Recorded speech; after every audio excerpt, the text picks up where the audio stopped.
Hey everyone, I sincerely appreciate your support. If you enjoy my audiobooks, I would be truly grateful if you could subscribe to the channel.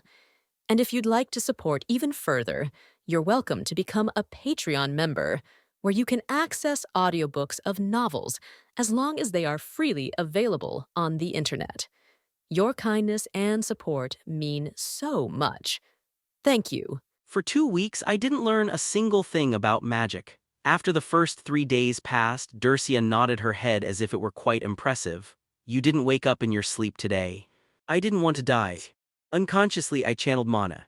At first, I wondered if this was even possible. But even after just 5 minutes of sleep, I'd wake up gasping for air, so I had to do it to stay alive. Thanks to that, although not as bad as Dercia, the dark circles under my eyes deepened. Lying flat on the floor, Dercia jotted something down with interest and flicked her fingers. Next, we'll move on to maintaining it during intense physical activity. Intense activity. No, I think I should rest a bit first. Seriously, I felt like I might die. If I passed out, I'd simply die, so I always had to stay near Dercia, who could continuously channel mana into the Magitech device. That also meant sleeping with my head on a book in the library, a horrifying sleep environment. At least no one ever came by, which was fortunate. As her student, I came to realize that most wizards either feared or avoided Dercia. Honestly, I had kind of expected that. Her unusual appearance as an elf wizard, overwhelming skill, and hopeless communication ability. It feels a bit wrong to say this about my master, but even if I were a noble, I would never want to go near someone who could easily kill me and with whom I couldn't even hold a conversation. As I was harboring such blasphemous thoughts, Dercia tilted her head as if wondering what nonsense I was thinking. That's why we're doing it now. I'm not talking about simple physical activity. We need to test if you can maintain it when you're exhausted and in pain, your muscles begging for rest when you feel like you're about to pass out. Otherwise, it's meaningless. Ah, I see. Strictly speaking, she wasn't wrong. With a sulky expression, I got up and she explained the lesson content, which wasn't as bad as I feared. Go walk 1 lap around this library. Just 1 lap. Yes, it will be difficult. What the hell is she talking about? I was tired, sure, but I could walk dozens of laps around the library. It was big, but still just one building. I took a step forward with a doubtful look after a few steps. KQQ. A searing pain tore through my muscles and I couldn't breathe. At the same time, my legs heated up like they'd been pulled from a molten furnace. I hurriedly circulated my mana. Barely regaining my senses, I demanded an explanation, and Dercia twirled her index finger as she explained. For a properly extreme environment, Jern, I applied both form, rupture, and form. Acceleration to your entire body. I'd appreciate it if you explained in a way I can understand. Each step you take will be equivalent to taking 1,000 steps. If we calculate the distance of 1 lap around the library, it should be about 1230 steps, so you'll be walking around 1.23 million steps. Based on that calculation, I'll die walking. Yes. You would die if you hadn't learned body reinforcement art and if I weren't here. Dercia muttered this as if it were the most natural thing. I've made preparations. In this space, you can't die so easily. From those blurry eyes, I could glimpse an emotion boiling murkily. Even if you wish to die. I didn't know what that emotion was, but because it wasn't for my sake, it was all the more convincing. If my master didn't want me to die, then I probably really wouldn't, don't worry. This process is going to take a long time. If you faint, you rest and then start again from that spot. Think long term. Hi. I let out a small sigh and took one step forward. KQak. Regardless of how prepared I was, it hurt like fuck. The road ahead was long. Jern, your willpower, there's something inexplicable about it, something that goes beyond simply calling it will. I was prepared to go the full term. I expected it to take a month, imagining I'd have to whip you with tears in my eyes. But look at this, you've completed it splendidly, even 1231 steps, you went further. Honestly, the conditions were theoretically unbearable for a human, so I had a lot of concerns. When I told my maid Seal about your training process, she ground her teeth and said she'd kill me if I didn't stop this child abuse immediately. Foolish talk, what is abuse? You have proven it, that a human's limit is defined by oneself. I couldn't answer Dercia's chatter. I didn't even have the strength to open my mouth. 1 week. That was how long it took me to walk 1.23 million steps. It wasn't just my legs that hurt. Partway through, since it seemed too easy, she increased the form, rupture applied to my upper body fivefold. Thanks to that, my whole body got thoroughly wrecked. It wasn't until 2 days later that I was in a condition where I could even speak again. Lying on the makeshift bed that Dercia had prepared, I came to a painfully obvious realization once more. This isn't a normal training process, is it? Yes, did you want something like that? Not exactly, but I did feel like this was no different from being told to go die. I've seen knights train with sandbags strapped to their bodies. Watching that, I thought, isn't that too foolish? That would only stimulate certain areas and the effect wouldn't be that significant, or so I thought. Still, in terms of the method of training the body, they're more correct than I am as a wizard. I merely refined it to be slightly more efficient. Dercia spoke as if she were enjoying herself. She clearly wasn't sane. Still, I couldn't deny it had helped. I swung my arms and started walking again. Something had clearly changed. I feel the current less now. That's simply a difference in muscular strength. I clenched my fist. I wasn't muscular by any means, but compared to my previously feeble arms, I quite liked the change. Right now, it's only difficult to walk, but soon your movements will start to suffer.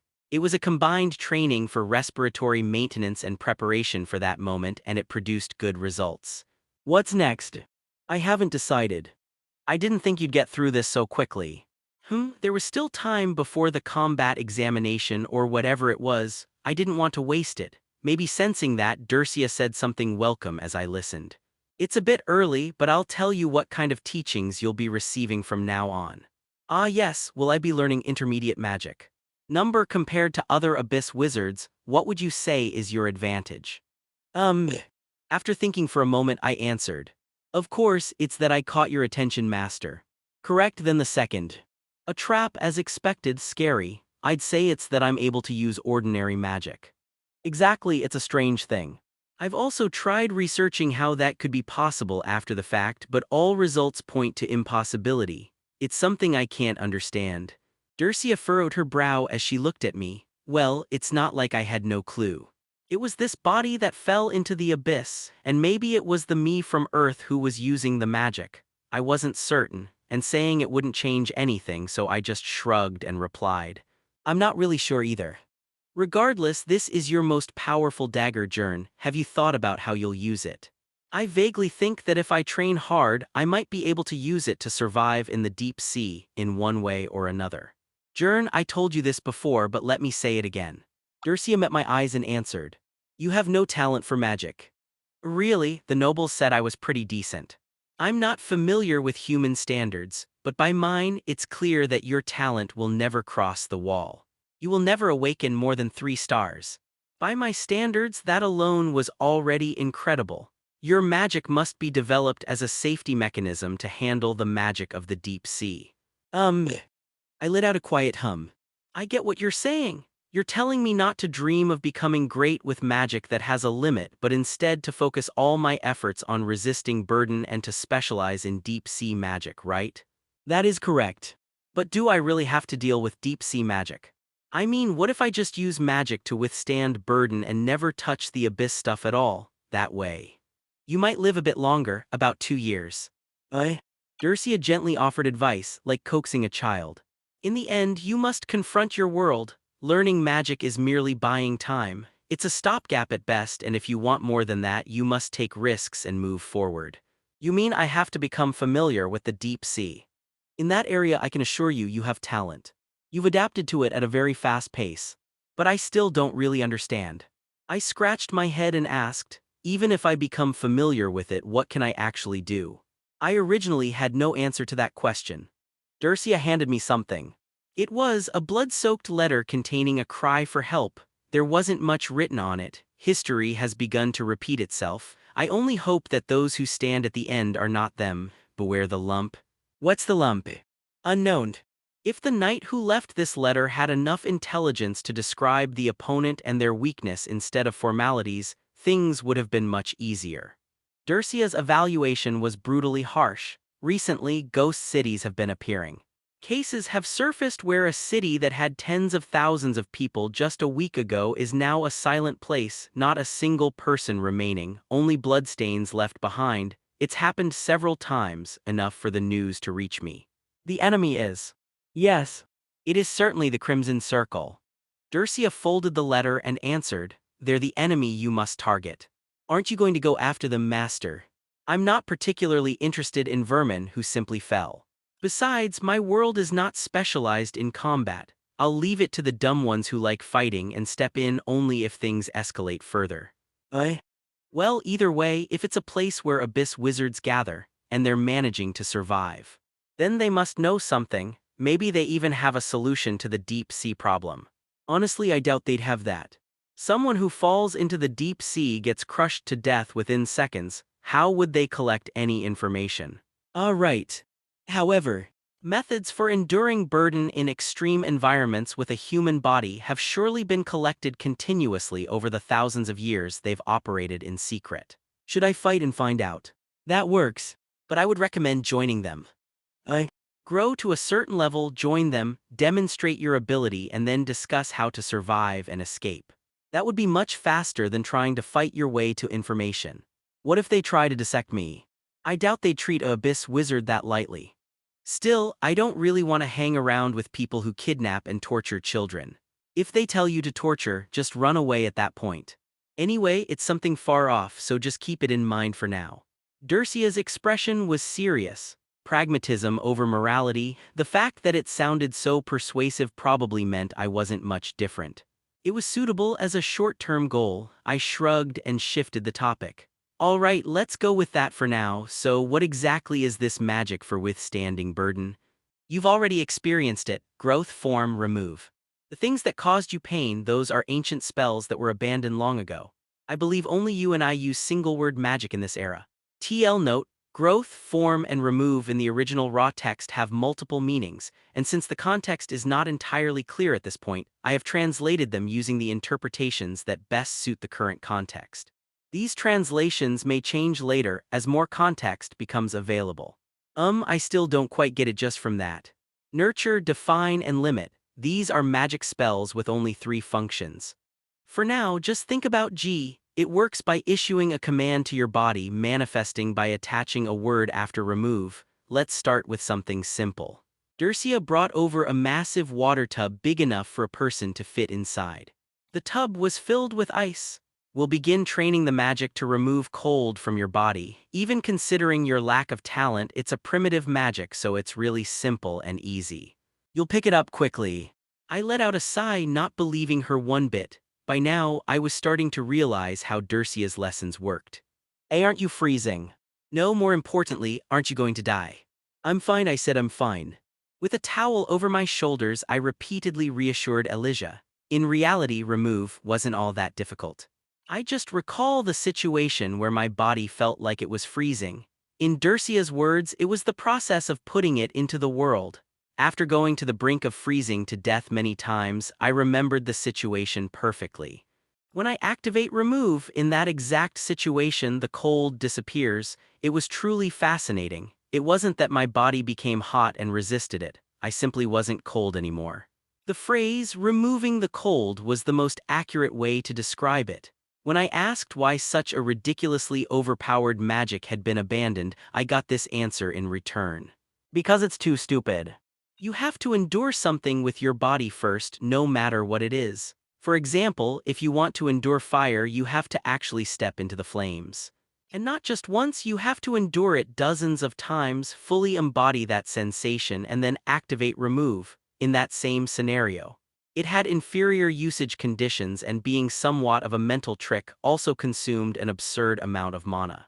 None of that was a downside to me. I could just drink seawater to refill my mana. It was practically infinite. As for enduring the situations, well, they were going to come anyway. Oog, this is torture. Elijah, for once, mustered up the courage to protest to Dercia, but at Dercia's madness-filled gaze, she quickly lowered her head. It's not like she was angry or anything. Dercia always had madness seeping out of her. Looking at me, she responded, "Did you call for her?" "Yes, I thought I should get back to my main work soon." You do need rest, however, you must fully learn everything related to remove. Before the combat exam. Aren't I just going to get beaten up there anyway? You said the goal is endurance. I don't want to see my student just getting hit and collapsing. After enduring for about 5 minutes, it would be nice if you took them down and won. Ah yes. How absurd, is first place someone's dog's name? I let it slide, and this time Dercia looked at Elijah. And you? Ika. Hem. She examined Elijah several times, then finally smirked and gave her some advice. There's no need to forcibly change, such worlds exist too. Huh. However, even so, fearing tools is a foolish thing. What do you mean by that? That's all. Dercia coldly turned away. Wait, what did she just say? What did she mean? Elijah looked at me with a face full of confusion, so I rolled my eyes and answered, just ignore it. That's the best thing you can do for your mental health. TLED Misa. Elijah might be the woman who could become my savior. I'm ready too, it's okay, I can do it. No, take off the goggles, it's fine. Though it wasn't very reassuring, the garden of Elijah's castle. When she reluctantly removed the goggles with anxious eyes, she was almost about to cry. No way, then water will get into my eyes. What are you talking about? Aren't we supposed to go underwater? Why? But that's how you were learning magic, weren't you? It seemed she misunderstood from watching me learn. I hesitated with my words, then just said it. That's because I'm a special case. Elijah Nim will be fine. Really? Seeing Elijah's face brighten instantly, I gathered my thoughts. To be honest, and this should be obvious, I have no confidence in teaching magic. What I learned was merely from eavesdropping a bit at the academy, and of course countless teachers must have tried everything already. If there's anything I can do, it would be something like this. But why are you speaking formally again? Weren't you my teacher? In any formal setting where I'm teaching something, I will use formal speech. I'd prefer it if Elijah Nim used formal speech as well. Okay, I'll do that.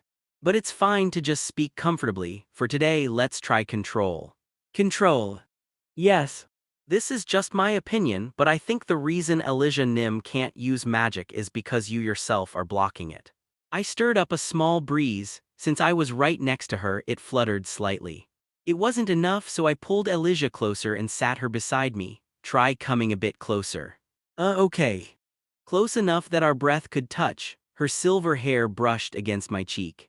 Elijah looked slightly startled by the sudden contact. Realizing my mistake, I backed away a bit.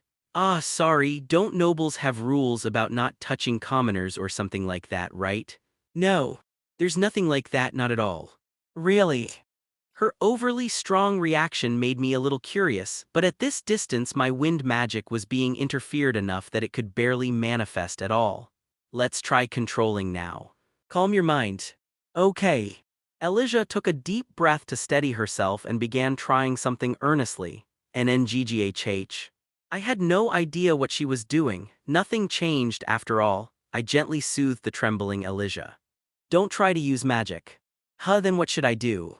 Just think of magic as something natural, something that obviously exists. Even if you can't, just trying is enough. Is that really all it takes? Of course. If the world she created was made to reject magic, then she, as its creator, had to change first. As for me, I'm a resident of a world that's already ended, but Elijah is still young. She should be able to change it with her own power. Elijah blinked as she thought for a moment. I'm not sure. Isn't it already something natural and obvious? That's what I think. Is that so? Yeah, I didn't really get it before, but everyone uses magic, so it's just something that exists, and it's natural too. I tried manifesting magic. It was still the same, it wouldn't move as if it were sealed. Well, I didn't expect something like this to be resolved easily with just a bit of perspective shift. I looked around. There was no one watching. Elijah Nim. Yeah. Shall we step out for a bit? Go out where to? Let's take a walk outside. I explained to the puzzled Elijah. I think I need to stop by home for a moment. Well, it's still the same capital. It didn't take long to reach the orphanage. Hello, director. Ji Jern. As soon as we arrived and I waved my hand, the director, who had been playing with the children, ran over in surprise. He looked at me like he was seeing a prodigal son who had returned after running away for weeks, which honestly was true. Goodness, Jern, where on earth have you been? Didn't you get my letters? I sent them almost every day. I did read them, but you never said where you were or what you were doing. You just kept saying, I'm fine, I'm safe, I'm happy. How am I supposed to believe you're really fine with just that? Well, how should I put this? There were a lot of difficult things to explain. But I'm okay, so please don't worry. Sai, I'm just glad you're safe. The director's dumbfounded gaze soon turned to the side. Looking at the well-maintained clothes and elegant face, the director asked with a curious expression. Who is this child? A new friend I made. Really? If you had time to make friends, I wish you had come to explain things at least. Anyway, it's nice to meet you. I'm Albus. Ah, yes. Elijah grabbed the director's large hand and shook it energetically. At the same time, she looked around with curiosity. Understandably, it seemed like it was her first time at an orphanage. I'm the director of this orphanage. Oh, this was an orphanage. Yes, that's right. Elijah covered her mouth in surprise. Then all the children here are residents. As we talked, the noise drew some of the children over one by one. It's Jern, where have you been all this time? Who's that next to you? A new friend. I was away doing some work for a bit. Yeah, while you were gone, Shaw did something to your bed. I told you not to tell him that. As the children burst into noisy chatter, I whispered to Elijah. Sorry, it's such a humble place. This is my home. Jern, I knew you were a commoner, but that. Yes, I'm an orphan. Really? Elijah's eyes widened as if she hadn't even imagined it. It seemed Aletis hadn't told her. Stunned for a moment, she soon shook her head rapidly. No, I don't mean it's weird or anything. It's just I thought you were, well, maybe not a noble, but like the son of a hidden noble family or the descendant of a fallen noble or something like that. Are you disappointed? No, what do you take me for? Of course not, it's just surprising, that's all. There's no secret to my birth or anything. I'm just an ordinary child. That's a lie. With Elijah suddenly sounding firm, I led her inside the orphanage, where a lesson was in progress. There were children attending a class. I lowered my voice so we wouldn't interrupt and asked Elijah, what do you think? Wow. Elijah listened in on the lesson, her eyes sparkling. It was a rather funny sight. They were practically copying what I had been doing at the academy, she responded with a hint of excitement. The material's not that different from what we learned when we were little, is it? Basic literacy education is the same everywhere. As they grow older, their paths will split. Elijah Nim will learn magic and those children will learn their own talents or things they want to do. Ugh. At those words, her face darkened slightly, as if she was reminded of the magic she still couldn't learn. I cleared my throat and asked again, however, I don't think that's something to dwell on. Elijah Nim, I think you're taking the matter of magic far too seriously. As my teacher said, magic is just a simple tool. If you assign more value to it than that, it becomes nothing more than self-inflicted torture. Dercia said it too, fearing a tool is the act of a fool, but I think a little differently. If you see a chainsaw tearing a person to pieces, even if you know it's safe, you can still be afraid of it. I cannot resolve that for her, it's something only she can overcome. No matter what kind of help others provide, if she doesn't try to overcome it herself, it means nothing. All I can do is tell her that the chainsaw was made to cut wood, not people. Magic and the things those kids are learning may differ in power, but in essence, they are no different. They're just means to not fall behind others, to achieve the grades one wants tomorrow, or to realize one's dream. They're merely tools. I hoped you would understand that. It's not the goal. Yes. But I can't take it so lightly. A noble who can't use magic is still a noble. You'll face scorn and slander, but Aletis Nim is still your father. That fact doesn't change. Elijah looked at me with clear eyes, opening and closing her lips a few times. I waited silently for something to come out of her mouth, and if nothing did, I'd just have to beg Dercia to save her. For the record, my magic still wasn't manifesting. Jern. Yes. As I waited, Elijah finally opened her mouth hesitantly. Will you come somewhere with me? The roles had reversed. The place Elijah led me to was a wide hill.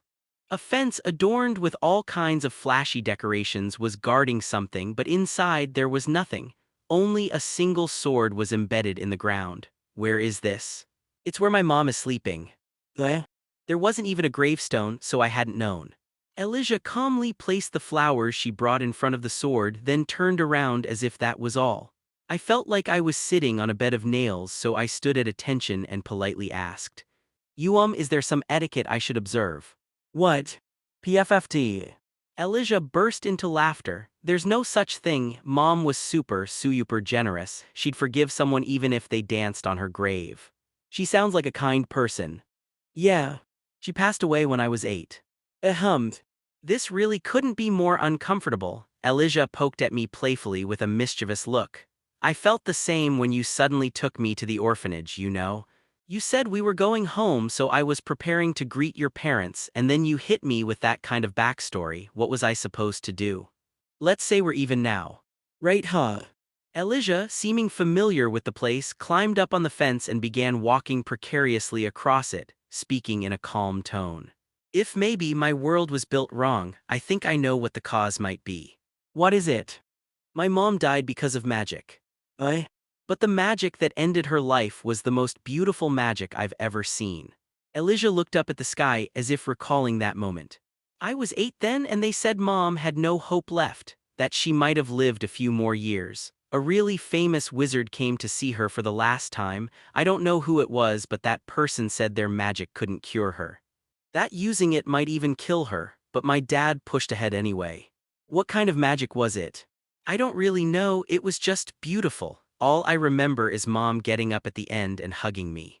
Elijah let out a sigh and continued.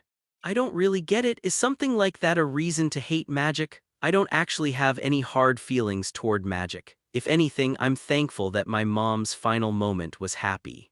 Human emotions don't align perfectly like machines do.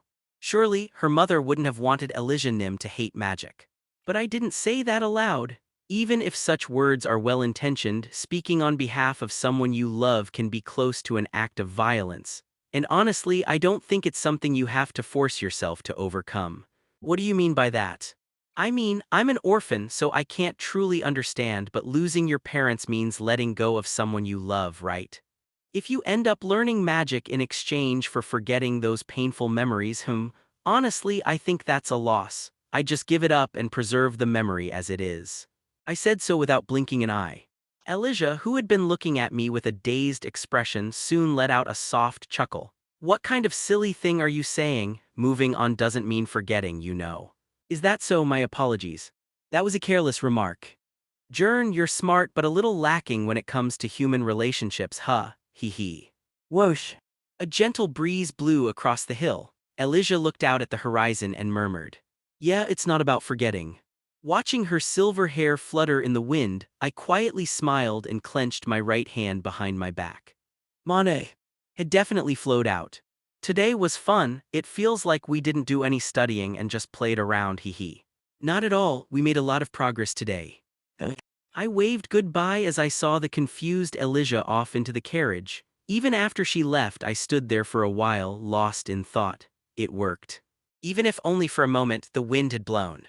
I know I'm not one to say it, but the world of wizards really is mysterious. Thinking that, I returned to the library. But the door was open. That alone wouldn't be strange. Dercia might have made a mistake.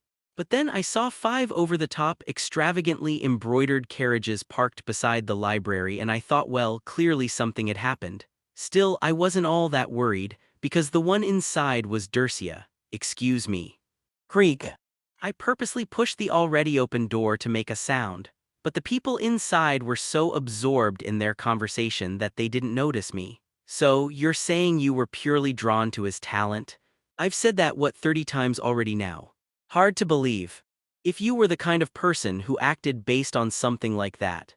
A group of men cloaked entirely in black robes, looking like villains out of a story, were surrounding Dercia, interrogating her. Judging by the swords at their waists, they must have been knights. I was shocked not because it was a dangerous situation, but because Dercia in that state hadn't snapped and done something to them. Ahem. Who's there? Only after I cleared my throat did they turn toward me. They were absurdly tall. Their builds were nearly twice the size of an average adult male. I had a rough idea of who they were, so I immediately stepped forward, knelt, and bowed my head.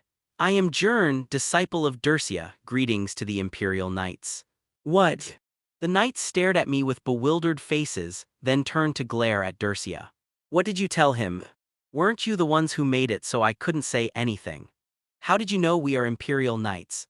A man who appeared to be the captain stepped forward, trying to intimidate me. I didn't shrink back. I shrugged my shoulders and replied, your carriages were quite flashy. There was no Imperial crest. You were surrounding my master, and the fact that you are still alive means you're no ordinary order of knights. Then why, out of all the many orders, did you guess the Imperial Knights? You shouldn't know anything about knight orders. My master has a bit of a fiery personality. Even if you had strength, if you came at her like this, no ordinary knight order would have made it out without broken bones.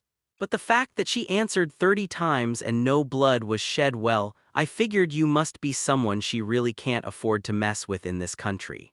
The knight captain was rendered speechless. Dercia looked at me and let out a small laugh. I hope that answer was sufficient.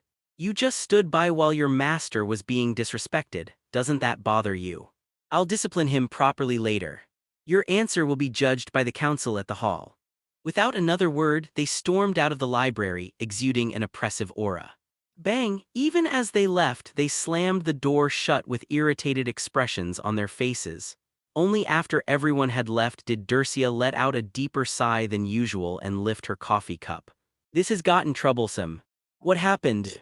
It seems the princess is a bit upset. Something like, how dare you reject me and choose a mere commoner instead? Ah, I see. But still, if you turned down the princess, shouldn't you have refrained from taking another disciple altogether? You're not exactly in a position to say that, being that other disciple. Drip. Dercia poured the coffee and slid the cup toward me. And this is your problem too, Jern. Me? Why, I don't think so. It's an issue involving the imperial family and I'm far too insignificant. I leave it to you, master. You may have heard, but I justified my rejection by saying, the commoner I chose is so exceptional that I had no choice. But if that commoner doesn't get good results in the upcoming combat exam, they'll find plenty to nitpick. The law can't touch me. Isn't that what you always say? If someone's words become law, there's nothing I can do. I took a sip of the coffee and nearly coughed up blood at how strong it was. Ridiculous, this might as well be poison. Dercia downed the poison-like drink in one go, pressed her temples and made a decision. To avoid more hassle in the future, we need to win, and not just win, completely dominate. Sounds like my foot's on fire now. But I'm not confident. Why not? I mean, all I've learned are things like this. I activated remove and wrapped it around my body. It's nice and all, but it just feels like a spell where all I do is get hit. If I want to defeat someone while keeping my inner world sealed, I feel like, well, I should learn something that lets me move on from being a punching bag, right? Dercia looked at me pitifully and said, Jern, even if remove from growth form remove is considered a primitive magic, do you think you mastered it so quickly because you're some kind of genius? I'm not sure. It's because I prepared you for it. Sorry. Dercia said something insane in the most composed tone. Growth, form, remove. Originally, it was a magic passed down by a tribal chief in some jungle who awakened as a natural-born wizard. The way they interpreted magic was through the price of pain. Just hearing that already sounds awful. It actually is. The chief probably didn't even know he had become a wizard and just carried out the ritual as usual. That ritual was essentially acts close to torture, cutting, tearing, and pressing one's own body. When mana and desire were infused into what should have just been a slow death, it became magic. I immediately deactivated remove. My appetite was ruined. Surprisingly, growth and form developed in a very refined and advanced techniques and remained in the annals of history. But remove, the cornerstone, is utterly primitive. Even the basic prerequisites for learning it are absurd. Let me guess, it starts with spreading mana throughout the whole body. That's the first step. The second is that it requires body reinforcement arts. And the biggest flaw, the final issue that makes it impossible for others to learn growth, form, remove. Dercia smiled deeply as she looked at me. While using remove, you can't breathe. No wonder it felt too good to be true. It came with a completely absurd risk. Well, not for me, because I no longer use my mouth to breathe. Transform, form, remove is certainly powerful, but it's not something worth learning while enduring all that. That's why it was discarded. I recovered it for your sake. You really do have a plan for everything, Master. You only call me Master when it suits you. The important point is, just with your training in remove, you won't even be scratched by the elemental magic those kids throw around. I see. Indeed, Dercia was supporting my growth in a way far more organic than I had expected. Every action of hers wasn't for a single purpose alone. With eyes as dull as a frozen fish, I asked her a question. But right now, it only blocks cold, right? I mean, like, what about other elements? Don't worry. Before the exam, I'll make it so you can use remove against all elements. Thank you very much. That was essentially a declaration of torture. I clenched my teeth and gave a thank you, but then another question arose. Wait, but... Yes, you still have something you're curious about. I get that this growth form remove, specifically remove, is amazing for defense, but what about offense? How do I attack? I still seem to have no means of attack. You'll continue training in walking with form, rupture and acceleration activated. That will solve the problem. Why? Because your physical body will be at its peak, so go beat them until they surrender with your fists. Isn't the match supposed to be between wizards? Not my concern. What? Dercia replied to my baffled look as if it were the most obvious thing in the world. Victory is what matters most. Just thinking about what people would say during the tournament was already giving me a headache. Magic is a harsh discipline determined 9/10 by talent and 1/10 by effort. And unlike other talents, it can be visualized. You only need to look into the astral wheel. If you see the flow of that star, then even if you are not a particularly advanced wizard, the limit becomes visible. Countless wizards have already ended their journey unable to surpass that predetermined limit. A few have gone beyond it, but only by borrowing forbidden magic. Among them, Dercia saw that Jern's astral wheel could not exceed 3. If the limit is set, then the speed of reaching it is also set. One destined to possess 9 stars will become proficient in magic at 3 times the speed of one destined for only 3 stars. That was why Dercia did not hold high expectations. It's definitely usable, but... Bang! Jern, in the middle of speaking, was slammed into the wall of the library once more. She had made it so. Cug. The building trembled, blood dripped from Jern's nose as he convulsed. With unfocused eyes for a few seconds, he shook his head awake and stood up, walking forward. Jern wiped his nose with a dissatisfied expression. It's not solid enough to withstand water pressure, though. You can't be full from your first spoonful. Dercia answered, hiding emotions close to shock. Remove is a very simply constructed magic containing the meaning of can respond to what is known. It's just a slight step beyond elemental magic. This alone won't allow you to survive in the deep sea. It was true. But she withheld what more she needed to say. This pace is unnatural. I see, then let's go again. Dercia struck Jern, who was standing once more. There was no mercy, just enough impact not to kill. This time Jern's arm twisted grotesquely where he was thrown. That seriously hurts like hell. Dercia snapped her fingers and reattached Jern's broken bone, checking once again. The proficiency with remove was nearly perfect after only 1 week. It felt like watching a randomly discarded piece of marble being sculpted into a flawless statue. She had thought it before as well, but he has no talent for magic. However, I could make it hurt less for you. As she offered that suggestion to Jern, who was staggering to his feet again, he gave a look that said, "What nonsense are you talking about? That doesn't sound like you, Master. Weren't you the one who said it was painful?" Well, that's true. Jern shrugged as he replied. But then the training wouldn't be effective. As she had said last time, he does have talent as a wizard. Dercia slowly lifted the corners of her mouth. Jern. Yes. Do you not resent me? Well, I do resent you a bit. I do wonder if you had to choose this kind of training method. The look in Jern's eyes as he spoke was hollow. There truly wasn't even a single trace of hostility or hatred. He was doing it because it was something that had to be done. That's what it felt like, perhaps. The reason Dercia had not taken on a disciple until now was because it was bothersome. To be precise, while walking the path of magic, she saw no gain in teaching children who were bound to never surpass her anyway. Maybe if it were an elf she'd consider it, but a human child would obviously die before her, so they couldn't even serve as a record. That was why her reason for accepting Jern went beyond mere interest. He was going to die soon anyway, she would do her best to keep him alive. In that process she would gain some knowledge, but in the end it couldn't be prevented. At most he had a year, more than that would be difficult. It was with that judgment that Dercia weighed the options and accepted him as her disciple. Was it a mistake? Keikiok. Seeing Jern stagger to his feet again after another impact, she wore a bitter expression. It seemed she would be investing more time than just 1 year. Exam day, as I rode in the carriage, I asked something that puzzled me. Why are we going by carriage? Can't we just use your teleportation, which you're good at? No, we cannot. Why not? Dercia rested her chin on the edge of the carriage with an irritated expression. She was wearing a hat and a black veil to cover her ears with her outfit. It was obvious that she truly didn't want her identity to be exposed. Because we have to observe that damned thing called etiquette. What the hell does that mean? Dercia looked uncomfortable, so I didn't press her with more questions. Instead, I practiced magic. Remove. As I quietly spoke the activation phrase, it felt like I was dreaming. All my senses dulled. According to Dercia, this counted as completed in terms of elemental magic.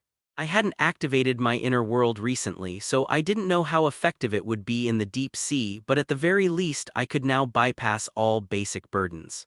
A significant improvement. I grinned and looked at Dercia. What? I just feel good all of a sudden. Should I give you a kiss? Tusk, weren't you the one saying that would be against imperial law? As we exchanged this pointless conversation, the carriage came to a stop. And as soon as I got out, I was met with a ridiculous sight. What is all this? Quite a crowd has gathered. Behind the building where the carriages were parked, there were literally hundreds lined up.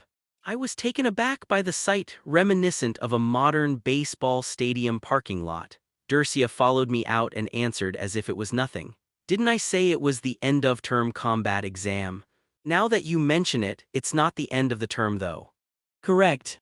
For some people. I soon found out what that meant. On the way to the waiting room, I saw many nobles in elaborate clothing comforting their children. Your ice spear could kill a bull, so please fight with consideration for your opponent. Yes. Leave first place to me, son. Of course. Up to that point it was fine. Except the children looked several years older than me. That's when an uneasy feeling started creeping in. Excuse me. Yes. Isn't this the children's division exam? It's the youth division. Participants are children aged between 13 and 15. Aha, I figured. Ice is one of the higher tier elemental magics. Wait, no, the real question is, can I even win this? 15, it's certainly a young age.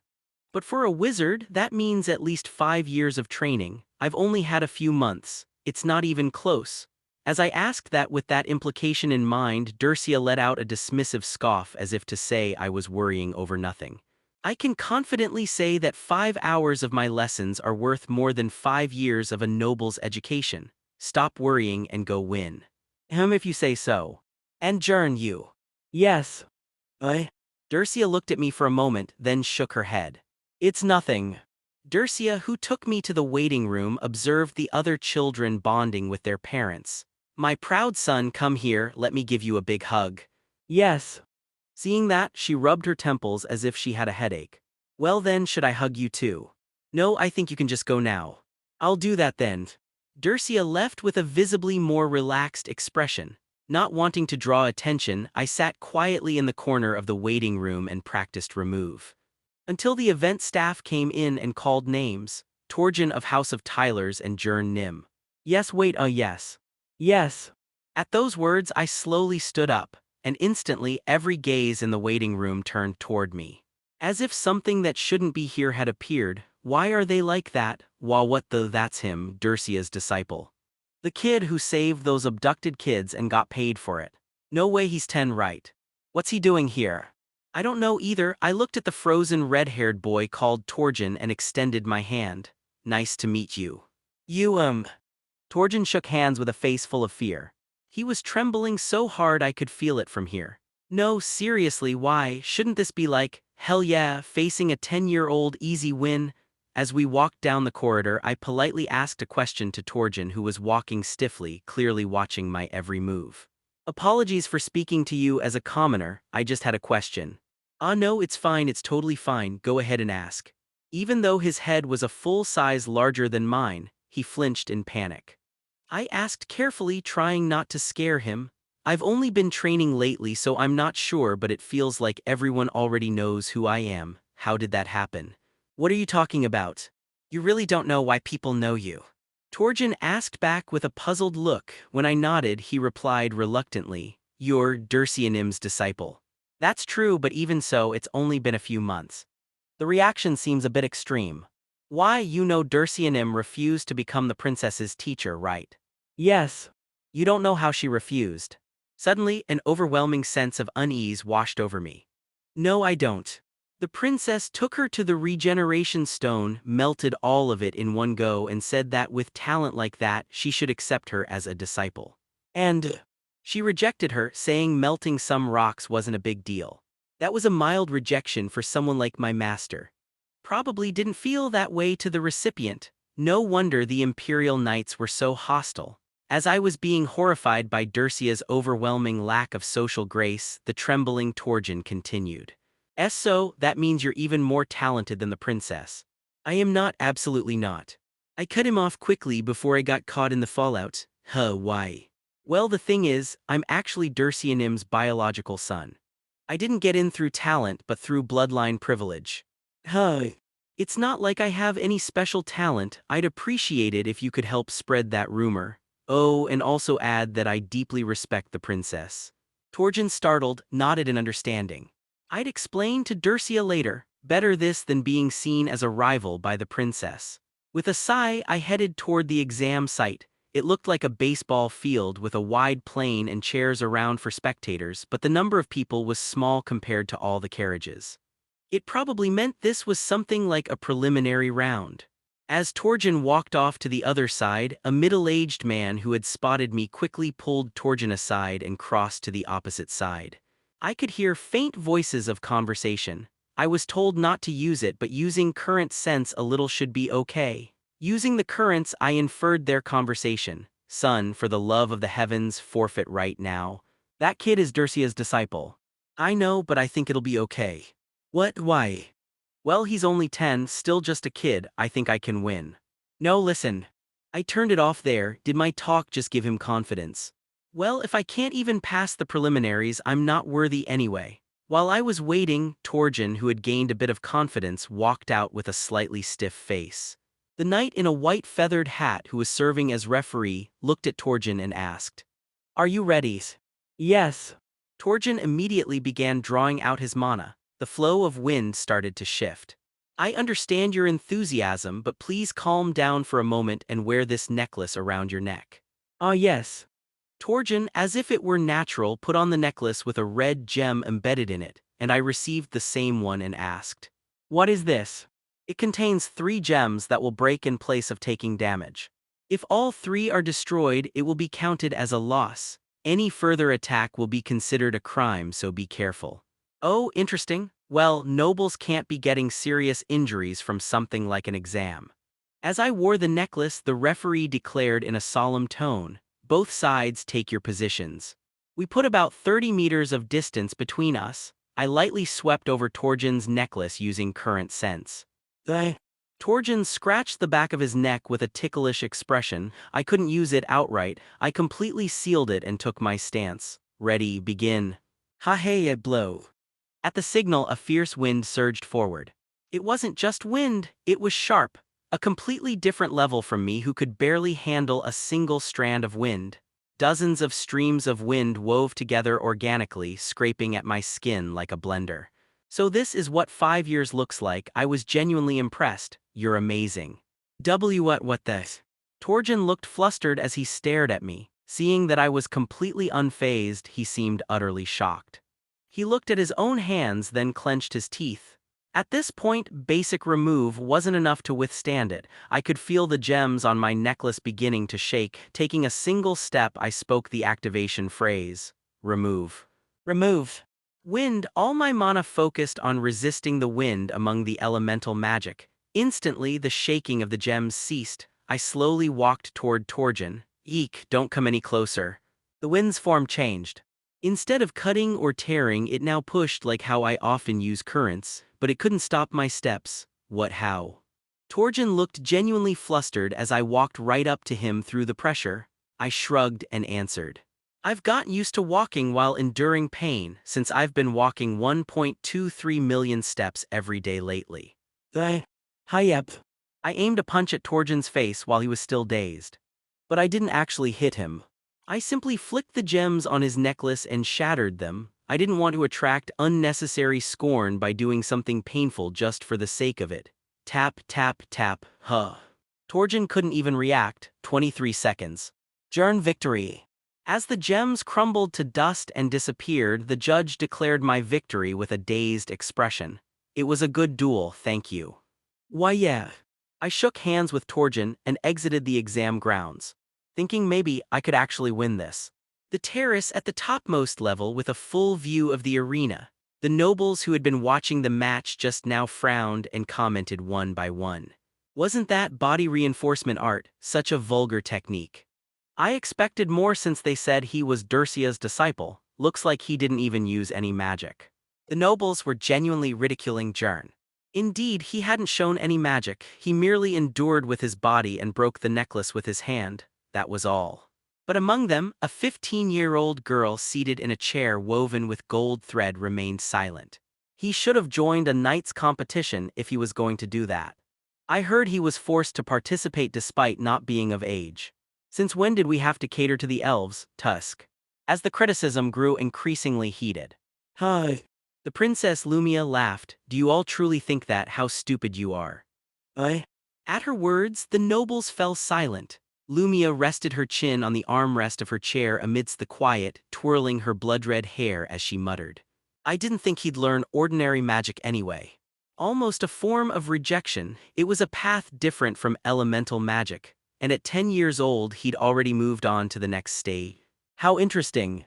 At first she felt a bit offended. How dare someone who rejected her take in a mere commoner, so she had intended to teach him a little lesson.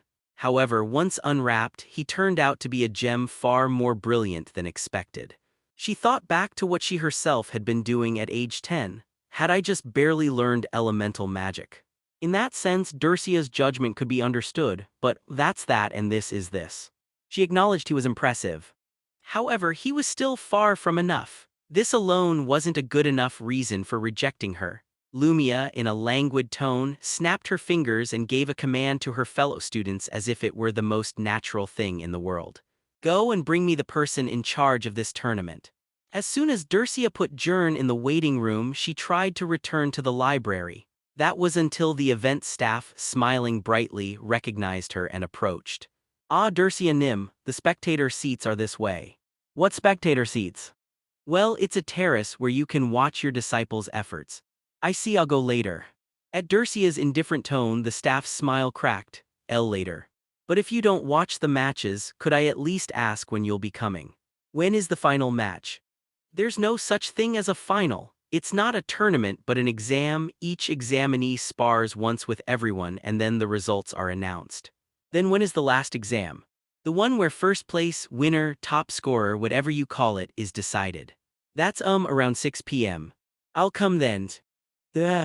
Leaving the event staff frozen from her eccentric declaration that she would skip the matches and only check the results, Dercia walked away.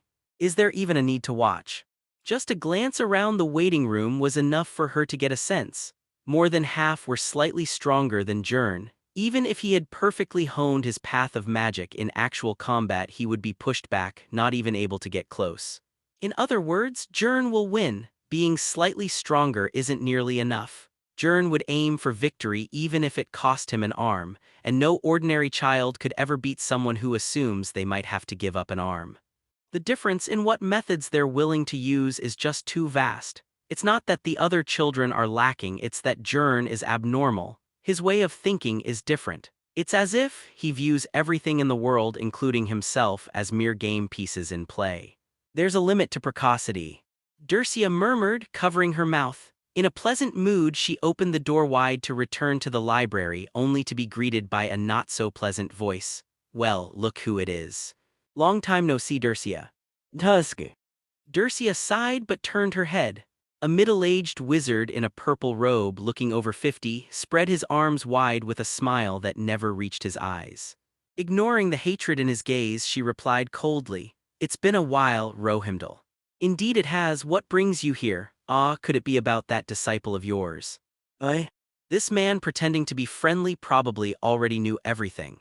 She glanced toward where the event staff had been, long gone. Most likely he had been ordered to bring her to the spectator seats, and despite her disguise he had recognized her.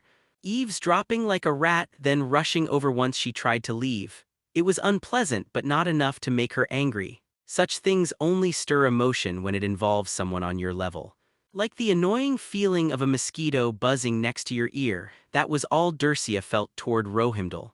"I heard about it, a commoner, an orphan no less, taken as a disciple. Goodness, I don't understand it, but I suppose it's just like you." However, Rohimdal picked the wrong opponent. After a brief moment of thought, Dircia decided even thinking about it was a bother and rammed straight in. "Sir Rohimdal, I understand that you harbor great anger and inferiority complex about the fact that when the princess chose a master, she called me first instead of you, the imperial court wizard. However, it wasn't something I wanted, and I even refused, yet for you to chase me around for almost several years looking for reasons to fight is a bit questionable as a human being. Don't you think?" Rohimdal was left speechless by a raw insult he would never receive in high society. And then Dircia robbed him even of the right to recover and get angry. "If I displease you so much." Her mana slipped from its bounds. Crrreek, as if gravity itself had formed around her, pictures hanging on the walls tried to tear themselves off and cling to her, and decorative flower pots slowly dragged themselves forward. Proof that she was the wizard who had reached closest to the celestial realm. It was the resetting of laws. "I might be willing to act as your sparring partner." A tone and gaze devoid of any inflection. Rohimdal regained his senses and laughed frivolously again. "Ahaha, what are you saying? There's nothing to gain from the two of us fighting. There's no need to go head to head." "Oh yes, that's true." If there had been even the slimmest chance of winning, even as small as a fingernail, he would have challenged her long ago. But since not even a sliver of that existed, he fled behind the mask of laughter.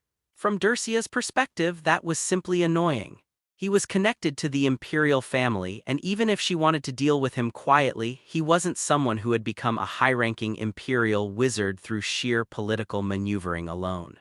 If only he had come at her, she could have used that as justification to ensure he'd never cross the line again. Rohimdal, who had hidden his emotions in an instant, got to the point. "Ah, my mind is slipping. I came to tell you your disciple might be in danger." Dircia blinked and crossed her arms. She looked so genuinely uninterested that it actually flustered Rohimdal. Is her disciple really just a toy to her? If that's the case, then this is a bust. With a slightly uneasy expression, he continued speaking. "I did try to stop her, but Her Highness the Princess has declared her intent to participate." "Did she now?" "Continue."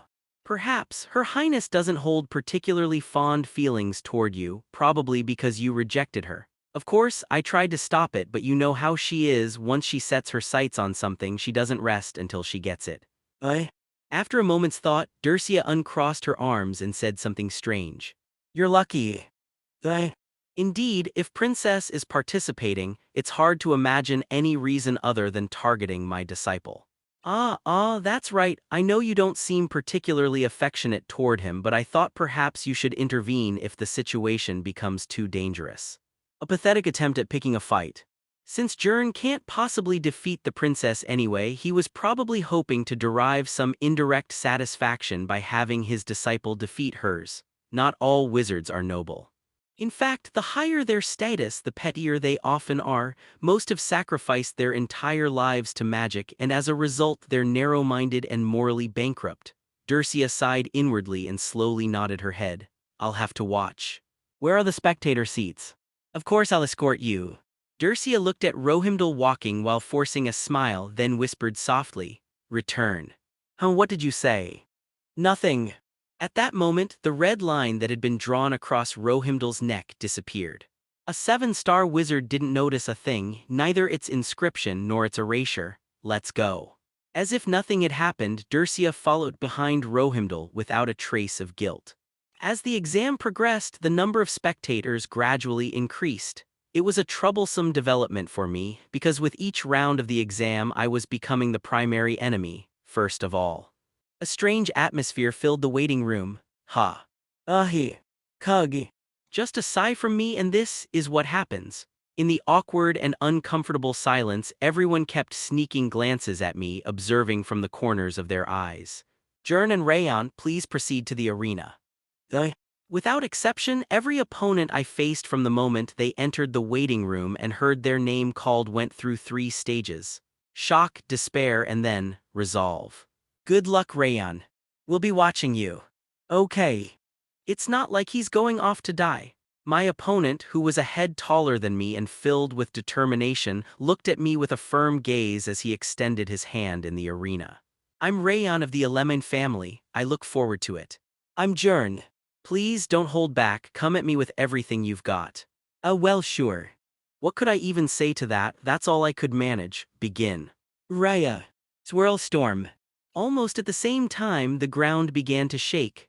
Sharp rocks shot up from the floor, forming pointed spears. At first I thought it was to block my approach, but that wasn't it. Blow. The spears caught the wind and began to spin, forming a stone spear blender that could easily shred several people. A combination of elemental magic, perhaps. It had a destructive power far beyond that of mere sharp winds. Oh, ooh. Rayan, you did it. I always believed in you. GHH, my son, and already at this level. Go with all my hopes, see. On the opposite side, it was like they were cheering on a hero facing the Demon King. Even as sweat poured down, Rayan didn't let his determined expression falter. GHH, with this, no matter how strong your body reinforcement art is, you won't endure it.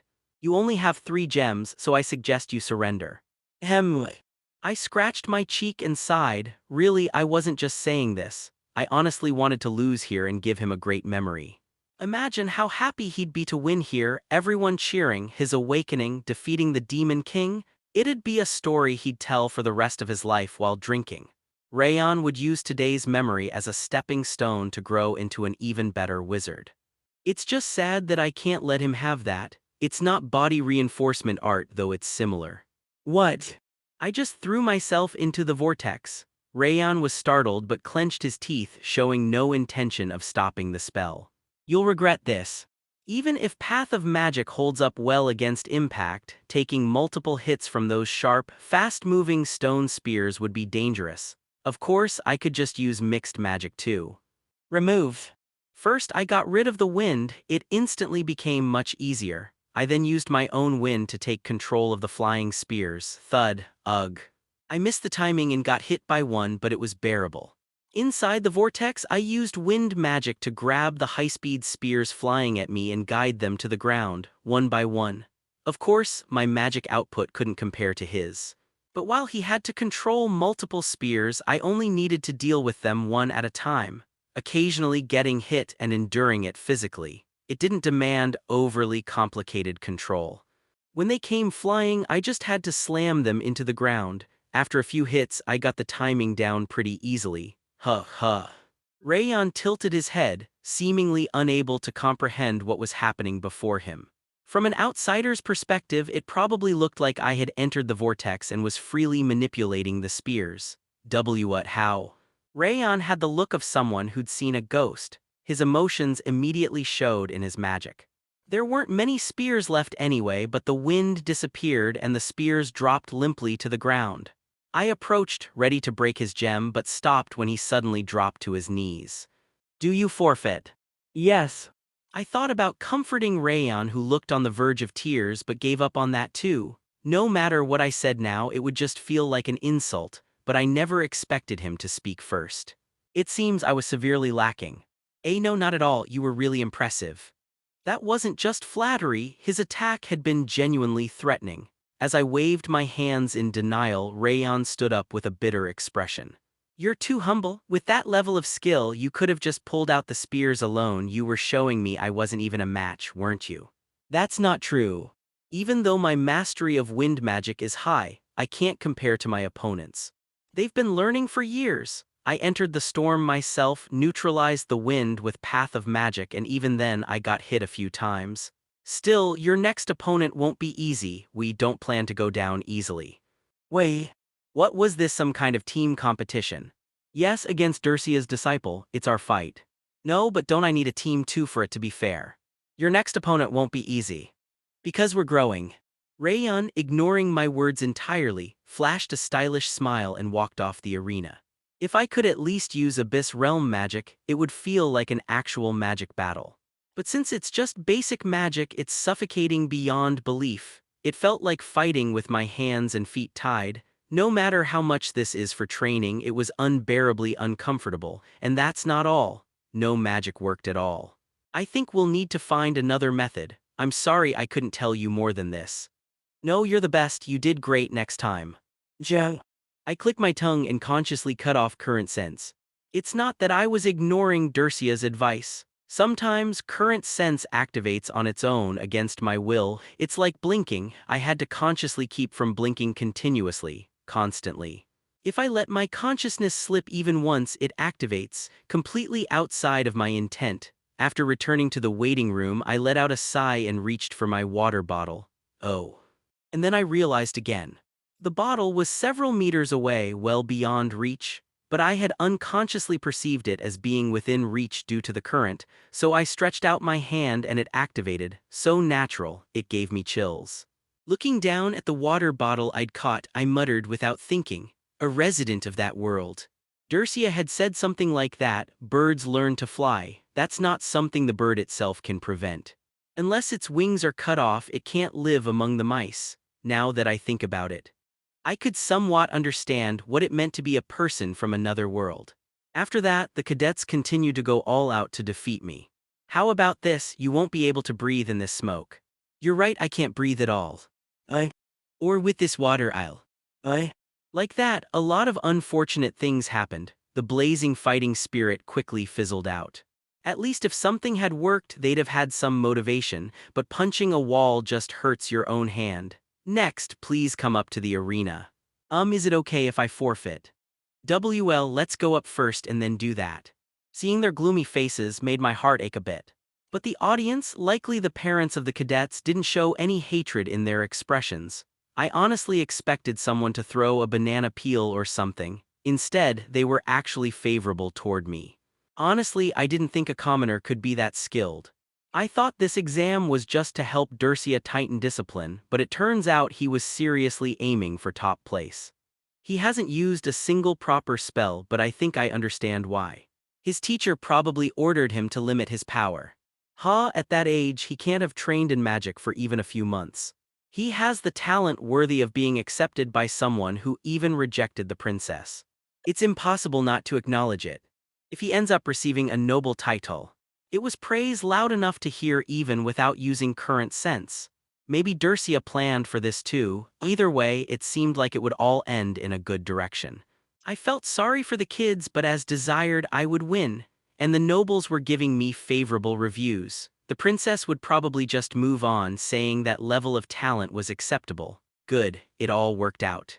I just want to go home and sleep. While I was thinking that, a sharp voice suddenly rang out from behind. Stand aside, you are blocking ours path. Yo, what kind of speech is that? I turned around, puzzled. There stood a noblewoman with blood-red hair, wearing a white and gold dress that was clearly far more elegant than what any of the other nobles were wearing. Behind her stood two knights who looked well over 2 meters tall. She was a few years older than me and taller. I quickly bowed my head and stepped aside. I'm sorry, I didn't see you coming. HMPH. Suddenly, that noble grabbed my chin and pulled my face toward hers. I furrowed my brow, wondering what the hell this was, but she paid it no mind and examined my face as if she were inspecting a specimen. I naturally looked at her face, too. Her skin was so pale it was almost transparent, and her eyes were such vivid colors I'd never seen anything like them, not on Earth or in this world. She was still young, but it made me think, this must be what they mean by a peerless beauty. Your eyes are unpleasant. Wait here for a moment, don't even think about running away. After making that rather harsh comment and shoving me aside, she walked toward the cadet who was about to forfeit. You with us as Not just the boy, but the other cadets and even the noble spectators hurriedly stood up and bowed their heads. We greet Her Highness the Princess. We greet Princess Lumia. Princess. Did they choose the princess by face? As I rubbed my chin, the princess approached the nearly fainting student and asked nonchalantly, I will take your place. What? Why yes, yes. There's no need to say it 3 times. We too have ears. The princess casually tossed a parchment. We have received the administrator's permission, there should be no problem.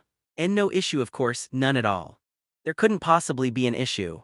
The staff member nodded repeatedly and Princess Lumia rubbed her temples with a slightly irritated look. There's no need to repeat yourself 3 times. Finally grasping the situation, I used the opportunity to activate Current Sense. In a situation like this, Dercia was definitely watching from somewhere. Even though I hadn't used it much, Current Sense had expanded to cover nearly half a small town. Even I was surprised it had grown more than I expected. My intuition was right. I spotted Dercia's drowsy expression somewhere upstairs.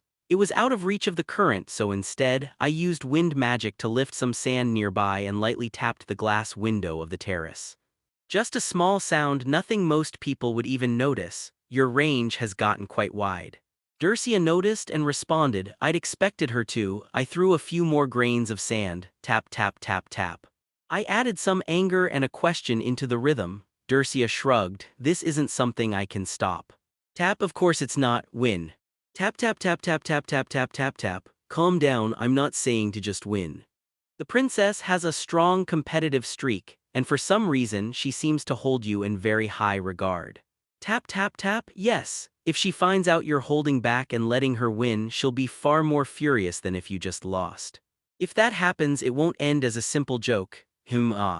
As if a good idea had struck her, Dercia gave an order. Now that I think about it, this could be used for training. Tab. I've been watching your battles and you've been overwhelming the other children more easily than I expected. I knew you'd win, but this way, you're not even getting any proper training in maintaining breathing during combat. I should have just beaten you up myself instead.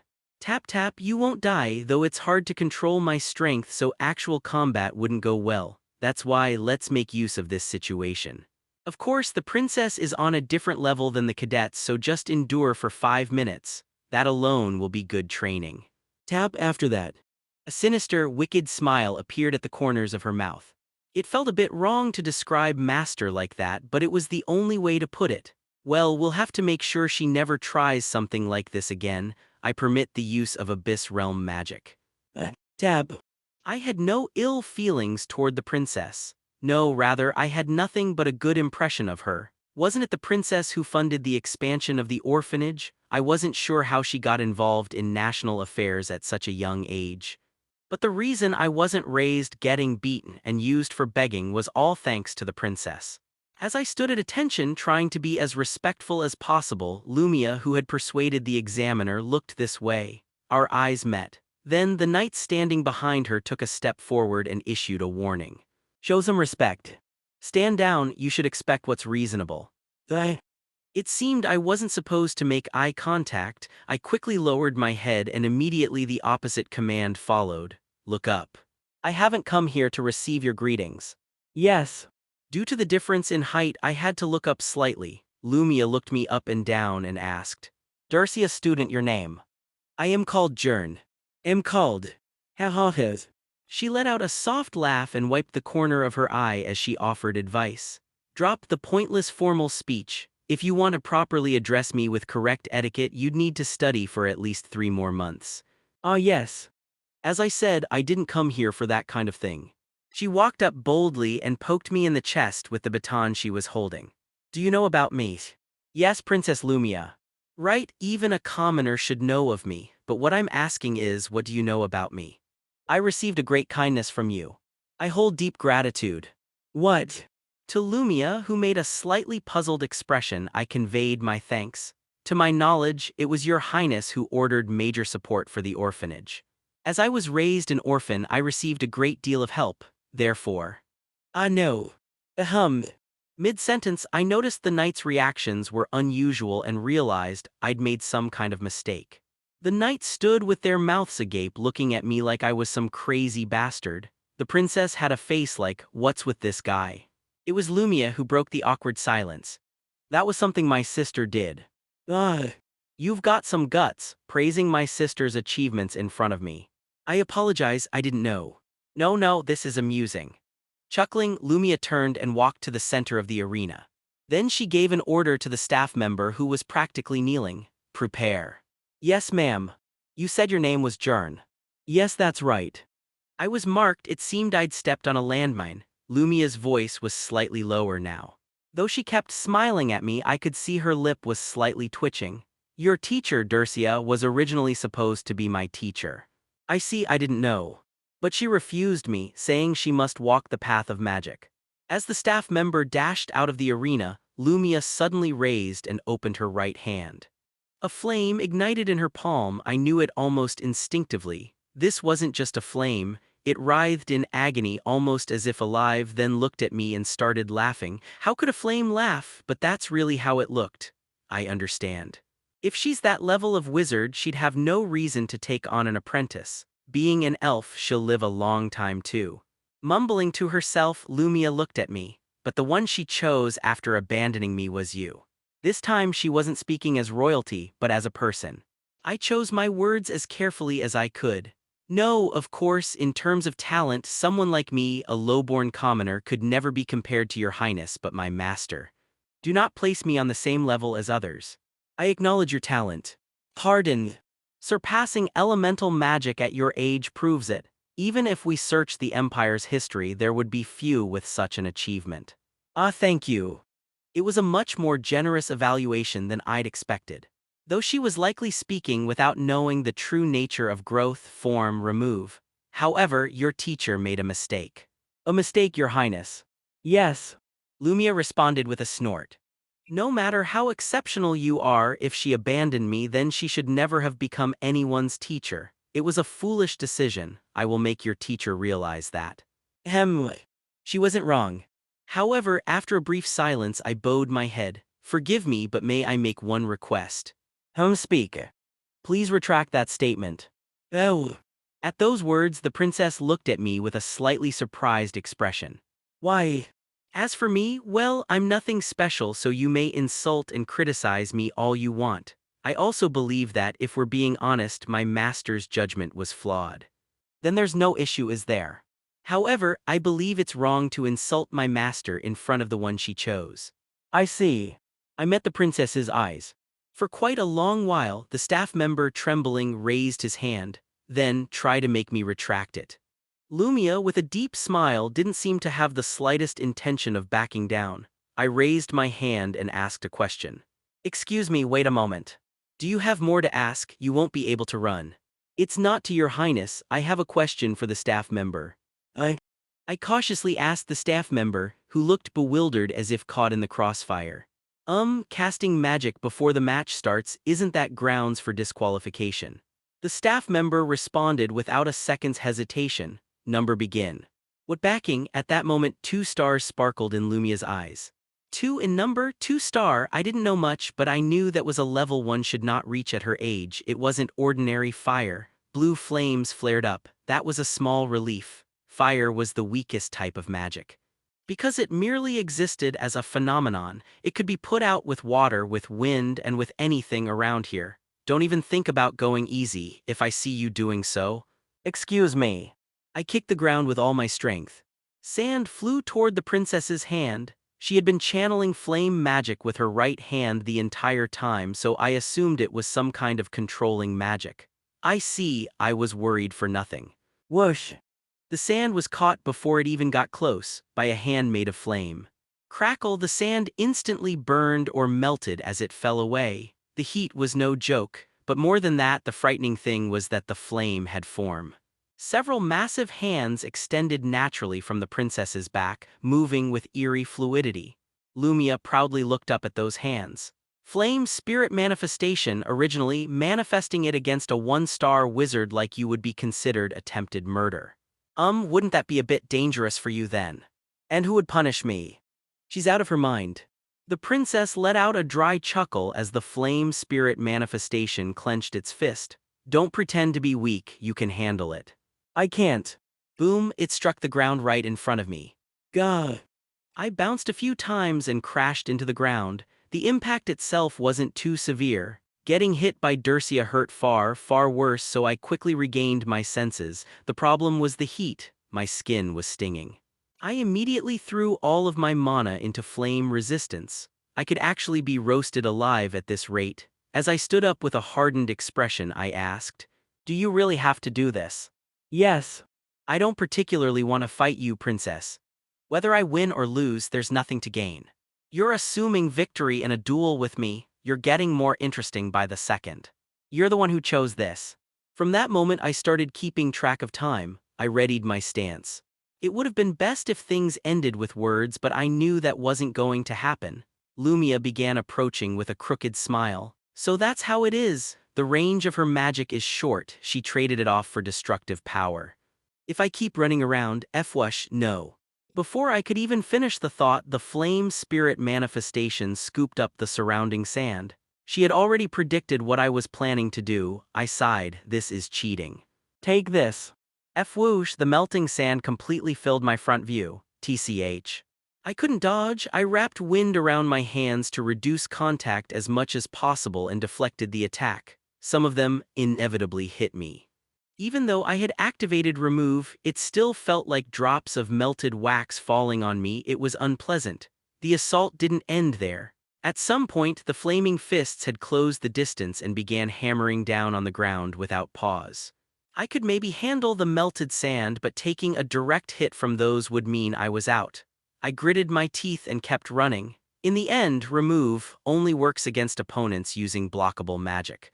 While I was doing nothing but running away, the princess mocked me with a smile. "After talking big, all you do is run." Running away still served a purpose. I was keeping my breathing steady. That meant I wasn't shaken even in a real battle. I was achieving my goal. That won't do. "What?" Thud, I came to a sudden stop as I felt the edge of the arena under my foot. "You mean this?" "Damn." I thought she was just swinging wildly, but she wasn't. She had been steadily herding me into a corner. The princess smiled and curled her right hand. "Not once has anyone of equal skill to me ever defeated me in the arena. With that power, I suppose you're close to invincible in a confined space like this. There is the option of surrendering. Though it would be unfortunate for you to leave without showing anything." HMPH. I shrugged. If she leaves this feeling unsatisfied, she'll try something like this again. It'd be better to leave a solid impression now. "Then well, come at me." "I?" The princess's eyes widened slightly at my attitude, then she smiled with satisfaction. "That's more like it." Boom. "Oh dear, should we not stop this?" "No." Dercia replied lightly to Rohimdal's amused question. Unlike her, the others in the waiting room were watching the execution-like match with slightly sympathetic eyes. There's no point. Why would Her Highness do something like this? The difference between 1-star and 2-star and the opponent is none other than Princess Lumia. This is just bullying. SHH, she might hear. Some expressed concern for the child who had only recently experienced awakening fever, now facing off against the princess. Wow, Princess Lumia's flame spirit manifestation has improved even more. She's confirmed her unique magic at 2-star, hasn't she? That's incredible. Too bad for that kid though. The rest were simply celebrating the princess's rapid growth. No matter how execution-like the duel seemed, one side was an orphan commoner and the other was a princess. There was no reason to stir up unnecessary trouble. Of course, the title of being Dercia's student did carry some weight. But the one who should have reacted the most, Dercia, had only glanced at the arena at the beginning and then sat reading a book ever since. She seemed to have no interest in her student. Even when Rohimdal occasionally updated her, she responded with what was close to indifference. Naturally, people didn't look at her kindly. Even if she only chose him for his talent, he's still her student. To let him suffer for her mistake, Tusk. Elves really are. They didn't say it to her face. If they were foolish enough to pick a fight with a wizard who possessed 9 astral wheels, they wouldn't have made it this far in the first place. It was Rohimdal who felt awkward. He had known she wasn't particularly interested in her student, but he hadn't expected her to ignore him to this extent. I was going to put her in her place. No matter how talented he was, someone who had only recently gone through awakening fever couldn't beat the princess. That's why he had intended to say, "The princess you discarded shines far brighter than the commoner you chose. You made the wrong decision." But if the person in question was like this, the entire point fell apart. While Rohimdal sighed, Dircia spoke to him. "Sir Rohimdal. What is it? Is princess's training progressing well?" "Ah, of course it is." "So now she finally shows jealousy, but I had no intention of backing down, not even a little."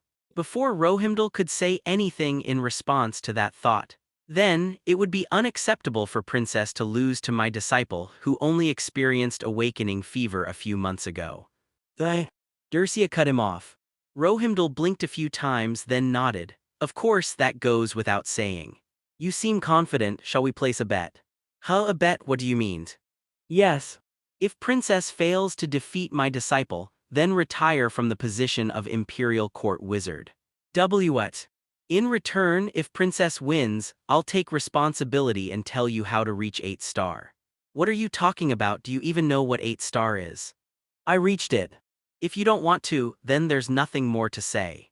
Dircia shifted her gaze back to the desk and resumed reading, as if she wasn't the least bit concerned. Rohimdal stood frozen, his fingers twitching, then hurriedly turned back to watch the match. Boom! The commoner was still doing nothing, taking repeated hits from the flaming fists, getting pummeled down. It was so one-sided that it was hard to even follow what was happening. A turnaround at this point was impossible. Even if there were 1,000 commoner-class wizards like him, none of them could break through flame spirit manifestation and reach the princess. Rohimdal quickly began calculating. Of course, the idea of quitting as an Imperial Court wizard was absurd. He had gone through countless hardships to reach this position. But at the same time, if he could learn how to reach 8 star, it would be a position worth giving up. As he hesitated for a moment, what pushed Rohimdal into action was a sound nearly like an explosion. Kwang, the commoner who had been grazed up until now, took a direct hit this time. One of the gems in his necklace shattered. It was visible even from here. At this rate, the match would be over. Rohimdal rushed back to Dircia and grabbed her desk, answering, Fine, I'll do it. Are you sure everyone is watching? You should take your time and decide carefully." "No, I won't go back on my word after it's over." Dircia, looking into Rohimdal's eyes burning with desperation. Is that so?" She smiled slightly. "Tuika." I spat out blood-stained saliva. It landed right next to my face because I was lying down. Looking up at the clear blue sky, I let out a sigh, and then a voice filled with disdain came. "That's enough." Hearing Lumia's voice, I got up from the ground. The heat was intense. The fists were hovering right beside me. Only one gem remained, and it had a crack in it. It didn't seem to be absorbing the impact properly either. Most likely, it was designed under the assumption of beginner-level magic battles, so it probably didn't reduce damage from 2-star magic well. And on top of that, heat was seeping through even my remove. I didn't even want to imagine how I looked right now. The princess frowned and sighed. "Well, I guess this is your limit." If all your magic is about endurance, I don't understand why she chose you, but anything more would just be bullying." Your loyalty to your master was evident.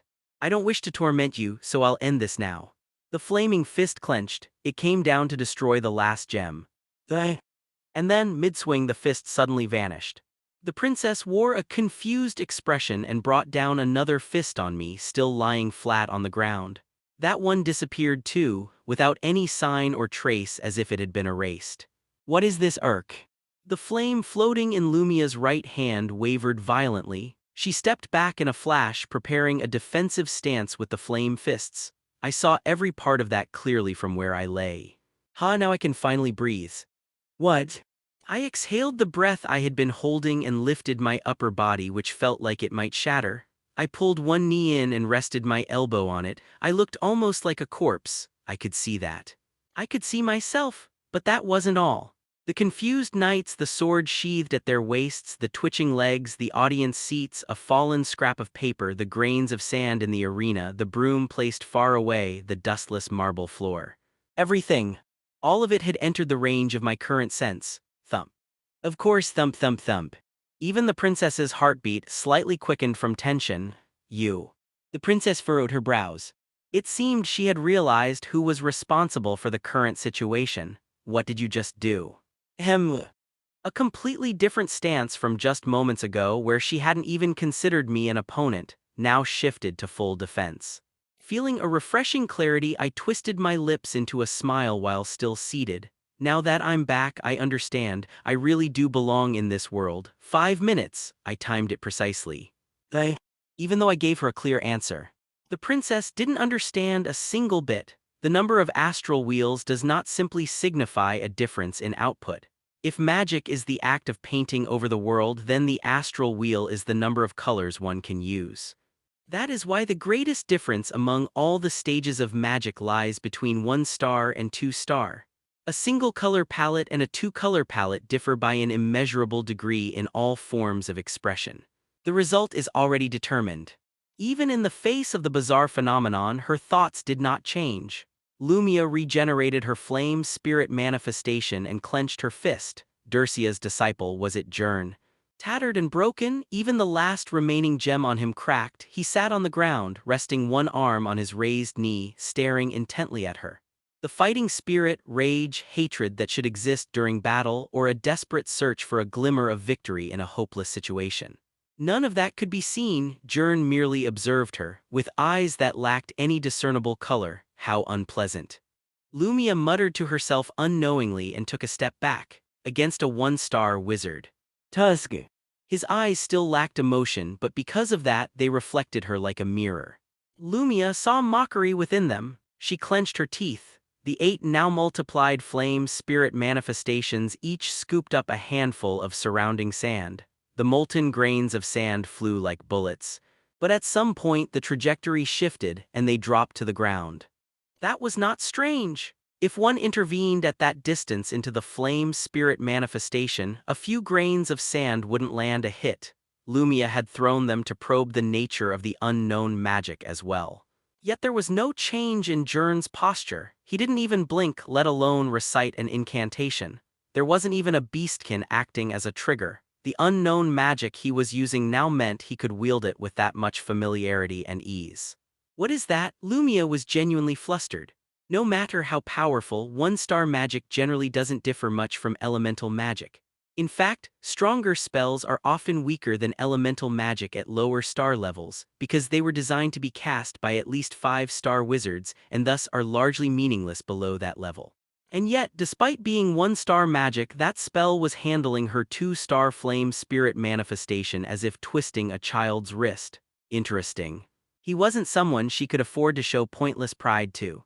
The flames dancing in Lumia's right hand flared up even larger. At the same time, the size of the flame spirit manifestations swelled several times over. She wrung out every drop of mana she had been saving for emergencies. She wouldn't be able to use magic for several days after 30 minutes passed, but it was better than losing to a commoner. Lumia threw a full-powered punch at Jern, who still showed no reaction. FSSSHH. Before her punch connected, it vanished. As expected, another punch filled the place of the vanished one and the vanished punch regenerated. It was a mono exchange. Lumia, behind the endless flurry of punches, asked with a seemingly relaxed expression. Will you be okay? That magic, whatever it is, if it's a kind that interferes with others, it must require quite a bit of mana. Ahem. After a brief moment of thought, Jern gave a faint smile. I think I'll be fine. In that case, Lumia smiled as well, because if this was how it was going to be, she could do it hundreds of times. Enlarging the form and changing the color had merely been an illusion. The current punches were just flames shaped to mimic the form of the flame spirit manifestation. They had no binding power. If Jern had learned any defensive magic, even a direct hit wouldn't deal much damage. However, Jern was presumptively erasing all of the punches on his own. A 1-star using a ridiculous range of interference magic, something only a very select few high-level spells could achieve. It shouldn't even require less mana. If such a thing were possible, the whole system of magic would collapse. They exchanged punches fiercely while staring each other down, 10 times, 20 times, 100 times. What? The number of times it took for Lumia to begin doubting her own eyes was 237. Unfazed, Even after having her magic dismantled that thoroughly, he did not appear the least bit fatigued. It must be a bluff, right? That was the only way she could explain it. Anything else made no rational sense. He. As Jern let out a quiet hum and stood up from his spot, Lumia took a few steps back. However, this time she didn't blame herself. It was because she hadn't even realized it. All her attention had been focused solely on Jern's every move. Even during a battle, he casually brushed the sand off his legs and asked in a passing tone, "Are you finished?" Lumia's expression cooled over instantly. She had fought against stronger wizards many times before. They shook the earth, summoned meteors, and created monsters. But all of it was within the realm of comprehension. She had always believed that one day she too would reach that level. But this was beyond understanding. She couldn't even begin to grasp what kind of method he was using. More than just being unpleasant, a deeply uncomfortable feeling began to grow in her chest. Not yet. The flame spirits swelled again, crammed into existence. This time they were real. Unlike the earlier fakes, these were genuine flame spirit manifestations, and their numbers increased endlessly. If I can't drain his mana with sheer repetition, then she'd slam dozens in all at once. Lumia clenched her fists, her head spinning from how hard she was grinding her teeth. Let's see you try erasing all of these. Then I'll counter as well. Jern, who replied like that, appeared far more composed than Lumia, who was forcing herself to maintain her magic. That irritated her. A nameless emotion kept rising within her. With what exactly? Jern raised one hand. Lumia scoffed deliberately. If it was a direct clash of pure magic instead of that bizarre erasure, then even among fellow 2-stars, none could match her. Sensing victory, she drove the flame spirit manifestation straight at him. "Princess." Jern asked in a voice entirely unfit for the situation, "Do you know where we are right now?" An incomprehensible question. It seemed like mere stalling, so Lumia didn't respond and didn't stop. Just before her punch struck Jern's face, he gave a faint smile and said something even more bizarre. "Well, if you did, you probably wouldn't have used flame-based magic." What? All 32 fists disappeared in a single moment. It was the result of Jern waving his hand. Lumia came to a halt. Not only because of the shock of her flame spirit manifestations vanishing in an instant. Crack. KH. But also because an unbearable pressure wrapped around her body, rendering her unable even to groan. Lumia, now standing stiff like a statue, stared at Jern in panic. Telekinesis. How could something like telekinesis produce this much pressure? No, it wasn't telekinesis, it was something different. A sticky resistance and cold sensation, deeply unpleasant, engulfed her body. She could even feel an unidentifiable gaze bearing down on her. With his hand still grasping at the air, Jern began walking toward her nonchalantly. Still gasping for breath, Lumia fought back the unknown emotion that was about to burst out, suppressing it with rage, and clenched the flame in her right hand. Immediately, flames enveloped her entire body. It wounds my pride to use this. But she had no choice. It was the defensive spell she had learned first as a princess. Flame Scales. As long as the fire did not extinguish, the flesh of the affected area would take no damage whatsoever, a defense-optimized spell that could not even be learned outside the realm of 3-star magic. Naturally, Lumia had learned it through a loophole. As a princess, her safety was paramount in any circumstance, and so every forbidden spell that could be used was leveraged to ensure she could always manifest at least the flame scales. Of course, using such a spell here might draw disdain. To use a magic given for self-protection during a sparring match, and against a 1-star wizard at that. But that was a concern for later. Right now, there was no other choice but to break free from this restraint. Once Flame Scales is activated, the user becomes immune to all magic under 3-star level. So whether this was telekinesis or some unknown spell, it should be nullified. However, the flames covering her body were extinguished in an instant. At the same time, Lumia's mind went completely blank. It won't work. A quiet voice reached her ears. It was close. At some point, Jern had stepped right in front of her. "You this." Lumia immediately unleashed every spell she could. She didn't care about efficiency. She just hurled the most powerful spells she could cast at Jern. It was a childish struggle. None of it pierced Jern's suppression. Jern, shaking his head as if annoyed, clenched his right hand even tighter. This is a bit dangerous. Kaki.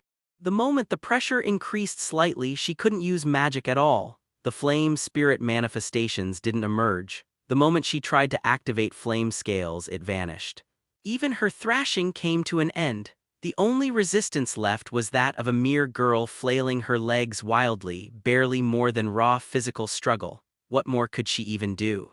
When that became her only remaining option, she was forced to realize it, whether she wanted to or not.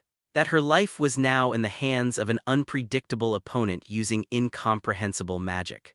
The more you struggle, the harder it gets. Lumia, barely holding eye contact with Jern's unreadable gaze, suddenly came to a realization. The identity of that unfamiliar discomfort she had been feeling all along. Shall we talk now? Hick. That feeling was fear. People must take responsibility for their actions, and taking responsibility is horrible and unpleasant, which is why you have to be careful with your actions. For these reasons, I had no intention of defeating the princess. If I did, and Lumia, gritting her teeth, started retaliating, the difference in scale would become very apparent. I could have crushed her overwhelmingly as it was, but if her pride got wounded in the process, things could get bad. I just needed to let her know I wasn't someone to be taken lightly. So that she wouldn't easily pick fights with Dercia or me, princess. First I released the pressure, Kaya. Kaya, the princess, regaining her freedom, suddenly had a frightened expression like a scared little girl, stumbled backward and collapsed onto the sand. While I stood there confused, she looked up at me with trembling eyes. I quickly looked around, then offered her my hand. Princess, please stand up. Stay away from me. Hey. I tilted my head in confusion, and upon seeing that, the princess hiccuped, pulled her knees in, then quickly nodded. I understand, I'll apologize, I'm sorry, I take it back. Yes, your master made the right judgment. No, that's not what I wanted. Well, I mean, it's not wrong, but... Hick. This situation isn't looking great. If we stay like this, the gallery is primed to start making strange noises. I made the princess aware of this. Princess. Why yes. Everyone is watching. Please get a hold of yourself. I extended my hand once again with a solemn expression. The trembling princess glanced at the spectators around us, then slowly took my hand. I helped her up and, still holding her hand, bowed my head deeply and shouted in a loud voice so everyone could hear, I've learned a lot. Thank you for your instruction. Only then did the confused spectators begin looking at each other and exchanging opinions. What just happened? The princess kept canceling her spells midway. I thought they were just messing around. Was she helping that commoner with his training? Maybe. Honestly, I didn't care how it all turned out. I leaned in slightly and whispered into the ear of the princess, who was still trembling like she was stuck in vibration mode. Princess. Why yes. Her reaction was something to see. I could visibly see the goosebumps rise on her skin. Even if it earned me scorn, I said what needed to be said. The reason Dercia Nim chose me over princess is not because I'm particularly talented, it's because I'm unusual. You've seen the little tricks I just showed you, so I hope you'll let it slide with a generous heart. I understand, I won't say anything to you all again. Your speech. My speech. Your speech has changed. There's no need for honorifics either. I understand. I shall also never again approach you and your people. That shifted from won't say anything to won't approach. Thump thump thump. Through my current sense, the princess's heartbeat was far from normal. Even her teeth were chattering. She really seemed to be terrified of me. I just hope that fear doesn't turn into anger later on. Clap, clap, clap. Then, as I turned my head, I saw Dercia standing silently in the audience, clapping expressionlessly. When had she come out? I've lived long enough to tell. Right now, Master looked quite pleased. Well, if she's satisfied, then all's well. Winner Princess Lumia. While the event staff lifted the hand of the still trembling princess, I quietly stepped away from the scene. You've won the bet, congratulations. Rohimdal, who had been staring at the arena, hung his head low upon hearing Dercia's congratulations. He couldn't even tell what kind of expression he was making right now, just how did he do it. Veins bulged on his hand, gripping the head. The princess's talent was real.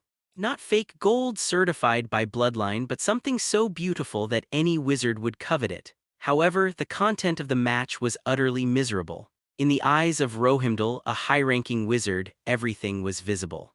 The princess went all out and that disciple received it. Even though he didn't have to, had he used that mysterious magic right at the beginning, the princess would likely have been killed instantly. The only reason he didn't must have been his master's order. Even this bet had been nothing more than a play unfolding on her palm, telling you that wasn't part of the conditions. Dercia spoke flatly, as if it were far more precious than some secret to reaching 8-star. Rohimdal lowered his head even further and let out a boiling voice. I don't need it. How are you certain? You knew I would say this. Please stop tormenting this old man any longer. Pride, even though he was a 7-star wizard and despite knowing he could never win, the only reason he challenged a 9-star and picked a fight. That collapsed so thoroughly it lost all meaning. If he accepted that secret, he would never be able to recover again. Dercia furrowed her brow as if dumbfounded. She had expected that decision. It was something else that puzzled her. Old man. She didn't really care about things like self-loathing or inferiority complexes, but hearing someone call themselves an old man right in front of her, it was, somehow, just absurd. Still, perhaps it's fitting for a wizard who reached 7-star on that inferiority complex alone. He must have a tremendous desire to reach 8-star, yet the way he declined didn't look so bad. Dercia gave a small smile, nodded slightly, and stepped back. In that case, I'll respect your decision. Wait.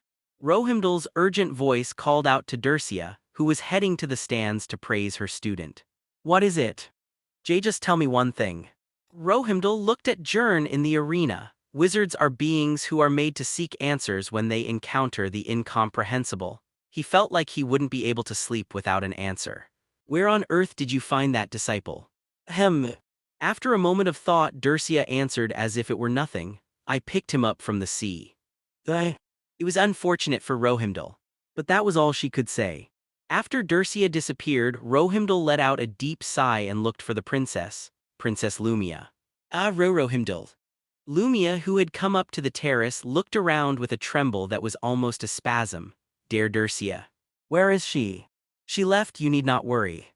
Few know that's not what I meant. Rohimdal had never seen the princess like this before. She was always confident, never losing her momentum no matter who she faced. Now she looked like a puppy meeting a tiger. What is that? Just what is that thing and where did it come from? Watching her trembling pupils, Rohimdal understood her feelings 100 times over. That child, not even the same age as the princess, no, much younger than her, danced lightly above every known perception of magic. It wasn't simply about being strong, he was the same. Witnessing an incomprehensible existence had made the princess like this. He wanted to relieve her anxiety, but he could only relay what he had been told.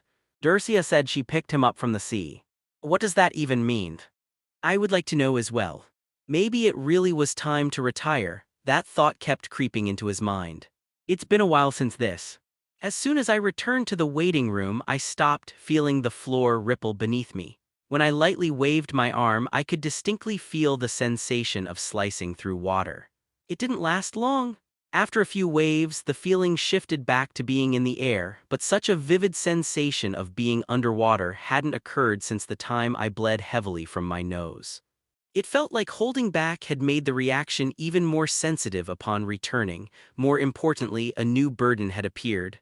MMMs. Oh. After testing it out by speaking directly and throwing an empty water bottle on the floor nearby. The sound echoed slightly. It had a muffled, resonating quality. How fascinating. It felt like making sounds inside a bathroom, but this probably wouldn't cause any issues. Of course, I can't say for sure, but even if it worsens, it would likely just feel like talking underwater. Compared to other things, wasn't that nothing? As I was thinking that, I heard the door to the waiting room open. Master. Dercia, who looked like she was about to say something, stopped and tilted her head curiously. Say that again. Master. It's gone a bit worse. Hi. Why? Your voice is different. Wait, you can hear this. Apparently, this echoing voice also sounded that way to others. This was the first burden I had that affected other people. Or rather, it was more accurate to say it was the first burden others could perceive. A normal person wouldn't notice, however, given my race. Dercia perked up her ears. I had forgotten she was an elf. What about the other burdens? They're intense, it's cold, my vision narrows even more and it crashes down harder. Then how do you feel? The best. I reached out into the air. Maybe it felt that way because I had held it in and then released it, but it definitely felt like I had regained my freedom. Something like this seems possible too. Click. Opening and closing my hand, I grabbed the water bottle placed on the floor from a distance. The combination of currents, water pressure, and the extremely heightened current sense all came together like a finely tuned clock, delivering the sensation as if I had really grasped it with my hand. I let out a small laugh and answered, "It works, it really feels like I'm holding it." Shall we test it? How? Dercia extended her hand. Try grabbing this from where you are. Okay. I grabbed Dercia's hand. The sensation of her cool skin was transmitted. For the hand of an archmage, it was quite small, nearly no different from mine. Can you feel it? Yes, I can feel an invisible hand grabbing mine. It's cold and something about it is unpleasant. Then would you like to try grabbing the inside? The inside? Yes. Dercia said something bizarre. Imagine grabbing the inside of the skin, the flesh inside the hand. Is that even possible? I wouldn't know. But you might. It's not my fault if you get hurt. I attempted to pierce through Dercia's skin and touch the bone, but nothing really changed. It was too absurd, so I gave up. Then Dercia touched her own hand and muttered, "Looks like that's still too difficult." Difficult or not, I don't think that's even possible. I've seen a certain abyss wizard actually do it. Perhaps, Jern, you might be able to someday as well. Alright. By the way, what should I do about this voice? If it gets worse, won't people find out? As I said, unless someone has extremely sensitive hearing, they won't notice, and information about abyss wizards is still very scarce. If it's only enough to deduce from your voice, there are maybe 2 people in the Empire who could do that, myself included. Is that so? Don't worry too much, you're progressing at a fast enough pace. If you can maintain your breathing even while being burned, fainting won't kill you. You could say you've already achieved your goal. I gave the princess a bit of a scare. I figured that's what you wanted. Did you perhaps expect that? Dercia smiled lightly and opened the door connected to the library. I assumed that if you participated in the match, she would pick a fight in some way. So you had prepared for it? No. I didn't do anything. Whatever the princess tried, I didn't believe it would work on you. That was simply my judgment. I followed Dercia with a slightly uncomfortable expression.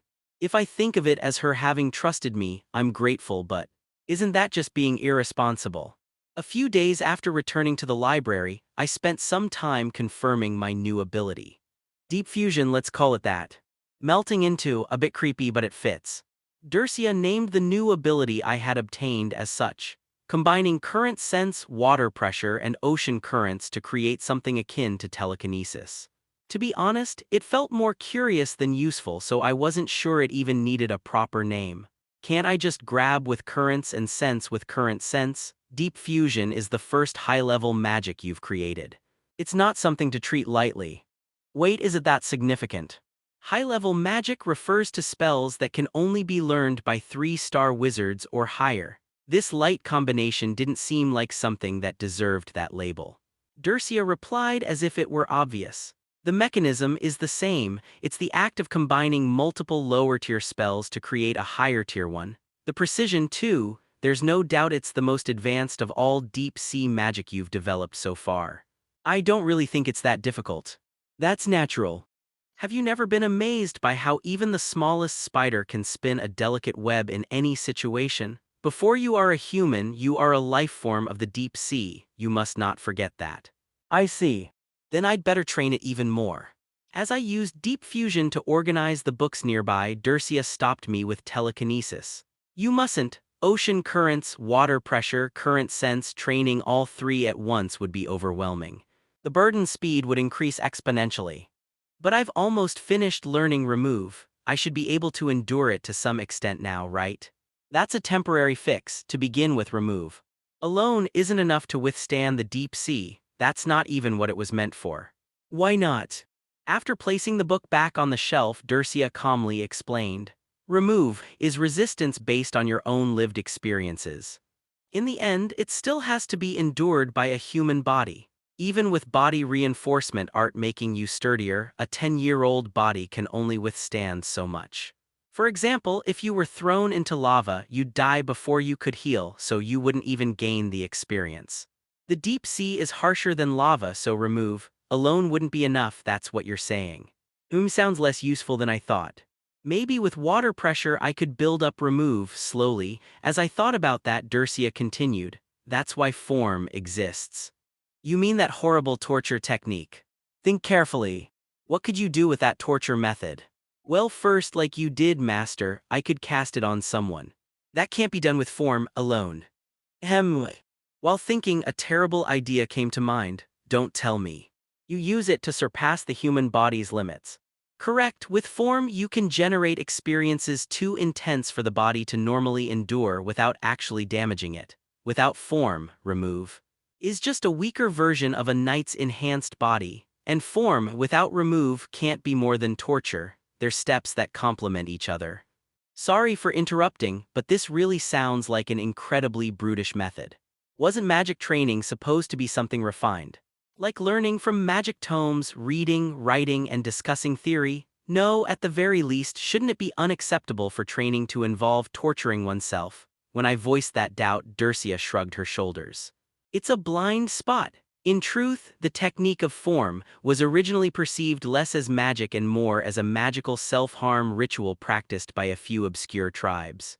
That was until a certain wizard who saw its potential added growth to both form and remove to complete it. After that, even the old geezers of that stubborn Magic Tower's elder council had no choice but to acknowledge it. What's growth? I'll tell you once you've learned everything. There was no choice. Well, it's all for the sake of growth anyway. I let out a sigh and stood up, only for Dercia to glare at me. So, when are you sending her back? Soon.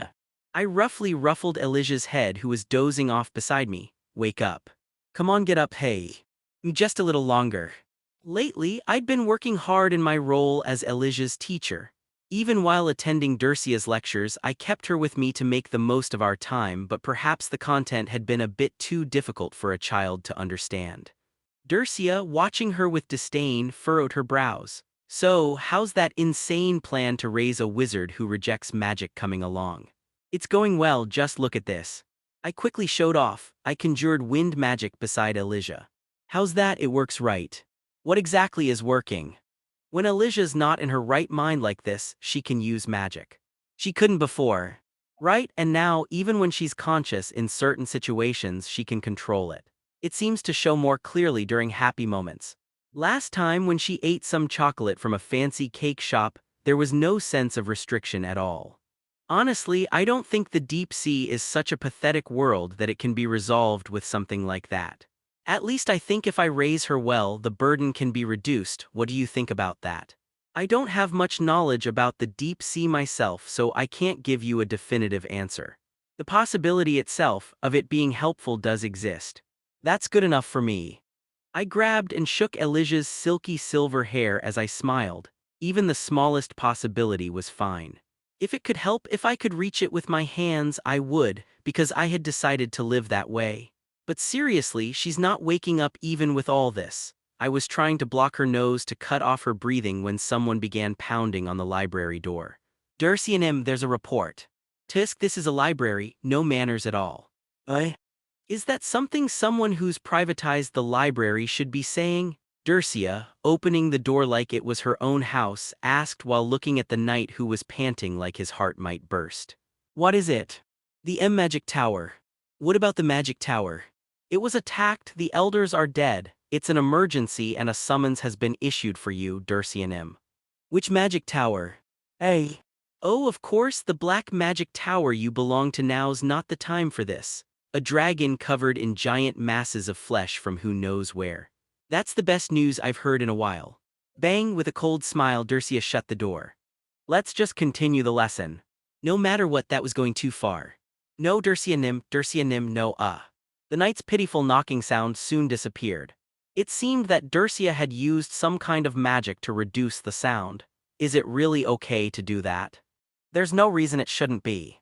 There was not a trace of hesitation on Dercia's face as she spoke firmly. Truly, she looked as though she had no interest whatsoever in what happened to the Magic Tower. The Magic Tower is not simply a research space, it is a wizard's sanctuary. The workshop, research, data analysis, all of it cannot be done without the Magic Tower. At least that's how I understand it. That's why the greatest fear among wizards would be to be expelled from the Magic Tower. I don't need it. Even if I gathered all the knowledge from the Magic Tower, it wouldn't differ much from what I already know. And also, Dercia spoke, narrowing her brows slightly, seemingly displeased. The Magic Tower has become corrupted. It now focuses only on copying and improving upon existing magic. Is that really a problem? Yes, they're obsessed with making already perfect magic even more perfect. Maybe it's a task someone needs to do. But it's not something the Magic Tower should be entirely devoted to. If one walks the path of natural magic, then they should observe not only the flowers that bloom from the seed but also the trees, the weeds, and the grains. Yet they are pouring all their energy into refining magic to produce only the most beautiful flowers. And the goal behind it all is simply to curry favor with the nobles. She began to unload a series of unasked-for facts. I'd thought it before, but Dercia really becomes talkative when it comes to magic. After rambling for a while, Dercia concluded with a look of disdain. In short, there's little difference between the Magic Tower of 100 years ago and the one now. At best, it has only achieved meaningless improvements that are visually more beautiful. Did you fight with the Magic Tower? It's simply that I have no desire to be involved with them. So there was a fight. Thinking Dercia would handle things her own way, I said nothing more. However, the Magic Tower was persistent. The next day, to Dercia Nim, a message came from the Magic Tower saying that if you respond to this summons, they will forgive the matter of you burning all the materials. Why did you do that? I only burned the materials I created myself. It's nothing to be condemned for. The day after that, Dercia Nim, a message came saying they will overlook the incident where you insulted the Tower Lord's research materials to his face. Seriously, why did you do that? My research was plagiarized. I don't mind things like that, but the magic created from it was one of those improved spells I mentioned yesterday, so I just wanted to prevent it from happening again. Dercia nonchalantly sipped her coffee, seemingly unfazed. She must have been quite the handful in her youth. Now I understood why other wizards feared or avoided her. Still, their continued visits are annoying. It's not easy to focus on teaching either. I'm sorry. I'm just not good enough yet. Over those 3 days, I had been diligently learning the form, magic. But unlike the remove, magic, it was difficult. No, it was entirely new. I hadn't even grasped the proper sensation of it yet. From what I understood, form is about engraving phenomena into the body. The simplest one, muscle rupture, which Dercia applied during training, kept activating in bizarre ways. Instead of causing rupture, it made the muscles relax or feel like they were being massaged. Dercia encouraged me as if it were nothing major. It's a matter of time. Since you've experienced it physically already, once you find the clue, it will all unravel. Rather. Looking slightly surprised, Dercia stared intently at my hand and spoke with affirmation. Your failures aren't just failures, they're closer to progress. What do you mean? It means you're not simply copying what I taught you but trying to create your own magic. Hi. I've been doing exactly what you told me. Same understanding, different solution, I suppose. To me, all your attempts appear creative, no, even bold. For example, you tried reversing what I taught you to see if you could use form in a beneficial way. Dercia smiled with great satisfaction. I think it's your greatest strength. You might take longer to learn magic than other wizards, your output may also be lacking. But when it comes to understanding and utilizing magic, you're exceptional. So when you said that having a talent for magic and being a talented wizard were different things, this is what you meant. Not exactly the same, but yes. That would be a fair way to put it. If she said so, then that must be it. As I was practicing the form, under her satisfied gaze, the door was once again banged on loudly. Dercia Nim. They said they won't hold you accountable for anything that's happened so far, please. Even the incident where you assaulted a member of the Magic Tower. What was the reason for that one? I asked out of pure curiosity, and Dercia shrugged her shoulders as she answered. I just felt like beating him. Truly a model master she was. The next day, the knight, exhausted from acting as a messenger between both sides, delivered a message with a weary voice, not one of forgiveness this time. Durcia Nim, along with everything else previously mentioned, they said they'll grant you one wish, anything you want. I expected her to ignore it, but instead Durcia sighed and rose from her seat. It was so surprising that my eyes widened. You're going to? Yes, no matter what, getting expelled from the magic tower would cause more than a few inconveniences. I'm more surprised that you haven't been expelled already. How did she not get kicked out after pulling all that? Durcia gave a short laugh as she replied, a magic tower with a 9-star wizard, they value that pathetic title more than anyone else in the world. So it was a relationship where they just borrowed her name since she didn't come in or out. And I've been waiting for that. Looks like there was something you wanted from the magic tower after all. Haven't I told you, there's nothing to gain from those regressive pieces of trash? Then why go? Jern, there's something you can gain from the magic tower. Yes. The Black Magic Tower has a high enough reputation that if you're affiliated with it, you won't be ignored by other wizards when introducing yourself. Of course, that's secondary. There's something there that can only be obtained from that place, and I think this is a good opportunity to secure it. With a clunk, she pushed the door open, and rather than the worn-out knight, there was a marketplace in some desert town with people walking to and fro. It was clearly a faraway, different region. Yet despite a new space having suddenly opened up into a back alley, the people only gave it a curious glance and didn't react much beyond that.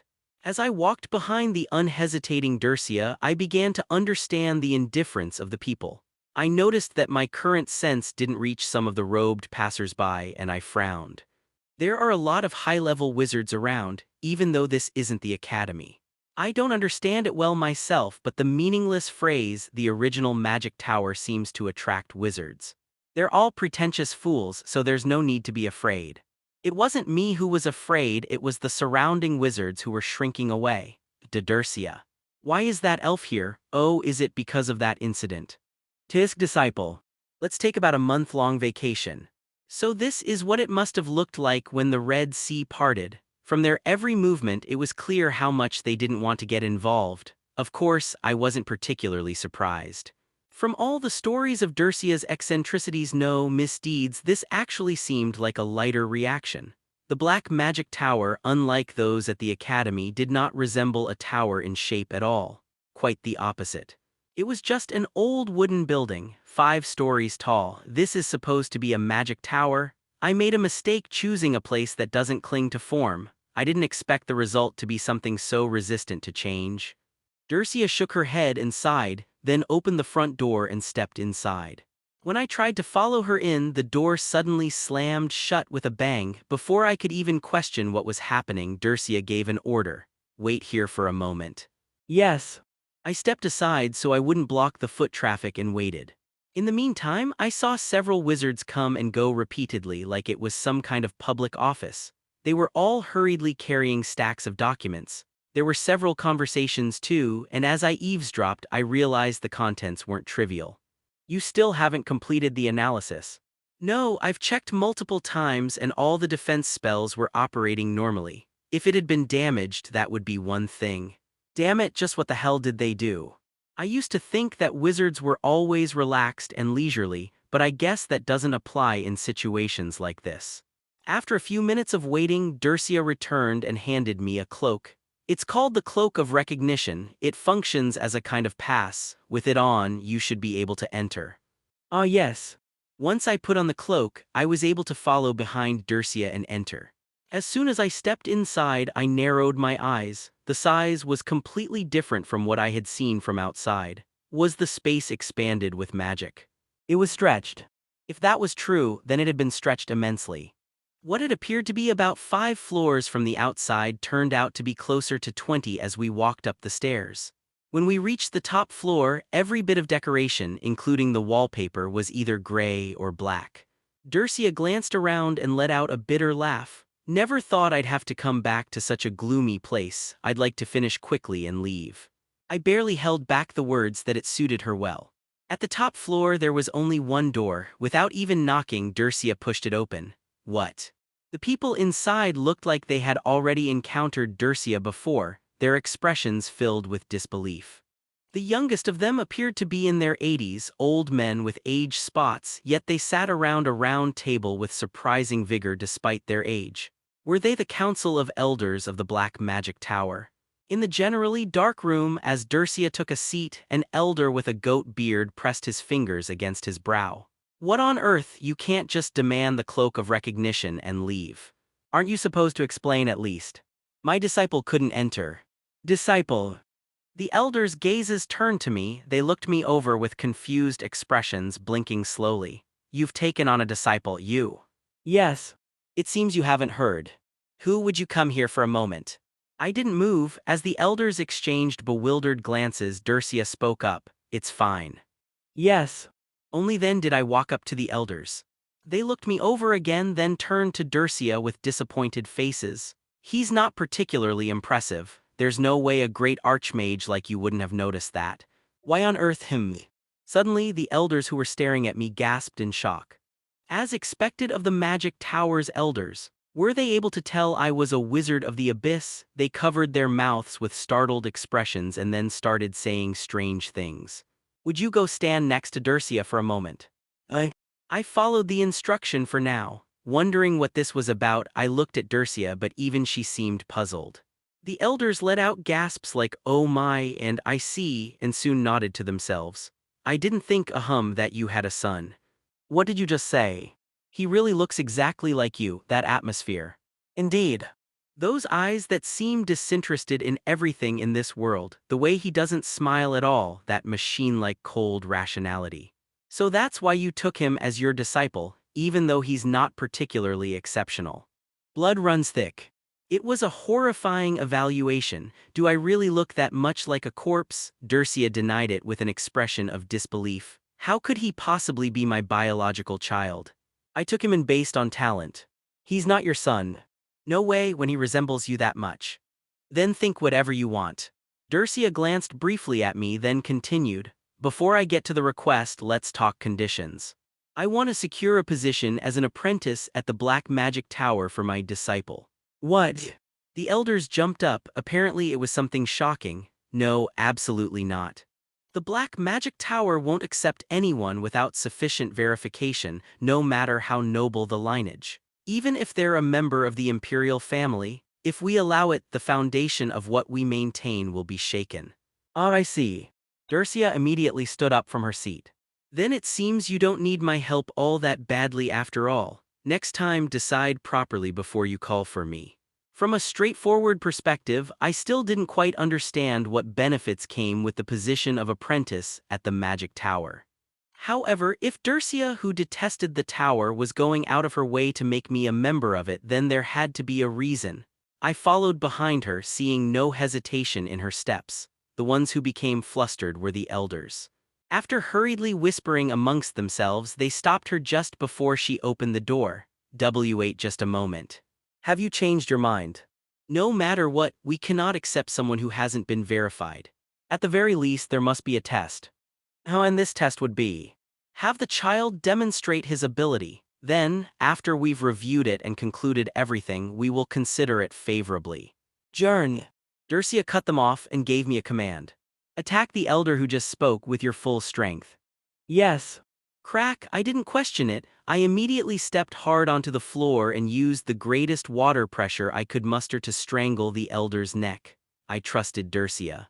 Unless her goal was to turn me into a murderer, there was no guarantee that the tower's ancient monsters would die from my Abyss Realm magic. It was essentially the same as saying they wouldn't. Kug. Even while receiving the reduction effect of the cloak, the burden was so great it felt like my breath would stop. However, what is this? The elder, whose body should have been crushed easily, was completely unharmed. It was hard even to tell that he was being attacked. No, more than calm, he was analyzing it. It's not telekinesis, do you all feel that? Impressure, perhaps. Quite impressive, no, is this even possible from someone at the 1-star level? Who remarkable. K. Kehuk. I gave it my all until the very end. But in the end, just as my vision turned yellow, I collapsed forward. With a thud, Dercia caught me with her hand. Well done. As I caught my breath, the elders slowly nodded their heads. Seems we underestimated him just because he's young. But yes. It appeared they weren't elders just because of age after all. As expected of your child, odd yes but undeniably talented. Very well. With this level of ability, we'll acknowledge him. Maybe not, but still. As I staggered to my feet, the elders became serious and continued speaking. Then, for compensation, forgiving your past offenses and granting this child the status of apprentice, will that suffice? That is acceptable. Finally we can get to business. The elder in the center sighed and handed over a certain magic tome. Isn't that the Book of Celestial Growth? How nostalgic. It's a copy, the original was stolen. Dercia's expression changed slightly. For now, we'll conceal the information with this, but if they start using it, we'll be discovered. It's terrible. That book isn't something that could be stolen unless the tower was completely destroyed, but from the outside, it looked fairly intact. That's what makes it strange. The book disappeared during an attack on the tower. Naturally, it was protected by all kinds of barriers, but the intruder disabled every single security spell and calmly took it before leaving. How is that possible? Of course not. And that's exactly the problem. The elders clenched their teeth with a deep sigh. At first, we concluded that one of us had betrayed the tower. I would have thought the same in your position. That's why we resorted to this method. The elders opened their robes. Each and every one of them had a dagger embedded in their heart. It was a truly grotesque sight. Amazingly enough, there was nothing. We are innocent. Dercia let out a short laugh and crossed her legs. Or perhaps all of you are accomplices. Well, I suppose someone like you might think that way, but if that were the case, we wouldn't have gone to the trouble of calling you here. What is it that you want from me? Do whatever it takes. The elders pleaded in voices worn thin with exhaustion. Retrieve the Book of Celestial Growth before the other towers find out about it. Unlike the reward given to your disciple, we'll give you whatever you want. I don't need anything. Still, I can more or less guess who's responsible. As if she had heard all she needed, Dercia stood from her seat. Take me to where the Book of Celestial Growth was kept. Understood. Then I'll take care of your disciple. Choose carefully. With that incomprehensible remark, Dercia left the room. The remaining elder clasped his hands behind his back and approached me. Clearing his throat, he asked, "So do you have anything you want? As a member of the Black Magic Tower, we'll do our best to accommodate you." It was the elder whose neck I had just tried to strangle. Feeling a bit awkward, I asked, "I'm not really sure what I'm supposed to choose. Didn't your master tell you?" She said she'd explain later, but she hasn't yet. What a troublesome master. A Tusk. The elder, muttering behind Dercia's back, shrugged and replied, "Every wizard needs a workshop. I'll build one for you." What's that? As I tilted my head, the elder nodded and explained. Wizards rarely stay cooped up in one place just to train. They travel around to gain new experiences. Especially as an apprentice, you'll practically be moving once a week. You can't carry everything with you each time, so you store your documents and research materials in your workshop. Think of it as a portable subspace. I tilted my head again. Dercia must have decided I needed this and brought me here, but from what I'd heard, it didn't seem all that useful. The elder, wearing a disinterested expression, opened a door and led me somewhere as he added to his explanation.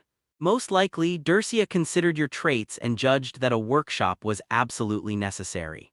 My traits? The elder shrugged as if I'd asked something obvious. Weren't you someone who fell into the abyss? I didn't bother to answer.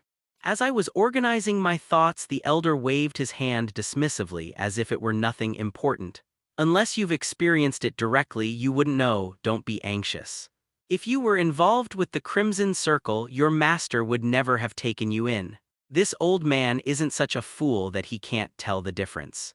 Master said that the number of people who could recognize abyss magic is extremely small. Did you think the elder of the Black Magic Tower wouldn't be part of that extremely small group? I see our reputation is fading. I'm a commoner, an orphan at that, so I didn't know. I'm sorry. At those words, the elder who had been walking opened his eyes wide in surprise. A commoner. Then you're a natural-born wizard. Yes. Tusk, it seems you've borne all the misfortune of the world in your body alone.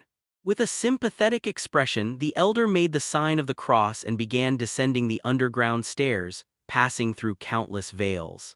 I Even though I've only learned crude things like elemental magic and the growth, form, remove when it comes to general magic, even so, I could tell that the flow of mana here was abnormal. The security was incredibly strict. Sticking close to the elder's back, we arrived at a bleak little room. The elder opened the door. Inside, there was nothing, literally nothing. It was a square gray box-like room with not even a window. I asked in confusion. "Is this my workshop? You need to choose now." What is he talking about? As I was wondering, the elder opened a box next to the door. Inside were indeed an uncountable number, probably over several thousand, of keys in various forms. The material, the size, the color, they were all different. What would be good? How about this one? After some consideration, the elder handed me a key made of some unknown blue metal. The moment I grabbed it, I could feel its coldness. Holding it in my hand, unsure of what to do, the elder finally seemed to realize something and smacked his head in self-reproach. "Ah, that's right, you wouldn't know if you're a commoner. Try using that key to open the doorknob." "Yes." I closed the previously empty door, inserted the key into the doorknob and turned it. Click, with that sound, the door opened. And instead of the gray box, a very spacious room filled with all sorts of tools came into view, including a cauldron, a desk, a makeshift bed, a table, and a bookshelf. The elder naturally stepped inside and began explaining. "This is a workshop used by those who study alchemical magic. It comes equipped with basic necessities. Apprentices who don't have much to bring usually choose this type of workshop." I followed him in and touched the cauldron. As expected, it was real. A slight shiver ran across my skin. Yes, this is what magic is. So this is how it works. Is it unusable in rooms without doorknobs? If the room has the form of an enclosed space and a closed door, you can open the workshop just by mimicking turning the key in front of it. In places like inns, if you close all the windows, it opens, so that's how it's usually used. What happens if someone else opens the door to the room where the workshop is active? It depends on the settings. If the person who opened the workshop allows it, the workshop appears. If not, it's just a normal room. My own space, it has a romantic ring to it. Would you like to try opening them one by one? Yes. As I opened the workshops one by one with the key, I came across a very strange place. Grass was growing from the floor, not just a few inches but tall enough to reach my knees. What is this? A workshop doesn't merely serve as a room. Sometimes people grow herbs or poisonous plants used in potions like this. I didn't expect such variety. After a brief moment of thought, I asked the elder with a mindset that there was nothing to lose. "Then, by any chance, is there a room related to healing?" "Healing?" "Yes, a place where if your body is in pain or sick, you can recover quickly. Is there no such place?" Wait just a moment." The elder handed over a rather pretty key made of white ivory from the box. "This one isn't used very often, but you should at least take a look." This workshop was closer to an infirmary than a workshop. A white bed, all sorts of medicine, bandages, and even surgical tools. It felt like a small hospital combined with a pharmacy. There was even a desk in the middle with tools used for mixing medicine. On the desk were several books about medicine, bottles, and treatment. Skimming through the contents, the explanations were so clear that even severe injuries could be treated easily just by following along. I liked it. I nodded and put the key in my pocket. "I'll go with this one." "That's a unique choice. Are you really sure?" "Yes." If I were to use a workshop, there was a higher chance I'd use it as a place to escape rather than one to refine magic. In that case, painkillers would be more useful than a cauldron. It's simply a matter of efficiency. The elder, who was watching my deeply satisfied smile, let out a sigh with a regretful expression. "What is it? Does your master abuse you by any chance?" "I think from my point of view. If a 10-year-old boy chooses a workshop that isn't for magic but is an infirmary with medicine and surgical tools, what am I supposed to think?" If you're being abused, tell me. Right now I have no choice but to borrow Dircia's power, but after that I'm willing to rescue you." "Well, I guess you could say I'm being used as a test subject, but I'm not being abused or tortured or anything." I trailed off as I recalled wandering the library with muscle tears from the form. Probably not. Unfortunately, I couldn't give a definitive answer. Wearing the key as a necklace and heading back up, I found Dercia waiting for me. Have you chosen your workshop? Yes. I picked one that I liked. Should I change it with something else? That will suffice. Our business here is done, so let's leave as soon as possible. Dercia. As Dercia, looking annoyed, tried to open a nearby door, the elders called out to her with solemn expressions. Please take good care of him and be careful. From what we've seen and felt directly, they are not normal. Magic of the abyss is bizarre by nature. Or did you think those who declared war against the world were sane? No. One of the elders shook his head, cold sweat running down his face. That's not what I meant. Even for an abyss there are degrees, but they felt a little different. Ahem. Please don't be arrogant. It may sound presumptuous, but do it for the sake of your disciple.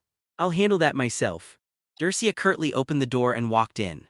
Inside was a library. As I was about to follow, I confirmed that Dercia couldn't hear and bowed my head instead. Allow me to apologize on her behalf. Master seems to have some unpleasant memories of the Black Magic Tower, so her words come out a bit harshly. That is partly our fault. Dercia sees us as cowards who chose complacency over progress. The elders sighed and shook their heads. However, we are short-lived. Even if we live longer than the average person, that fact doesn't change. One cannot live their entire life with the ambition of youth. I believe Master chose magic and you chose the Magic Tower. It's not a matter of right or wrong. Just as I was about to follow her into the library, one of the elders stopped me with a voice filled with curiosity. You are quite peculiar. Yes. Didn't your master tell you that you're terminally ill? She did. I also understand that my actions are nothing but flailing and that the result will be the same, only a more painful death. If you understand that, then why did you choose to move forward? I find it difficult to understand. I could tell you, but... After a moment of thought, I shrugged and answered. Just as my long-lived master doesn't understand you short-lived people probably won't understand someone like me who's practically a mayfly. The elders, wearing expressions of brief disbelief, soon let out hollow laughter and nodded. Ha ha ha, I see now that was a foolish question. Now I understand why Dercia took you in as her disciple. I'll take that as a compliment. As I crossed the final door, they greeted me with expressions much gentler than when we first met.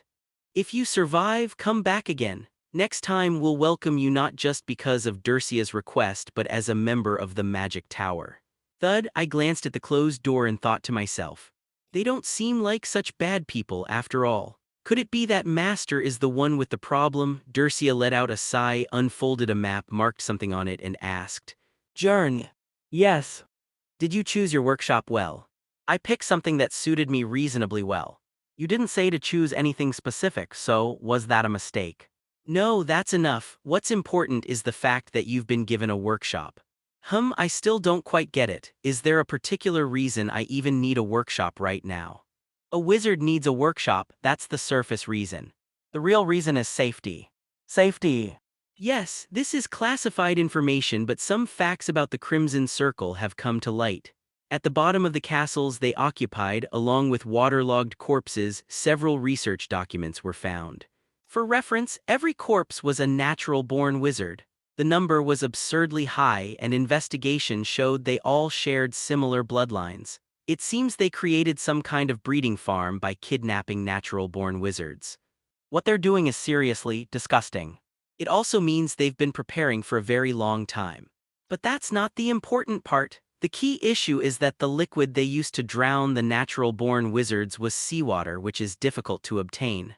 Why go out of their way to use ocean water? No way. They are trying to create beings similar to you, Jern. That much is certain. The moment I heard Dercia's firm tone, I recalled what Parse had said. The three evils. No idea why they're trying to create one, but that's definitely their goal. I can't be by your side forever. And you can't spend your whole life hiding the fact that you're born falling in abyss. At least until you build enough strength, it's better to train your abyss magic within the workshop. If you're ever discovered and become a target of the Crimson Circle, you won't be able to resist. Yeah, that makes sense. I did defeat Parse, but it was a result of luck. leveraging elemental advantage and information disparity. If those who attacked the magic tower started seriously targeting me, I'd be finished. If I step even slightly outside Dercia's protection, I'll be in serious danger. As I fiddled with the key in my chest pocket, Dercia began busily packing her books. Where are you going? Now that I've received what I needed, I have to take care of what I must do. It's troublesome, but I'll be out of town for a few days to retrieve the Tome of Celestial Reformation. A few days? Can't you just open a gate, teleport, beat up the guy who stole it, and bring it back? The Gate of Myriad Worlds is not omnipotent. I can only travel to locations I've personally opened by hand and inscribed the technique into. And Jern, don't speak like it doesn't concern you. You're coming with me. Why? Are you not going to train? You need to learn the form. Can I rest for a few days? No. I was hoping for at least a bit of rest. Letting out a sigh, I opened the library door and stepped out. Then I'll go inform them I'm heading out for a while. Be back by dinner. Got it. Lately, Elijah's growth was visible to the eye. It greatly influenced the way I was treated as her master. As soon as I arrived at Aletis's estate, the butler rushed out in a panic to greet me. Sir, isn't today a day without lessons? I just have something to tell Elijah. Please wait a moment. I'll escort you to the drawing room. Sitting in a drawing room far nicer than my own room and sipping tea, Elijah, now looking much healthier than before, came running in. Jern, what's going on today? We don't have a lesson. Sorry if I interrupted anything, I just came to report something. No, you didn't interrupt anything. Actually, I was about to send someone to call you. It worked out perfectly. Call me. Why? Even though there was a seat across from me, Elijah deliberately sat next to me, eyes sparkling as she grabbed my shoulder and shook me. Dad said we're going on a trip. He said you can come too, Jern. When? In 2 days. That overlaps with what I came to say. I gently detached myself from Elijah and explained the reason I came. I have somewhere to go with Master soon, so I wanted to let you know I won't be able to hold lessons for a few days. Oh really, that's too bad. Elijah, true to her age, visibly pouted with a disappointed expression. If you want, I could go later. No, don't adjust your plans for me. It's a family trip, and if I tag along, it'd just be weird. I appreciate the thought, though. Okay. But what's this all of a sudden? A trip. Don't be surprised. Elijah proudly held out her palm and, with what she thought was a focused expression, began staring intensely at her hand. HRRRNG. It was just like before. The difference was nothing had happened last time. But this time, whoosh, though small, a spark of flame appeared. I was genuinely surprised and gave her a round of applause. Wow, that's amazing. You've already gotten this far. Though she was gasping for breath as if she'd used all her energy just for that, it was definite progress. It meant she could now cancel her mana-rejecting ability at will. Elijah beamed and said cheerfully, "It's all thanks to you, Jern. Now I can go back to the academy next semester. You're the one who worked hard. I didn't really do that much." In truth, I hadn't taught her magic so much as guided her through things like mind control and meditation. Because Elijah's problem was that her inner world was being dominated by negative thoughts. No, if you hadn't been there, I could never have done it alone. I'm glad I helped, but it wasn't that much. Next time I come by, about that ability to reject magic. I was about to say let's try learning how to control it, and if possible try using it on me, but Elijah beat me to it. Today's not a lesson day. Anyway, listen to this. Do you know where we're going? It's a city in the west called Aislinn, and it's super pretty, and you have to make a reservation months in advance, but since people haven't been traveling lately, we managed to get tickets. I nodded with a bitter smile. It looked like I was going to be stuck chatting with her until dinner. Bright moonlight? In a darkness so deep one couldn't see an inch ahead, a unit of knights cautiously approached a city glowing with lights. Once they reached a high ridge overlooking the city, the unit halted and busily began setting up a base. Captain, we've arrived at the target location. We begin reconnaissance. It was a dark night, but the knight's vision exceeded that of ordinary binoculars. There was no issue in surveying the city. After observing for a while, the knights shook their heads. It doesn't seem like the Crimson Circle has taken it over. It looks like some kind of festival is happening. People are dancing in the streets even at this hour. Is that so? Then we can switch to an infiltration mission. The knight commander nodded, then looked around at the unit and gave a firm yet quiet order. Listen carefully, things may seem normal now, but don't let your guard down. Once disguised and inside, observe your surroundings for 3 days without doing anything rash. Even if you notice something strange, report before you act. Remember, acting alone could cost your comrades their lives. Yes, sir. The well-disciplined knights began changing into the clothes they had prepared for disguise. Their swords and armor were to be smuggled and hidden within the wagons, so they gathered all the equipment in one place. In the midst of it all, a rookie knight who had been observing the city with a suspicious gaze suddenly covered his own mouth. Huh. Hey rookie, keep it down. Are you trying to blow the mission? Sorry sir, but please look at that. The knight, irritated, glanced at the city once more, but saw nothing out of the ordinary. What are we supposed to be looking at? It's the movements of the citizens. How should I put this? They're too bizarre. What? At those words, the knights turned their attention back to the festival. Wait. What is that? There was nothing inherently strange about the sight of citizens dancing in a festival. Children and adults alike were clapping hands with bright, happy expressions, enjoying themselves. However, they're repeating it. Like a drill. They were precisely recreating a 1-minute dance in reverse order, then dancing it forward again for 1 minute. All of the citizens, without exception. As the knights watched this one grand play unfold, chills ran down their spines. This is insane. What is this, even? This festival was a massive trap staged for someone, and that someone was likely them. Panicked, the knights turned to their commander. Commander, I think our mission has been compromised. There's a traitor on the inside. We need to report this immediately. This can't be. The shocked knight commander gripped the hilt of his sword, trembling, then suddenly shouted. Isn't this too sloppy? Yes, it is. You useless fools. Slick, the head of the speaking knight, dropped to the ground. The commander's sword flared with fire. His expression, once solemn, now twisted with irritation and annoyance, completely unlike before. I could have had at least a month of safety if I'd tricked these idiots and handed them over properly. Am I really the only one doing his job right? See, Commander. Get a grip, rookie.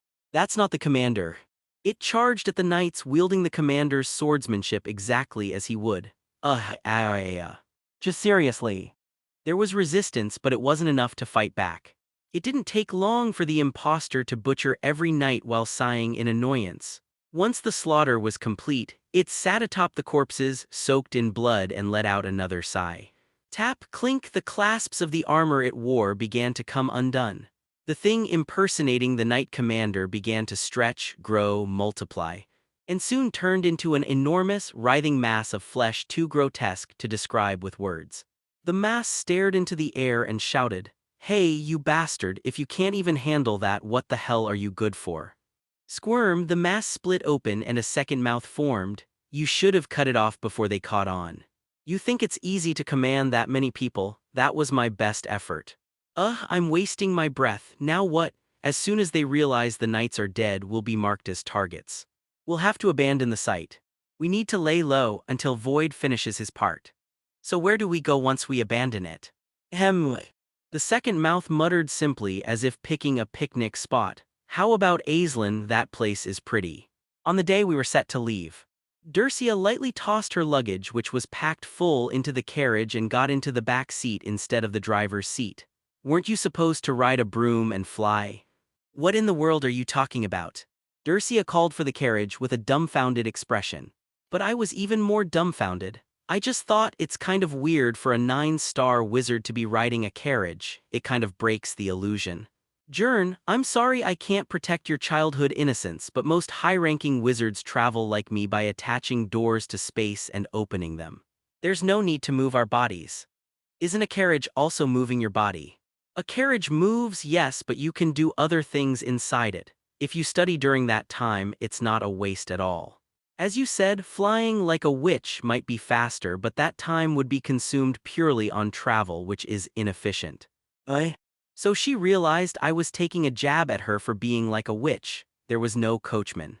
Because there were no horses, yet the carriage moved smoothly and quickly. I couldn't confirm the details yet due to my low level, but it wasn't something crude like using telekinesis to push the carriage. It was a much more sophisticated magic. As I unpacked my insignificant belongings, I asked a question that had been bothering me. What's the destination? Ahem. Dercia looked at me for a moment, then said something strange. Shall we try a bit of a thought experiment? I assume you are the leader of Crimson's Circle. You've worked in the shadows for decades, maybe even longer, gathering power. And yet, not a single entity within the Empire has caught on. If you focus all that gathered power on a single point, then you can cause an incident far bigger than anyone could imagine. Such as, I don't know, an assassination of royalty perhaps. I silently freaked out. That was not something to be said even as a joke. But you didn't unleash that gathered power, instead you chose the exact opposite course of action. What kind of things? You gave power to an abyss wizard who wasn't even a member and made them abduct noble children, but they turned out to be a disposable pawn. You could have attacked the magic tower and killed the tower lord but settled for stealing a tome. You occupied a city, but instead of using the advantage of defense by sending reinforcements to hold it, you kept doing things with unclear objectives and immediately ran away. So things like that happened too. As I slowly nodded, Dercia pressed me for an answer. These are definitely acts of terrorism with the clear goal of making the Empire an enemy. But despite having the power to do it perfectly, they only go halfway. Why do you think that is? How about the assumption that they're intoxicated with confidence and are enjoying themselves? Explain your reasoning. Aren't all their actions basically prompting the Empire to prepare itself? They could have strangled them in a moment of carelessness, but instead they slap their cheeks, spit on them, pick fights. That's the only way it can be interpreted. After hiding in the shadows for so long, they've lost their sense of scale and are full of arrogance. So that's what you think. I stopped Dercia, who was slowly nodding, with my next words. Is what I think the Empire believes, because it's the most convenient interpretation. Dercia looked at me as if telling me to continue, and I rubbed my chin as I traced Crimson Circle's thought process. I fell into the abyss, didn't I? From that perspective, no matter how you look at it, Crimson Circle is a group that cannot sustain itself. Parse's abyss was small. Maybe that's why his subordinates were also incredibly weak. Magic on par with that of other wizards and subordinates who are laughably weak compared to mine. If they were truly executives of Crimson Circle, they would never be at that level. In that case, they'd die for sure. Even if, by some means, they found a way to extend their lives like I did, a few decades? I think that's truly impossible. Even if they had their own know-how to endure, it would only be a very small number. In that sense, Crimson Circle must be a small and elite organization. And what does that matter? Even a scorpion with venom potent enough to kill 1,000 elephants will choose to flee rather than attack when it sees a person. Not because it's stupid, but because it knows it won't survive if it's crushed by a falling corpse. The difference between an individual and a group is even greater. Even if they struck first and assassinated royalty or even completely wiped out the capital. Suddenly, my thoughts wandered into dangerous territory.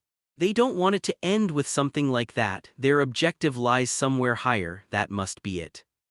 If the entire organization is made up of people with limited time left to live, wouldn't it be more likely they act according to their hatred of the world, doing as they please? If they were that kind of people, they wouldn't hold back. They wouldn't hide either. When you might not even wake up tomorrow, there's no way you'd be making plans for the distant future. Dercia showed no expression. Well, I wasn't expecting any hints. Instead, I took the hypotheses I'd pieced together in my head and turned them into words. In that sense, I think the current Crimson Circle's top priority is matching their class. And by class, what exactly do you mean? We've misunderstood. It's not that they made clumsy missteps because they were stupid. They wanted to be recognized as enemies of the Empire. More precisely, they want to make their name known. That is Crimson Circle's goal. To whom? To everyone who considers the Empire an enemy. This wasn't aimed at the Empire but rather at its enemies and potential allies. A declaration of war that says, "We'll fight, so lend us your strength." They might have already made contact. After all, Crimson Circle's name has already spread through the underworld. Do you have any evidence? The aftermath is way too clean for the scale of what they did. They take over a city, then abandon it. Attack the magic tower, steal something, then leave. Kidnap children, then largely ignore it. The goal must be to spread bold feats while avoiding any loss of their own forces as they gather comrades. It ties back to what I said earlier about being a small elite group. Assuming I thought the same, where do you think I'm heading in order to find Crimson Circle? I'm not sure. If it were me, I'd try to find a group in the underworld that Crimson Circle would have surely contacted for help, or perhaps subjugated. Hi. As I shrugged and gave that conclusion, Dercia, who had been questioning me as if interrogating me, let out a deep sigh. It seemed I had been off the mark from beginning to end. You say you don't know, but you got everything right. Sorry. There are some slightly exaggerated and omitted parts, but yes. I'm currently visiting groups that Crimson Circle is likely to have contacted to expand their numbers. Jern, using the exact same thought process as you. So I had it backwards. Honestly, it was practically just a lucky guess I forced together. Dercia continued, unsure whether to laugh or be embarrassed. I originally intended to give you a lecture in this carriage on reasoning and decision-making. But that was a foolish thought. At least in terms of ideas, you might be better than me. Ah, then can I rest? When I asked that with a brightened face for the first time in a while, Dercia shook her head. We can't afford to waste time. Let's practice form. I should have kept quiet. The carriage traveled across the plains for about 2 days. On the first night we had to camp, so I opened the luggage Dercia had brought. Books, books, books, and more books. I asked Dercia who was reading one of those books. Where's the pot to boil water? I didn't bring one. Then what about a sleeping bag or blanket? Why would I bring something like that? Her expression was filled with genuine confusion, making me wonder if I had misunderstood something. Dercia stepped outside the carriage and pulled out a key made of black metal from within her robes. Ah, you can use that for the carriage too. If it has a door and can be sealed, yes. When Dercia opened the carriage door, there was, naturally, a library inside. Not the library in the capital, but one several times larger. I stepped inside and was amazed by the endless rows of bookshelves. It's really massive, mine's barely the size of a single room. Why haven't you shown this to me until now? Because my workshop is completely useless. Why it's so big and full of books? Dercia gave the workshop a look of irritation before answering, I've read everything in here. It's all just shiny garbage now. A foolish impulse of my youth. What's important isn't owning books but reading and understanding them. Anyway, it's probably more comfortable here than in the carriage, so feel free to use it. Okay. I looked around Dercia's workshop, which was larger than a training ground. I pulled out and skimmed a few books, but not a single one was of a type I could understand. Well, that wasn't what I had come looking for anyway. After wandering around for about 10 minutes, I finally came back toward the entrance and asked Dercia, who was still reading. Where's the bed in here? Can't you just use a book as a pillow and sleep? What about food or something too? Skipping 2 days of meals won't kill you. And the reason you think this place is more comfortable than the carriage. It's bigger. I met Dercia's gaze, which seemed to question what was so strange about that. And I was appalled. Dercia was completely serious. Understood, have a pleasant night.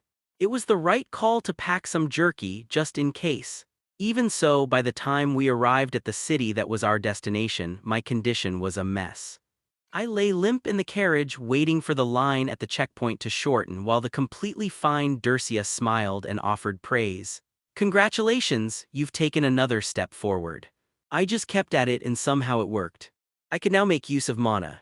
With heavy dark circles under my eyes, I applied form on my entire body. Then I felt a slight release in my muscles. Form, rupture. At this level it was still weak and only felt like a light massage done by pressing and twisting with the thumb. It's not a recovery spell. That kind of magic touches the domain of time, accelerating the body's natural healing, and you'd need to be at least a 5-star to even consider attempting it. Still, I had successfully manifested form. I let out a long sigh and melted into the chair. I feel a bit alive again. Using a spell created for torture as a recovery method feels a bit wrong, though. Magic is a tool. How you use it is up to the wizard. This time, I reversed the process. I directed the pain created in my mind, my inner world, into my arm. Only this time it wasn't a mild, massage-like sensation. Ugh. The pain was enough to make me frown, but I was used to it. Compared to Dercia beating, slicing, and tearing into me like I was her parents' killer, this was nothing. It really is useful. Why are you looking at me like that?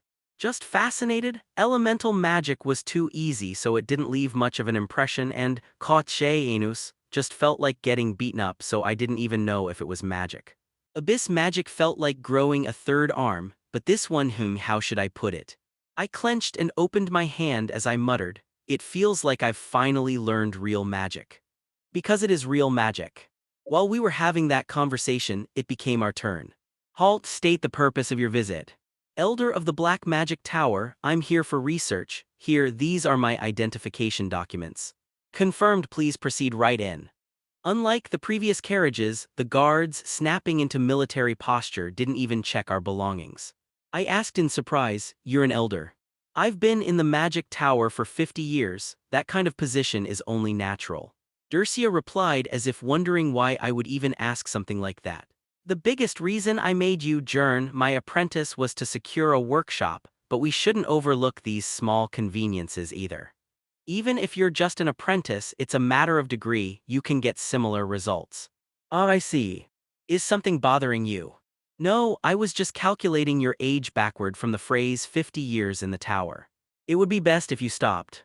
The tone of her voice carried a slight grinding of her teeth, so I did as she said. Dercia parked the carriage at an inn and without even unpacking began moving immediately. "Let's take care of just one thing before we rest, it won't take long." "All right." As we walked along the main road, I observed the surroundings. Maybe because it was a weekday afternoon, but for the size of the city there were surprisingly few people coming and going. The people who were out and about were either shady-looking or drunks. The streets weren't very clean either. Overall, the place didn't give off a good impression. I was keeping on guard in case of pickpockets, but those who spotted Dercia's pointed ears flinched and quickly moved out of the way. She's an elf. She's disgustingly beautiful, but looks like she's got a disgustingly nasty personality too. The second sentence I picked up via current sense. I hadn't realized before, but it seemed that elves weren't a particularly well-liked race here. Of course, Dercia didn't care even a tiny bit about such things and walked straight into a filthy, foul-smelling alleyway. After weaving through the narrow paths, she stopped at a dead end and put on a hat to cover her ears. "We've arrived, it should be somewhere around here."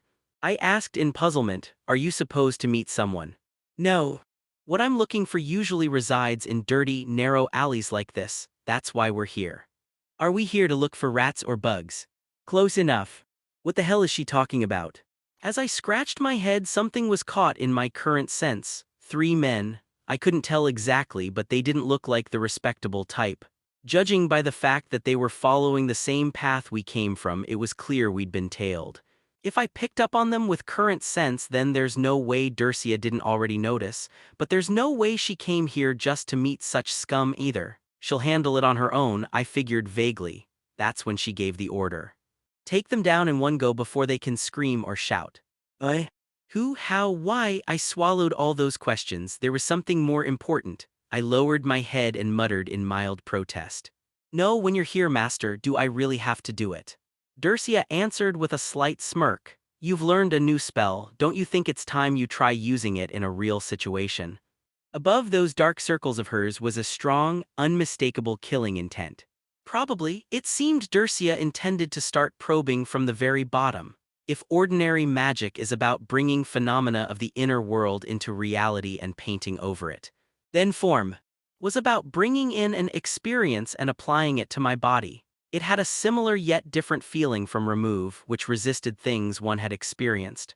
The normal way to use it is to create a painful experience, apply it to the body, and then reject it with remove. So how would you use it in a combat situation? I think I understand what you're saying. As I listened to Dercia's advice and took a deep breath, I heard footsteps entering the dirty alley. "I'm sure he came in here. Then why can't we see him? How the hell would I know found him?" 3 adult men, they each had a blunt weapon hanging from their waist. From their sleazy vibe, it was obvious they were the type who played dangerously. As soon as they saw us, they grinned and took a step closer. One of them, a muscular bald man who looked far too much like a bandit, approached menacingly. Hey. If you're talking about money, we don't have any. What? My master came here with nothing but books. She's flat broke. Judging by your line of work, you're probably into robbery and murder. Do you do loan sharking on the side, too? What are you talking about? I meant to say I'd like to borrow some money. The thieves looked flustered as they stared into my calm eyes. What kind of brat talks like this?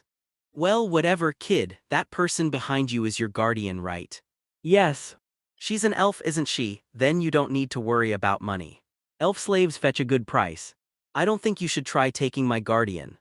Ah, don't worry, orphanage welfare is really great these days, ha ha ha. As I looked at the laughing thieves, dumbfounded, I asked Dercia. Why is the security in this city like this? We haven't even been here an hour. Every city has a dark side, but the power of that dark side here is unusually strong. If they tried to suppress it carelessly, it could spark a civil war. So that's why you brought me here.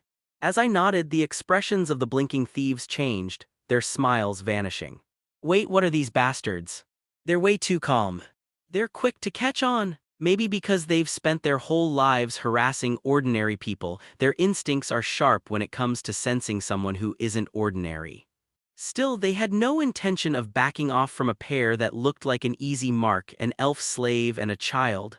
They cautiously closed in, tightening their encirclement. Well, it's the correct decision. Running wouldn't have helped anyway. I activated form and took a step forward. You brought this on yourself, you bastard. The thief didn't hold back at all. He pulled out his club and swung it. He aimed directly at my head. I frowned and clenched my fist. Even so, isn't this too much for a 10-year-old kid? Ergy. The club stopped completely about 20 centimeters above my head. So did the thief. Frozen mid-swing in that dynamic pose, his face turned purple as he stopped breathing and started to swell up. If not for the occasional trembling and spasms of pain, he might have looked like an actor performing a mime. Using this level of water pressure, I wasn't completely fine either. Even with the robe reducing the impact, my body stiffened and became immobile. However, what I had to confirm before that was a specific sensation. There was no pain, because I had overlaid a normal state over myself using form. Simply put, I overwrote the sensation of pain with an experience of being normal. Just kill them. The other thieves reacted quickly. As soon as their companion was taken down by something unknown, they immediately drew their weapons and charged. Bang, ugh. I pushed them away with a current, slamming their heads into the wall. Normally this wouldn't be possible. Because I wouldn't be in my right mind from the burden of water pressure, I wouldn't be able to pay attention to other things. Only after confirming that he had passed out from current sense did I release the water pressure and murmur. This isn't bad. No, it's actually really good. Just the fact that I couldn't feel pain dramatically expanded what I could do. For example, while circulating water pressure, I could perform other tasks using currents or use current sense to assess the situation. Normally, it would require an incredible amount of concentration, something impossible to do under pressure. Dercia replied with a slightly ambiguous expression. It does look a bit dangerous. What huh? As I muttered while checking my hand, I blinked upon seeing that my body had turned a dark blue-black color. What is this? Try releasing it. The moment I deactivated form, just as she said, a pain that felt like my body was about to shatter came crashing down on me. Erg. I frowned and leaned against the wall to soothe the pain. It felt as if my entire skeleton was being crushed. As I was doing that, Dercia explained, you simply aren't feeling the pain, the burden itself still remains on your body, so instead it seems to be producing the opposite effect. That kind of usage should be avoided. You told me to try it. I didn't expect it to be this severe. You could die while using it, so unless it's truly an emergency, form is best used only as a training tool. Dercia shrugged as she said that, then snapped her fingers to wake one of the unconscious thieves. Wake up. Kyria. Her method of waking him up was, by the way, twisting his muscles.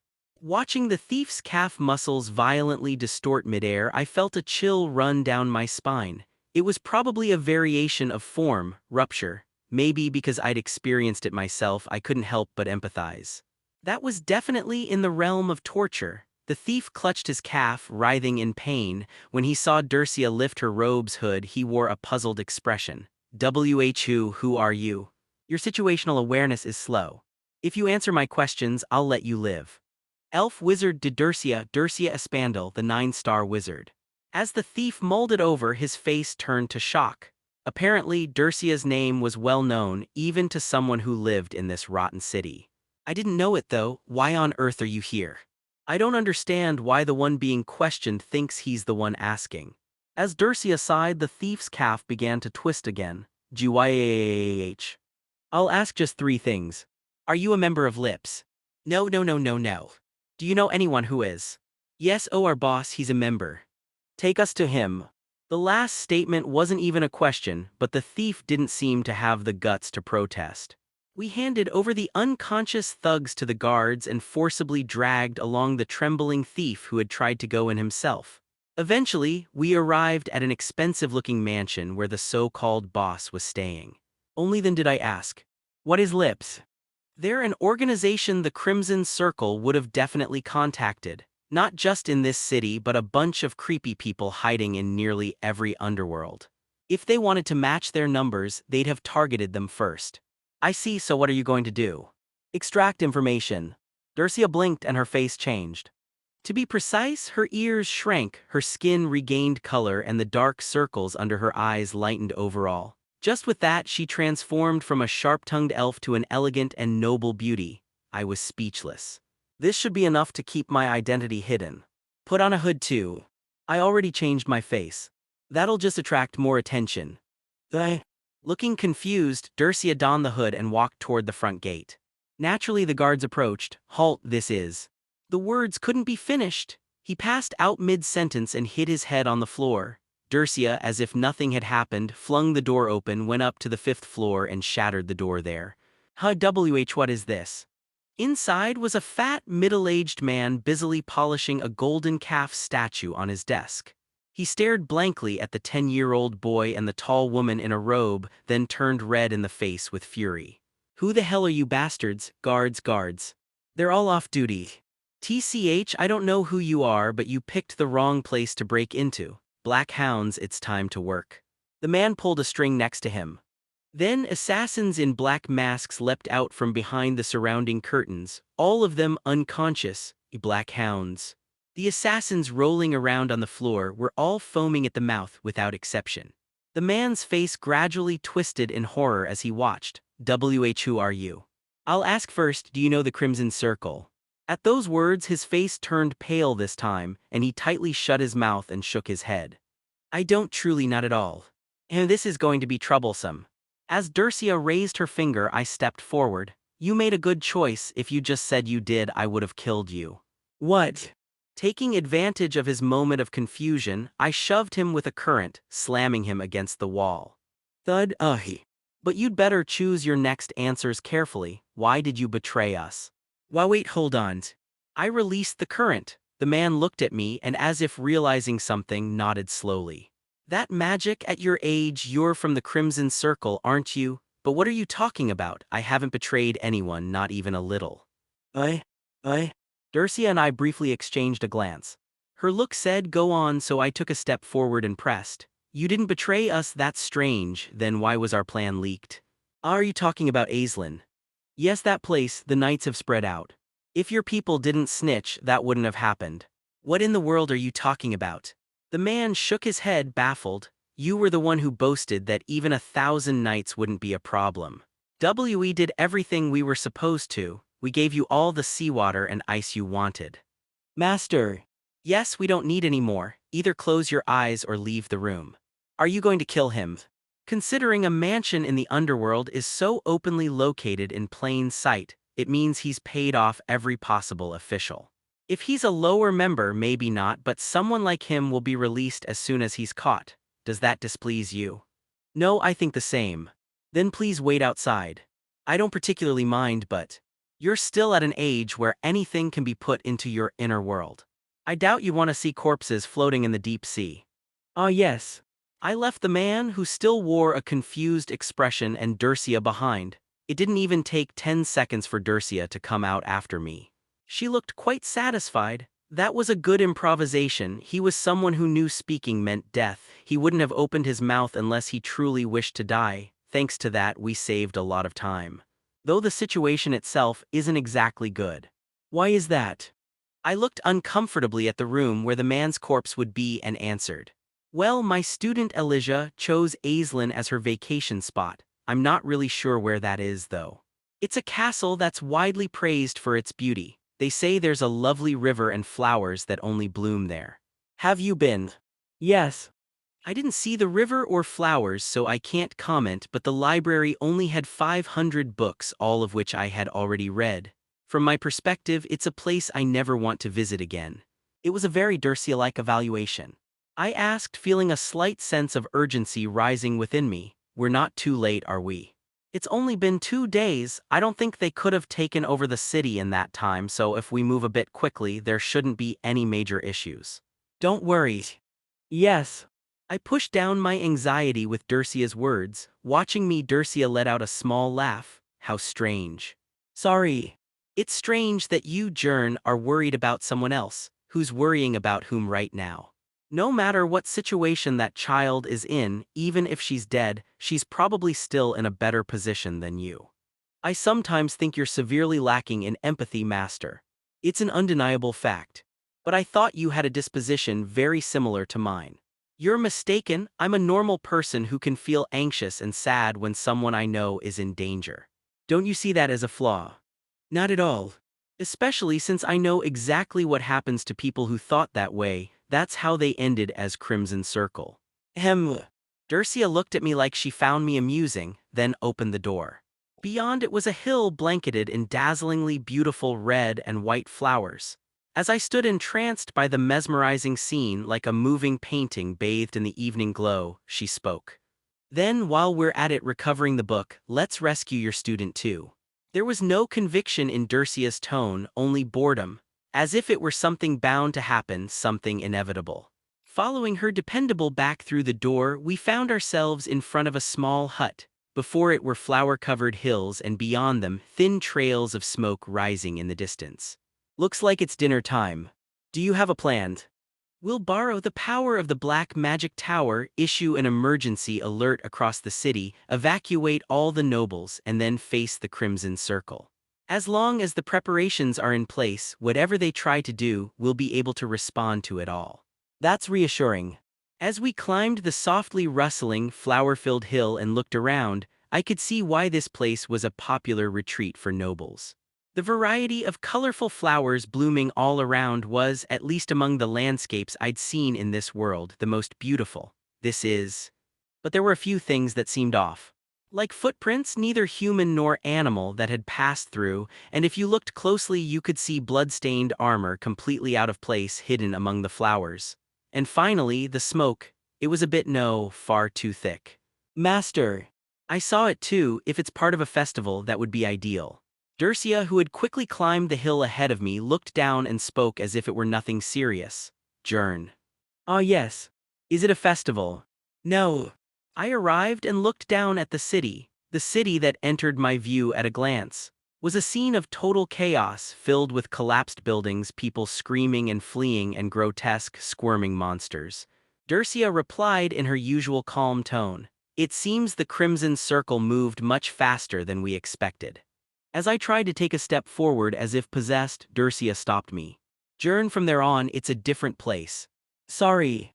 I looked down at the plain where I had just tried to step. There was no difference from before, no line to distinguish anything, no different atmosphere. Of course, there was no way Durcia would say something meaningless, so I cautiously stepped back. However, Durcia casually stepped inside and looked back at me. Aren't you coming? You just said that stepping in might kill me. That's possible. But that doesn't mean you can avoid going in. I was simply telling you the truth. She was right. I shrugged and followed. So what's different? The world is different. The world. Yes. Although I can't say for sure. At her words, unease surged inside me. I didn't expect there to be something even Durcia didn't understand. I'll unfold my current sense a little too. There's no need. Durcia pulled a long, thin stick from her robe's pocket.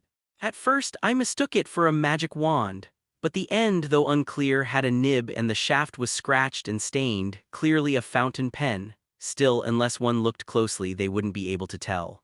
The nib was clogged with ink residue, making the pointed tip hard to find, and overflowing ink kept staining her pale white hand as it dripped to the ground. In an instant, Dercia's hand became a mess. Of course, she paid it no mind and walked forward, letting the ink drip. "Let's go." Yes. The city gate stood wide open, however, tusk. I clicked my tongue as I looked at the moat that had turned red.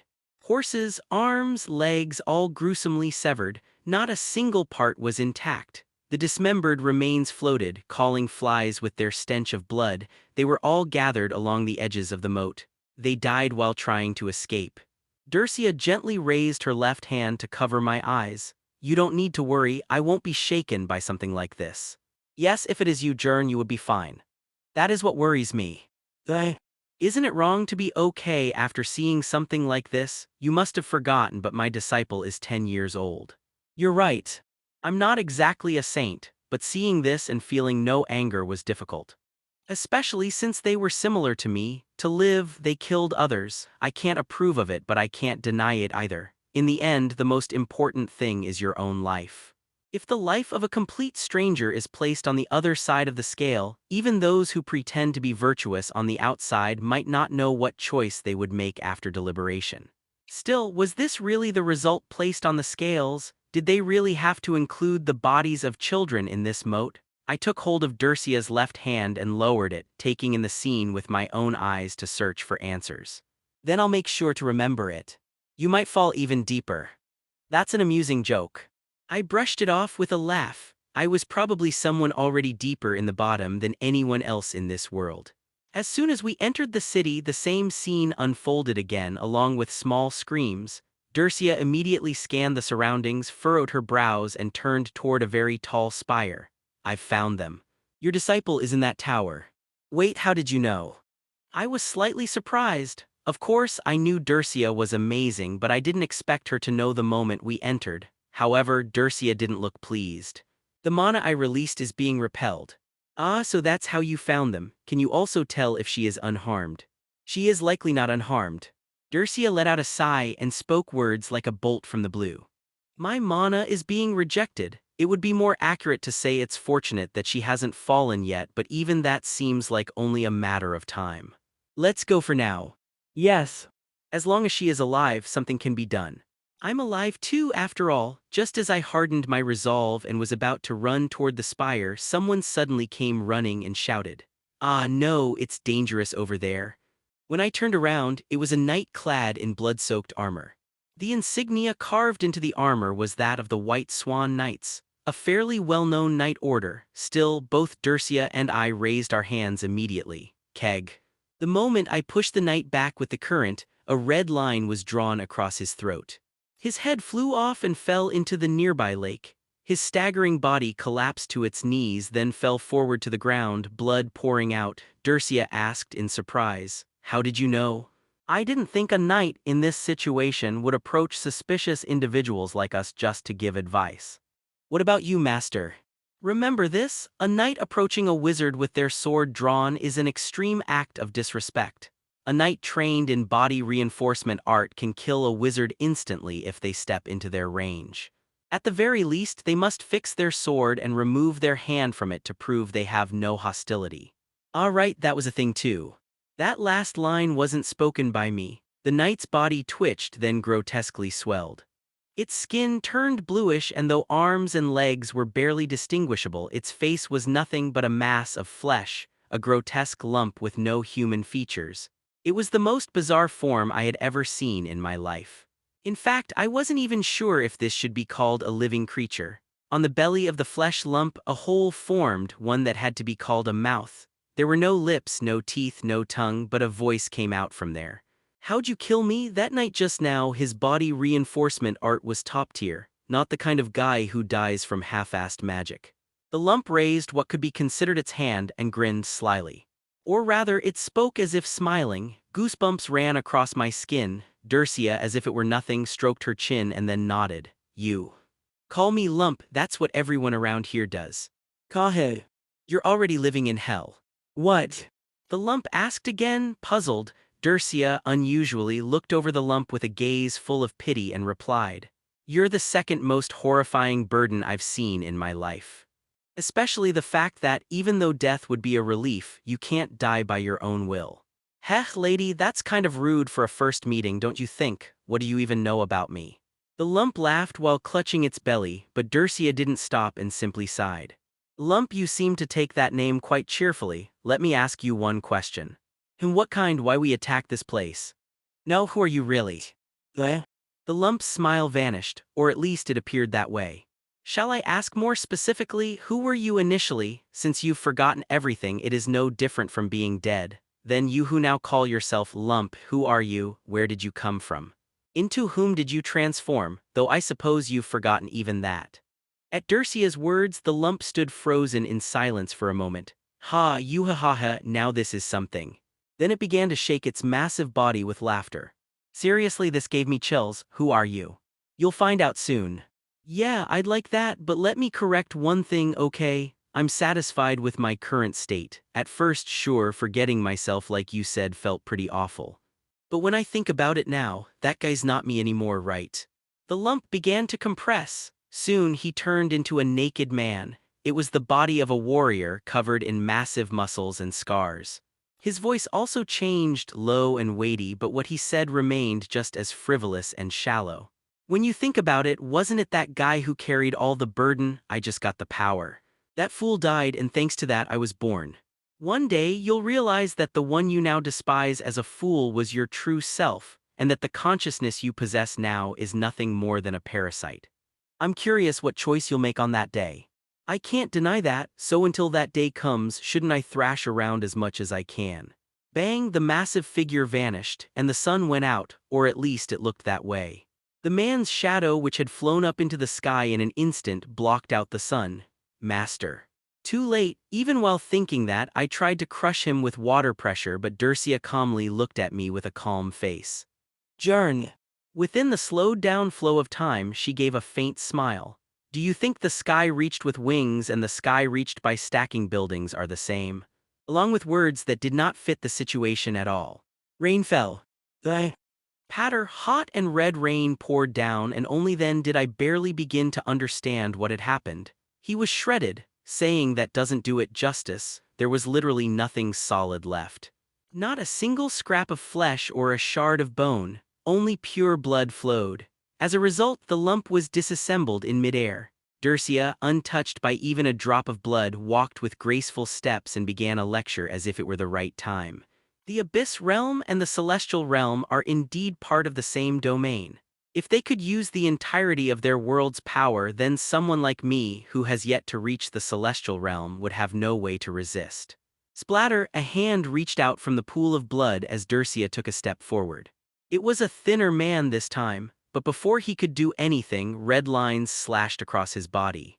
As the lump looked at the lines drawn across his body, he exploded. Pop. The sound was too small and feeble for the explosion of a human. The puddle simply grew slightly larger. However, can someone who is rejected by the world truly borrow its power? That is impossible. They merely wield the power they gained as residents. It's just that their power is stronger in this world. Imagine a tiger dropped into a desert. Dozens of hands shot out from the puddle simultaneously. This time, even gaining a human form was not allowed. The moment they emerged, red lines cut across them and they burst. In the end, they are not created but exiled. How can they rampage without understanding their place? No, wait a bit. A face rose from the puddle. It exploded. They are not the same. Dercia looked down at the puddle with cold eyes. Nothing emerged again. A position obtained through trickery cannot even reach the tip of my foot. Ah, I see. Dozens of meters away on a rooftop, the lump reformed. Apparently, a drop of blood had splashed that far, but it didn't matter much. The lump, looking at the red lines still wrapped around his body, now spoke with a deeply furrowed brow unlike before. "The red line of death, Dercia Espandel. Ah, tilde, no wonder you hit my inner world in one shot. The fact that Crimson Circle knows my name is an honor. That's my line. How the hell did you figure it out and get here in just 2 hours? It's absurd." Hearing Dercia's utterly indifferent tone, the lump sighed. There is no chance of winning like this, what am I supposed to do? It was true, the opponent was plenty monstrous. Shifting into countless nights, killing and being killed, yet never dying. Even when his body was dissolved into blood, he resurrected, no telling what kind of world he came from. He was probably an executive of the Crimson Circle. But Dercia was simply the greater monster. I knew she was strong, but I didn't expect her to be this overwhelming in battle. She didn't even use basic techniques, let alone anything more advanced. That alone decided the fight. The lump raised his hand with a face that had given up on everything. All right, I'll back out. You think I'll let you go just like that? Drip, drip, the ink falling from Dercia's pen began to speed up, coloring the area around her.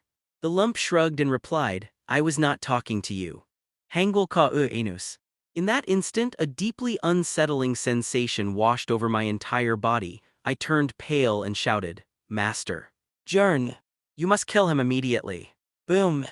Dercia didn't answer, she acted. The lines coiled around the lump like living creatures, tightening and bursting him apart. Dercia asked with a calm expression, was that enough? No. I clenched my teeth tightly.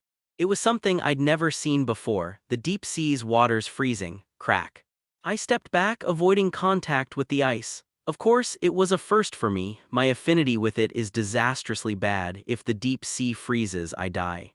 But contrary to what I expected, the lump's blood began to boil. Unlike the previous times he resurrected without warning, something was different. Before long, a man in proper clothes slowly began to climb up, starting from his head. No red lines marked his body. Except for the mask on his face, he looked like a normal man. Without even glancing at me, he looked straight at Dercia and muttered, Dercia, is it? That lump brought quite a troublesome opponent. Jern. Dercia still spoke in a calm tone, go do what you need to. Will you be all right? There shouldn't be any major issues, however. She furrowed her brow slightly. He doesn't seem like the kind of opponent I can fight while protecting you at the same time. Yes. If I'm a hindrance, then I need to withdraw quickly. The man sat on the edge of the rooftop and muttered in a drained tone. This world is a polar wasteland of extreme ice, don't you agree? I've read about that, the process of declaring one's inner world or something like that. Dercia shook her head, giving a response that was more of a sneer than anything else. I'd appreciate it if you didn't force your delusions on me. You don't understand, what a shame. That was the last thing I heard from their conversation as I hurried to close the door to the spire and went inside. Only then did the frozen ice shards disappear. Ha! I took several deep breaths before standing up. As long as those two monsters are outside, the spire should be safe. I have to find Elysia and escape fast. Kuke ka. Within the spire, filled only with blood, fire, and silence, corpses with black eyes were walking around. They were definitely corpses, their entrails were hanging out. Rather than try to understand the situation, I made a quick judgment and stepped as carefully as possible so as not to provoke them. As slowly as possible, clang, no. It wasn't me. I looked resentfully at the chandelier which had been burning and then finally gave out at the exact moment I entered. But it was already too late. Q-ka. Kai kill. SLA/. It seemed the corpses had been given simple and clear commands. Who? As I looked at the charging corpses, he inhaled deeply, closed his eyes and tapped the floor with his foot. With that sound reverberating, the sensation of being underwater intensified. Then, the spreading current licked around the surroundings like a probing touch, reducing the sense of vision to something unnecessary and dispensable. A total of 19 corpses, 10 male, 9 female, weapons were swords, broken wood pieces, nails, and teeth. Though outnumbered, there was no sense of disadvantage. I quietly recited the activation word. Exclude. The excessive current sense that had spread was slightly reduced, easing the burden. There was no need to use water pressure yet. Key egg. All 19 corpses at precisely the same moment were smashed into the ground from all directions as if struck by invisible hammers. I lightly and swiftly swung the current, converting it into impact. The effect was beyond expectation.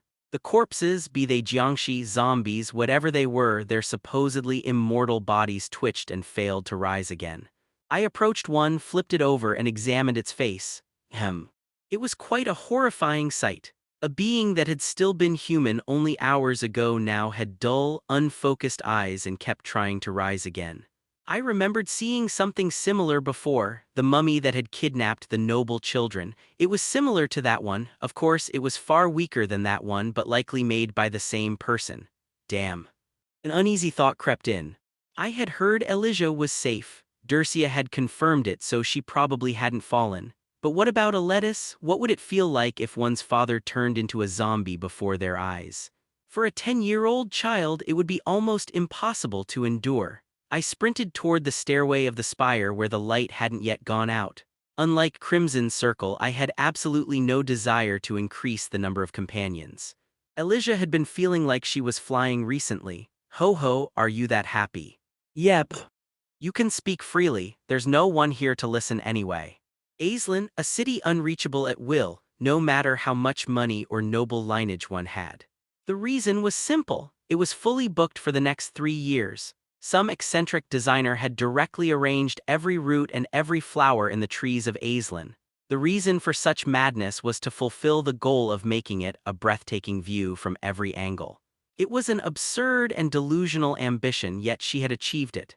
And the result proved itself. 9 out of 10 noble weddings were held in this city. Look here, that building is made out of flowers. Elijah ran along the roadside, laughing happily.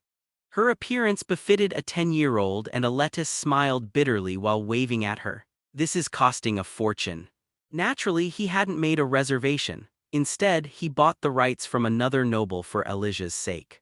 And in that process, the other party didn't want money, they wanted a wine that Aletis truly cherished. Even so, seeing his daughter smile so brightly, he felt no regret at all.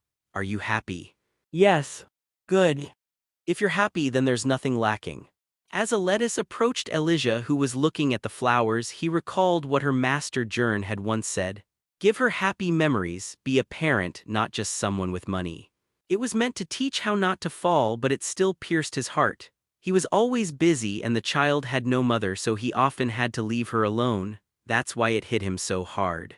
Jern hadn't said anything else, but his years of living as a noble weren't for nothing. He could tell there was criticism implied.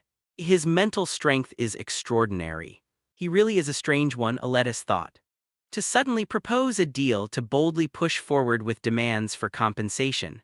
Cold and composed like frozen steel, he felt like he was dealing with a 100-year-old monster, not a 10-year-old. Yet his actions were saint-like, readily risking his life to save the children. His innate talent was evident just by becoming Dercia's disciple. For that socially maladjusted witch to take a liking to someone meant they had more than just average ability. Of course, he had fallen into the abyss and with little information wouldn't survive a year before meeting a gruesome end. But still, that child, he couldn't picture him being crushed and dying under the weight of his own world. Even if common sense denied it, the knowledge he had seen and felt somehow only showed him a future where the boy stubbornly survived. If that truly came to pass, then even considering his status as a commoner, he would be a talent far too valuable to let go. It's so pretty, I wish Jern had come too. Just then, Elijah, gazing down at the flowers blooming by the roadside, brought up Jern. Aletis gave a short cough and crouched beside her, cautiously asking, Elijah, what do you think about commoners? I like them. Why? Because Jern is a commoner. It was an answer as clear and straightforward as could be. Seeing Elijah grinning so brightly, Aletis felt slightly reassured. Even if he were to adopt him later, it didn't seem like she would be against it. Then, if Jern were to be entered into the family register and become part of your family. Just as Aletis was about to speak on that matter. Ah, Lord Aletis. A knight with a fixed bayonet came rushing over and knelt urgently. Aletis frowned momentarily, but when he saw the knight's abdomen pierced through the armor by a long stab wound and the blood gushing endlessly, he jumped to his feet. What happened? The city is under attack. What kind of madman would attack Aislinn? The situation is urgent. Please take the young lady and escape immediately. Understood, and you? I'm already beyond saving. I'll buy you time here. Thank you, I will remember you. The knight gritted his teeth, raised his sword, and Aletis picked up Elijah, who was still bewildered and unable to grasp the situation. Kaya, Dad. I'm sorry, dear. This isn't the time for decorum. What in the world is happening? Aletus tried to calm his chaotic thoughts and looked back at the absurd situation. But soon, feeling his daughter's arms wrapped tightly around his neck, he pushed everything else aside. I must protect her, the rest can be dealt with later. It's probably nothing serious, most likely it's those Crimson Circle bastards who kidnapped you before. Why will we be okay? Of course. I've equipped the carriage with an emergency escape spell. As long as we reach it, there's no problem. Then what about the others? Once you're sent to a safe place, I'll lead the knights to rescue them. Just hold on a little longer.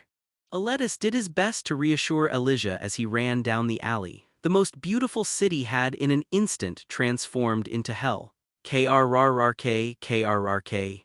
A M monster. Please spare me. The captain's lost his mind, everyone fall back. Lancel, it's me, Tommy. Why are you drawing your sword? Get it together, Lancel is dead, that's the enemy. Blood and corpses, smoke and screams.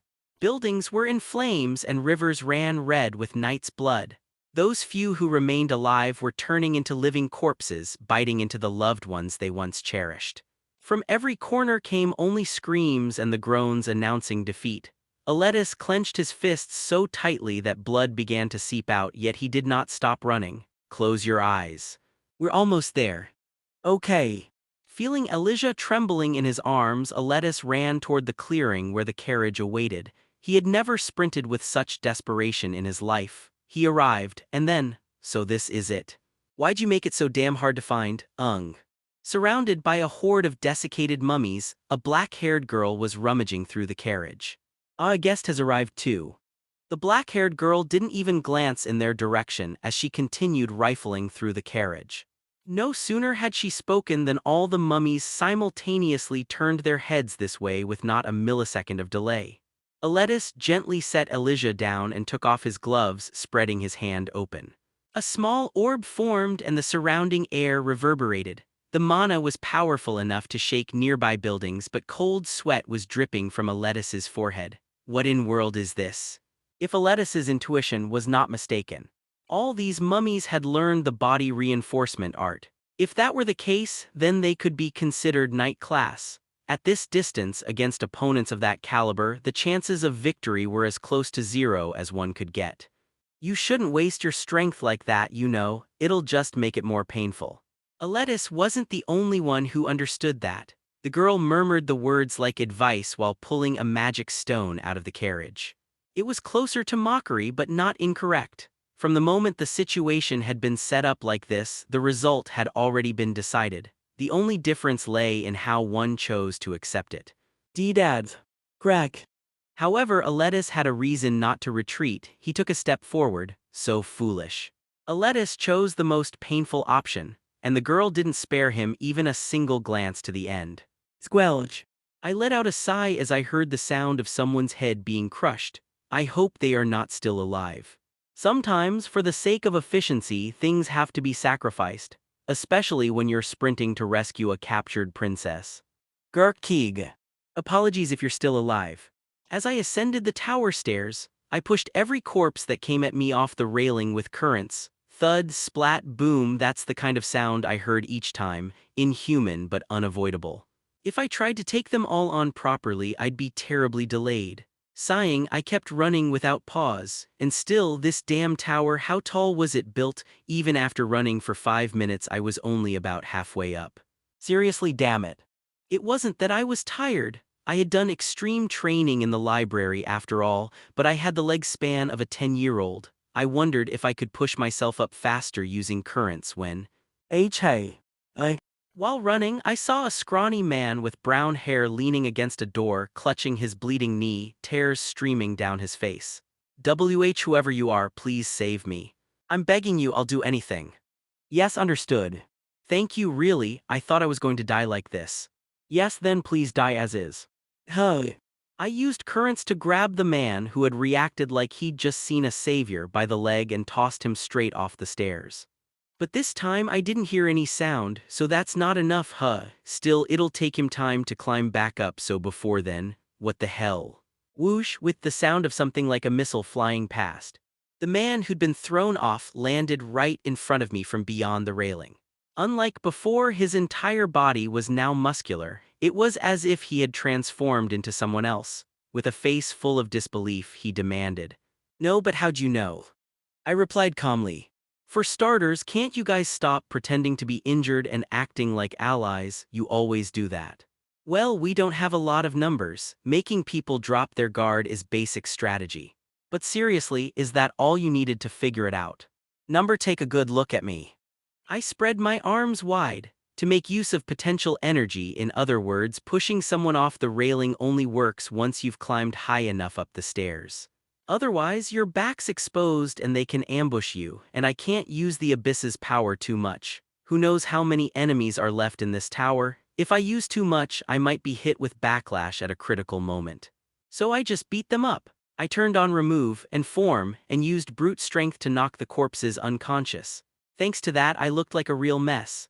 What kind of person, seeing a 10-year-old kid running toward them covered head to toe in blood like he just beat several people to death with his bare hands, asks for help? If I were injured and saw something like that coming, I'd shut the door immediately and hold my breath to avoid being noticed. "Ah, I see, fair enough." The man nodded with a slightly bitter expression, then took a combat stance. I let out a sigh and attempted conversation. Could we maybe do this later? I'm kind of in a hurry right now." "Nope, I knew the moment I saw you. At your age, that level of accomplishment, I figured you had to be brought down. I don't know where you crawled out from, but if I offer you up, becoming an executive might not be just a dream. You'll regret this in hell. You'll regret it in heavens." Even as he spoke, I studied the man. Is it just raw muscle enhancement? Doesn't seem like he's using magic. If he was not a wizard of the abyss, he shouldn't be a match for me. I looked at the man grinning oddly and sent out a current. "How is it? Doesn't it feel great?" It didn't work. I blinked. Something had changed, something massive, truly overwhelmingly massive. No, this what?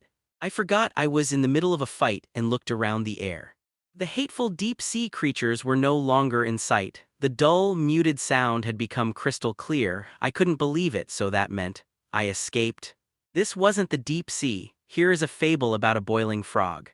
If you put a frog into boiling water, it will immediately leap out and run away, but if you place it in cold water and slowly heat it, it will not think of escaping and will die. A story everyone has likely heard at least once.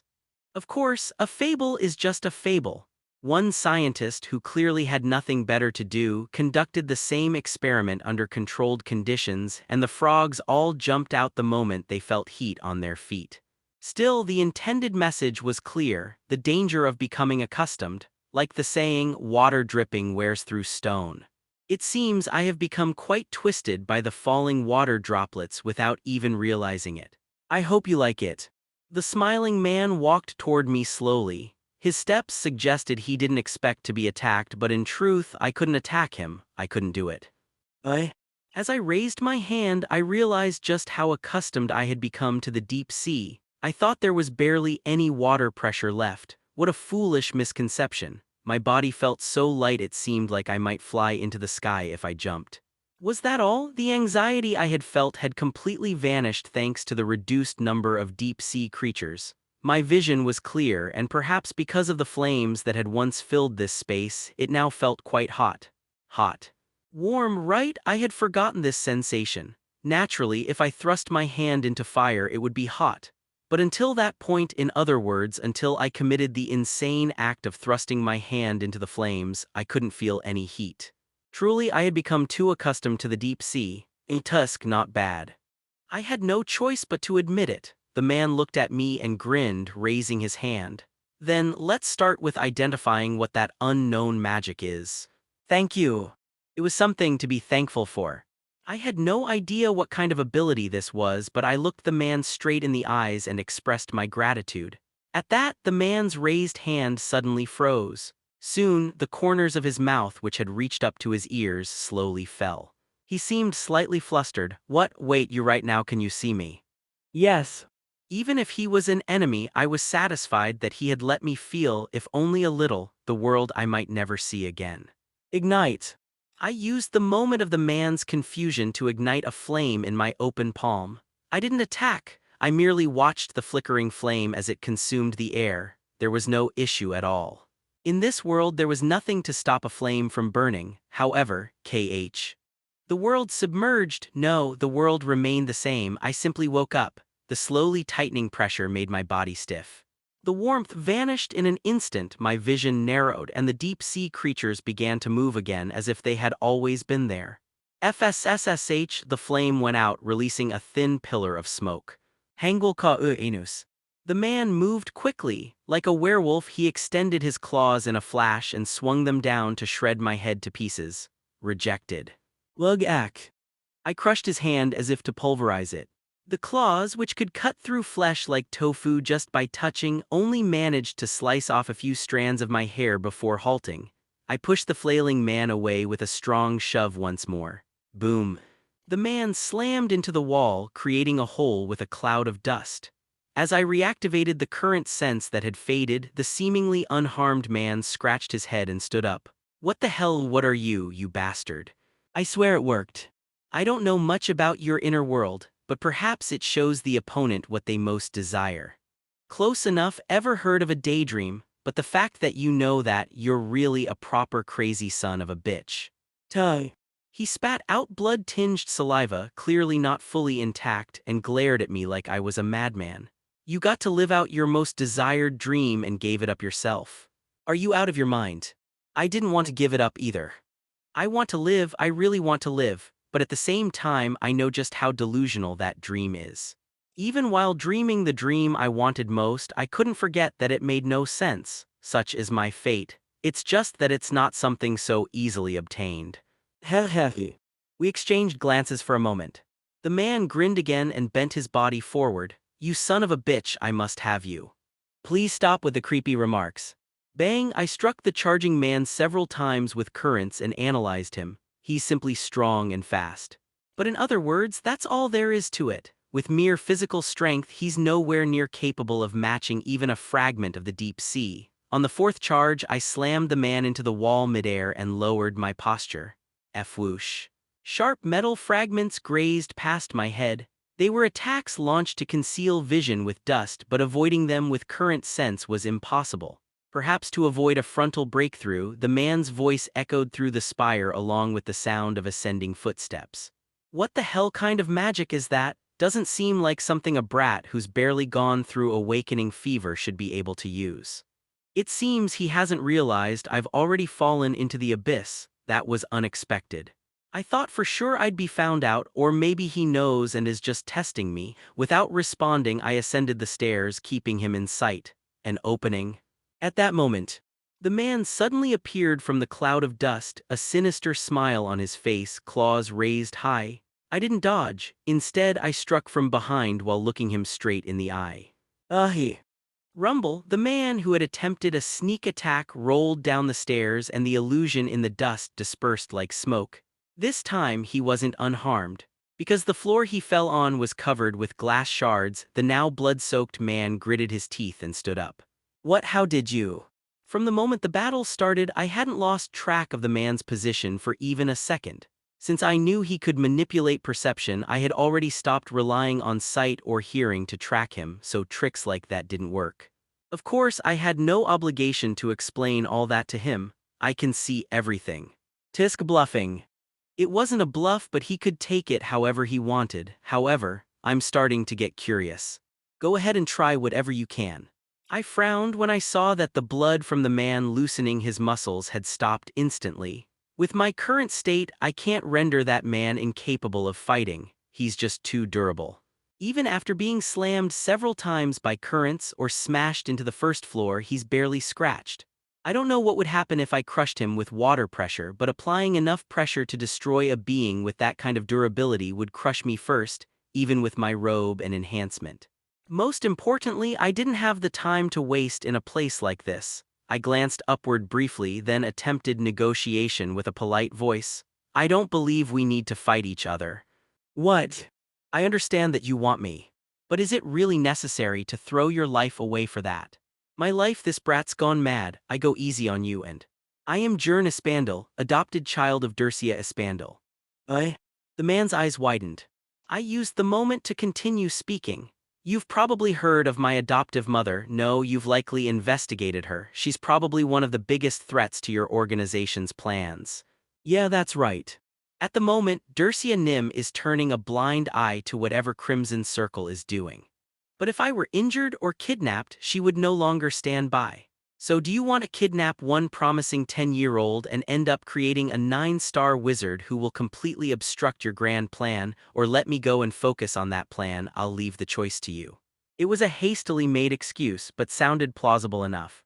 The man scratched his chin as if pondering. Dercia's adopted child.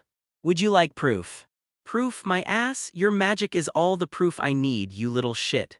There's no other way to explain how a 10-year-old brat is toying with me like this. In that case, yeah. The man smiled, but it was by no means a smile of agreement. If we use you, we might even be able to bring Dercia over to our side. My brows furrowed automatically at such a ridiculously stupid conclusion. Is that really all you can come up with? If you'd investigated Dercia Nim even slightly, you'd know that if I were kidnapped rather than quietly going along with it, she'd say something like, do whatever you want, kill him or not. But if you don't let him go, you'll all die. You do know she's that kind of person, right? Ah yeah, that might be true, but you made a mistake, you showed me too much. The man pointed his finger and smiled wide, blood seeping from his teeth. We only fought for 5 minutes, but I know already. If I were Dercia, I'd never let you go, not even in death. Any wizard in the world would give up 90% of their remaining lifespan just to have you. I do not think even my biological mother would evaluate me that highly. Haha, looks like your brain doesn't work in these kinds of matters. Fine then. The man knelt down and took a stance. As if he'd just been playing around before, his muscles swelled grotesquely. Wihwa of the Crimson Circle, from now on I'll face you as an enemy, Jern. TL. Wiwa equals false flower. I'll have to decline. And this is just a personal opinion, but from now on, I suggest you develop enough intelligence to not respond when your opponent tries to talk to you on the battlefield. Crack, the floor gave way, and the bewildered-faced Wiwa fell straight down. That was thanks to the current I had been gradually using to erode the floor he was standing on during the conversation. Of course, that wasn't the end of it. HRRGH. I used the current to gather every piece of junk around and rammed it into the hole Wihwa had fallen into. Crash, rumble, rumble, rumble, boom, phew. That should keep him from jumping back out immediately. As I wiped the sweat from my forehead, a wave of dizziness hit me. I had used too much of the deep sea's power. My vision dimmed and the current felt heavy. I didn't believe for a second that I had taken down Wihwa with this.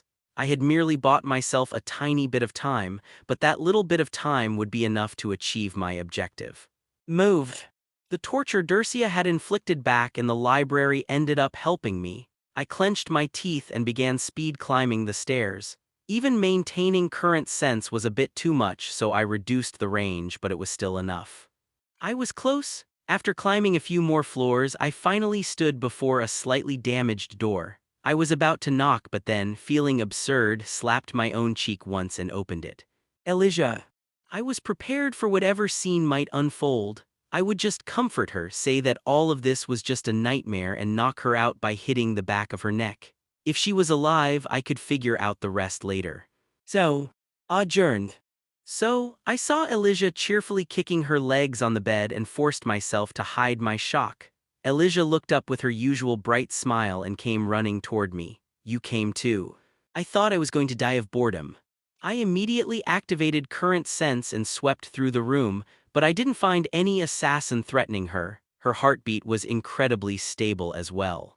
More than anything, there wasn't even a speck of unease visible on her face. I asked cautiously, "Why are you here? Where is Aletis Nim?"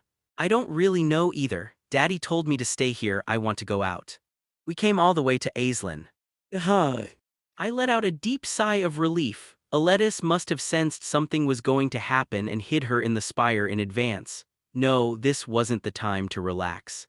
I looked her in the eyes seriously to make sure she wouldn't think I was joking and opened my mouth solemnly. "Elijah, please listen carefully to what I say. Right now outside is..." Wait a second. I forgot to introduce you." "Excuse me." She interrupted me and quickly ran over to the side of the bed, giggling as she looked to the side. Her expression was full of expectation. Of course, the only two people in the room were me and Elijah. A sharp chill crawled up my spine. No way. Mom, this is Jern. He's the one who helped me while you were away on your trip. I? I quietly clenched my teeth as I watched Elijah happily chatting into empty air. Yeah, that's right. He's the one who helped us when we were trapped in the underground prison. When I first met him, I was being bullied by some other kids, you know.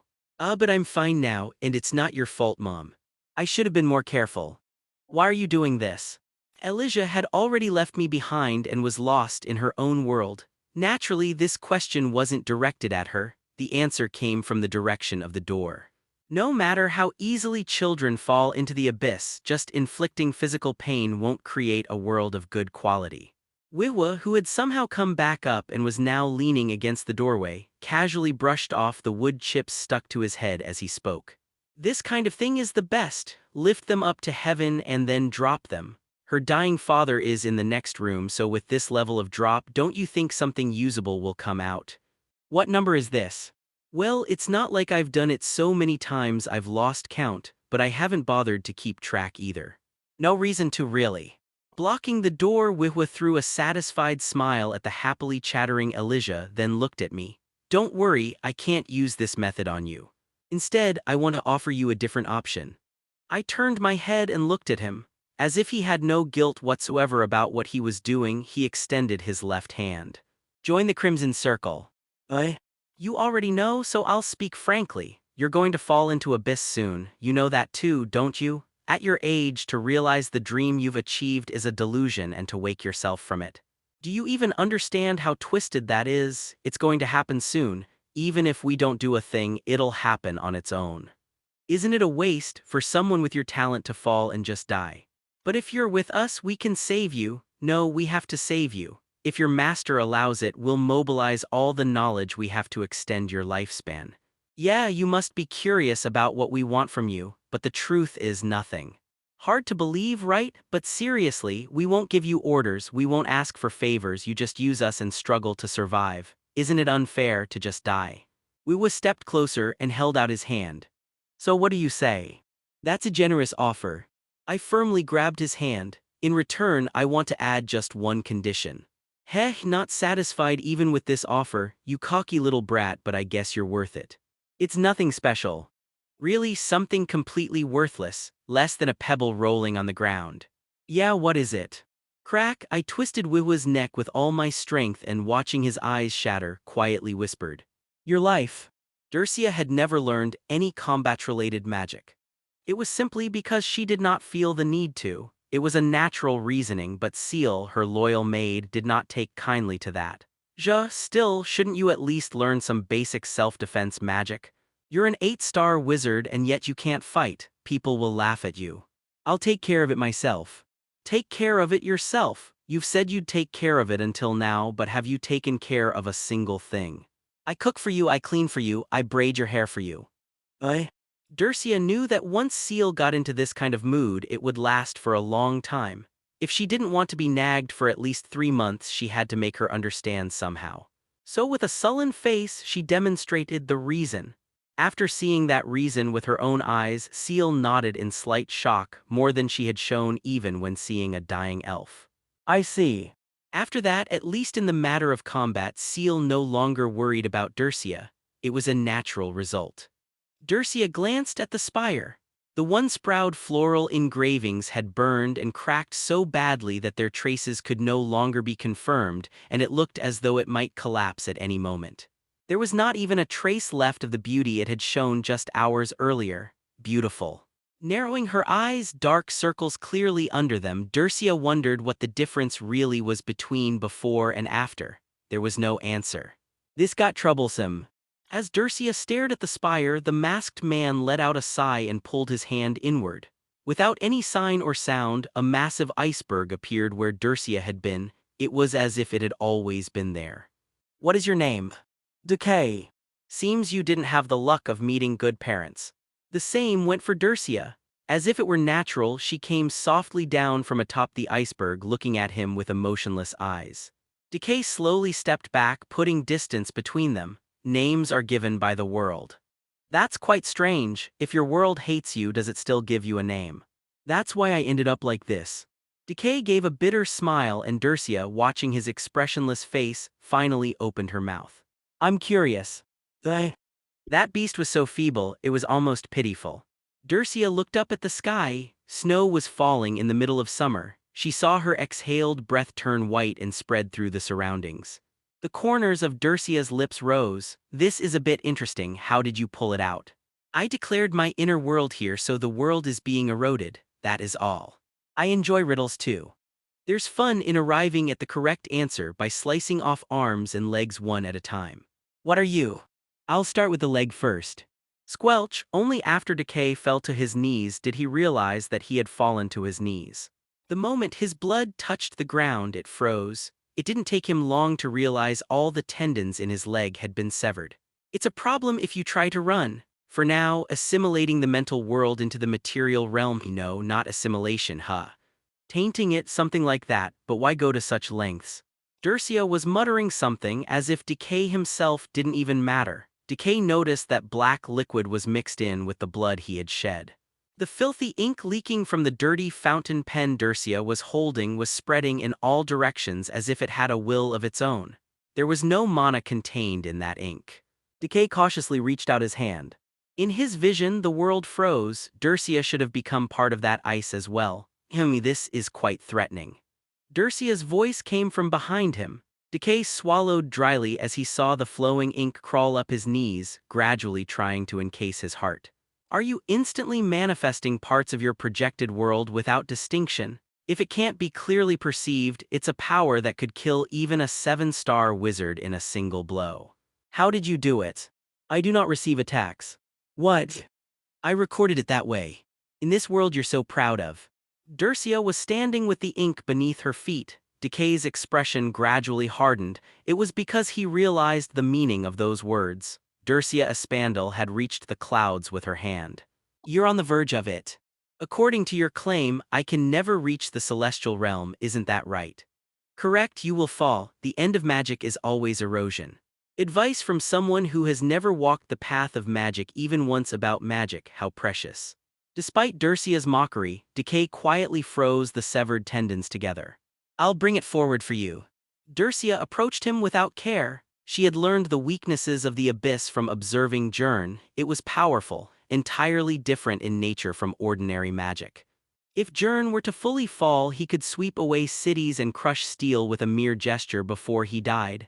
But there was a very obvious weakness: diversity, stronger currents, higher pressure, stronger current sense. That was all. In the end, it was simply borrowing a portion of a world, if one could counter it. It could be defeated as easily as stepping on an ant. However, there was one strange thing: the mention of having eroded the world. Well, there was no need to particularly worry. Mid-thought, Dercia grabbed her head. Her thinking slowed. It felt as though her thoughts were coming in broken fragments. Decay rose to his feet. Dercia noticed that the frozen ink was crumbling. But she couldn't understand why it seemed strange. It felt like she was turning into a fool. How does the mind of someone freezing to death work? To the answer that seemed to explain everything, Dercia slowly nodded. The reason for eroding the world was surprisingly simple. Burden synchronization, I see. It is the privilege of those in the Great Realm. Unless it was Decay, who had lived his entire life searching for a way to overcome that burden. No one could survive. The situation had reversed, but Decay, who approached, did not freeze Dercia. He held out his hand. Dercia Espandel, come to this side. You can create a world greater than mine. I will grant you all the knowledge you desire. Dercia laughed bitterly and pressed her fingers to her brow. Even as Decay tilted his head and continued to freeze, he asked the smiling Dercia a question. What's so funny? It's nothing. This power just reminded me of my disciple. Disciple. Even in her thinking slowed to the extreme as she froze, one person came to mind. Yes, my disciple. Dercia looked at Decay with curious eyes. But in her gaze, she saw someone else. If the place she stood in now wasn't this pitiful world but his, the method of eroding the world with your inner world. For the first time, Dercia blinked. 9 stars twinkled in all the colors of the spectrum. You'll have to teach me. Only then did Decay realize that there were no astral wheels in Dercia's eyes. Grotesquely twisted, Wiwa spoke with his mouth. Ah, really? Then you're satisfied now, you killed me so you're coming in now, right?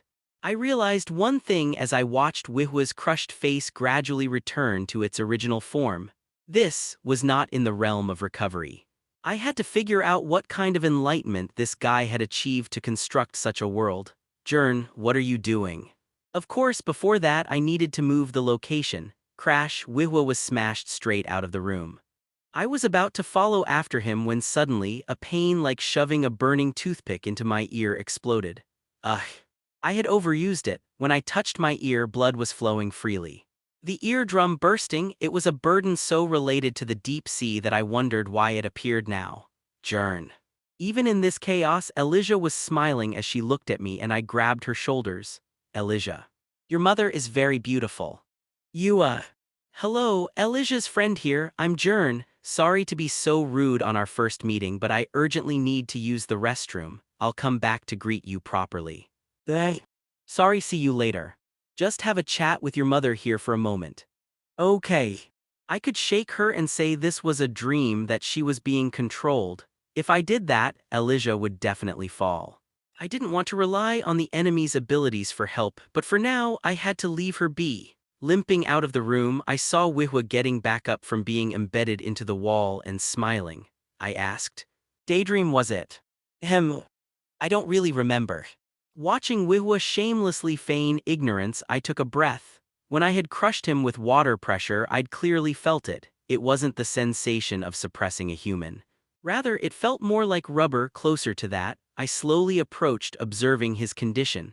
It hurt. I felt like I was dying, like I could throw up any second. If I tried to wield the deep sea's power in this state, even if I blocked off my senses through form, I probably wouldn't last 10 minutes. It is a dream. Thinking that helps you run away. That's your angle. You're the one who believes this world is a dream. That's why it's more like regeneration than recovery. Well, I mean, it's not like I can be sure it's a dream. Could be reality, you know. Wiwa shrugged and vanished on the spot. The odds are low, though. I already knew. The Wihwa I'd been speaking with melted into the soggy background, and another Wihwa who had appeared without a trace right beside me stabbed something at me. Without moving a step, I pushed it away with the current, but when I saw his form, my brows furrowed on their own. What is that? Ahaha, cool, right. He had already long departed from the category of human. His skin jutted out with sharp bone spikes all over his body, on his knees, elbows, the backs of his hands, even his back. And with a frame that reached nearly 3 meters tall, he was literally a monster. You'd think you'd have realized by now that being 10 times bigger still won't work on me. Yeah, but I can stay like this for a month, you know. I don't know what kind of magic you're using, but judging from that burst eardrum, the cost must be pretty steep. You sure you're okay? Like I said, 10 minutes at best. It seemed Wihwa had noticed that too. He was acting all sly again. If we stay like this, will you run out first or will I? Time was on Wihwa's side, knowing that he wasn't in a rush. And hey, you can't kill me either, can you? Wihwa drooled as he charged in. If I took that body slam head-on, I'd die instantly. I had no choice but to use the currents. Bang, ahaha, is that all you've got? Come on, hit me harder. I couldn't kill him. The limits of the deep sea held me back. Apparently confident in his victory, Wihwa's smile only deepened. Is that all? Is glaring your only way of resisting? Let me ask just one thing. Is it about what you have to do after joining the Crimson Circle? No. I asked the question that had been bothering me since the moment I saw the moat on my way in. Why are you doing this? What? Wihwa tilted his head as if he truly didn't understand what I was saying. I get it that you've fallen into abyss. I understand that it wasn't what you wanted and that you're struggling to survive. Because I had been the same. So I don't want to condemn you, but no matter how perfect your answer might be, it can't be mine. I don't want to live if it means doing something like this. What are you trying to ask? How exactly is this helping anything?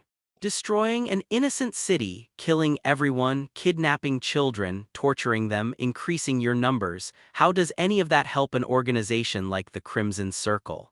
Sheesh, I really don't get what you're going on about. I just wanted to know. Killing alone doesn't change anything, so what kind of benefit do they expect from all this killing? Wihwa shrugged and answered, it's just something we do. The higher-ups say there's some kind of reason, but I don't really know the details.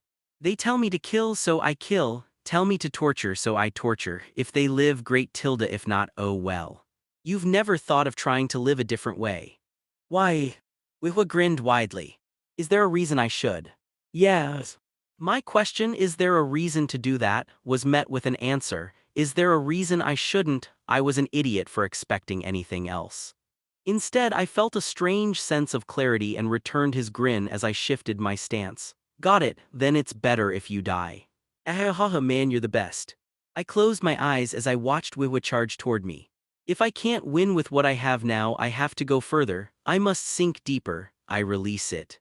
From some point, it became hard to tell the difference between opening and closing my eyes. Of course, if I paid close attention, I could tell whether my eyelids were up or down. But the amount of information provided by vision was so small, so minimal, that I could barely feel the difference between seeing and not seeing. The current sense covered the world. The terrain of the spire, the heartbeat of the enemy standing before me, the breath of a lettuce lying in the room next door as if dead, could be heard even with ears plugged, could be seen even with eyes closed. My existence melted into the world. Deep fusion, the power Dercia told me not to use. This went beyond the realm of merely lifting something with my hands. I dissolved into the deep sea. Prepared to die, I reached toward a realm I had never intended to touch. What, just closing your eyes by yourself, are you giving up? Wihwa's voice didn't register in my ears. With the vastness and infinity of this power, it felt like I could do anything. I raised my hand and touched the existing currents. I couldn't use water pressure the same way I usually did. I didn't need to test it to know if I tried to suppress him with this state, my body would burst. Even if I used remove or form or even reduce the burden with the robe, I would definitely die. But I could extremely narrow the range of the water pressure and trigger it locally on an area thinner than a strand of hair. For example, like this. Wihwa's bone was sliced off without any warning. I could feel it. Wihwa, startled, darting his eyes around the air, searching for an invisible blade. It wasn't pressure or blunt force, it was a slice. The first use of a blade formed from water pressure. Of course, it wasn't of much significance. His bones sprouted back in an instant and filled the gap, and Wihwa laughed loudly as he bent his knees. What, this is fun. I knew the enemy would charge, I knew it in advance.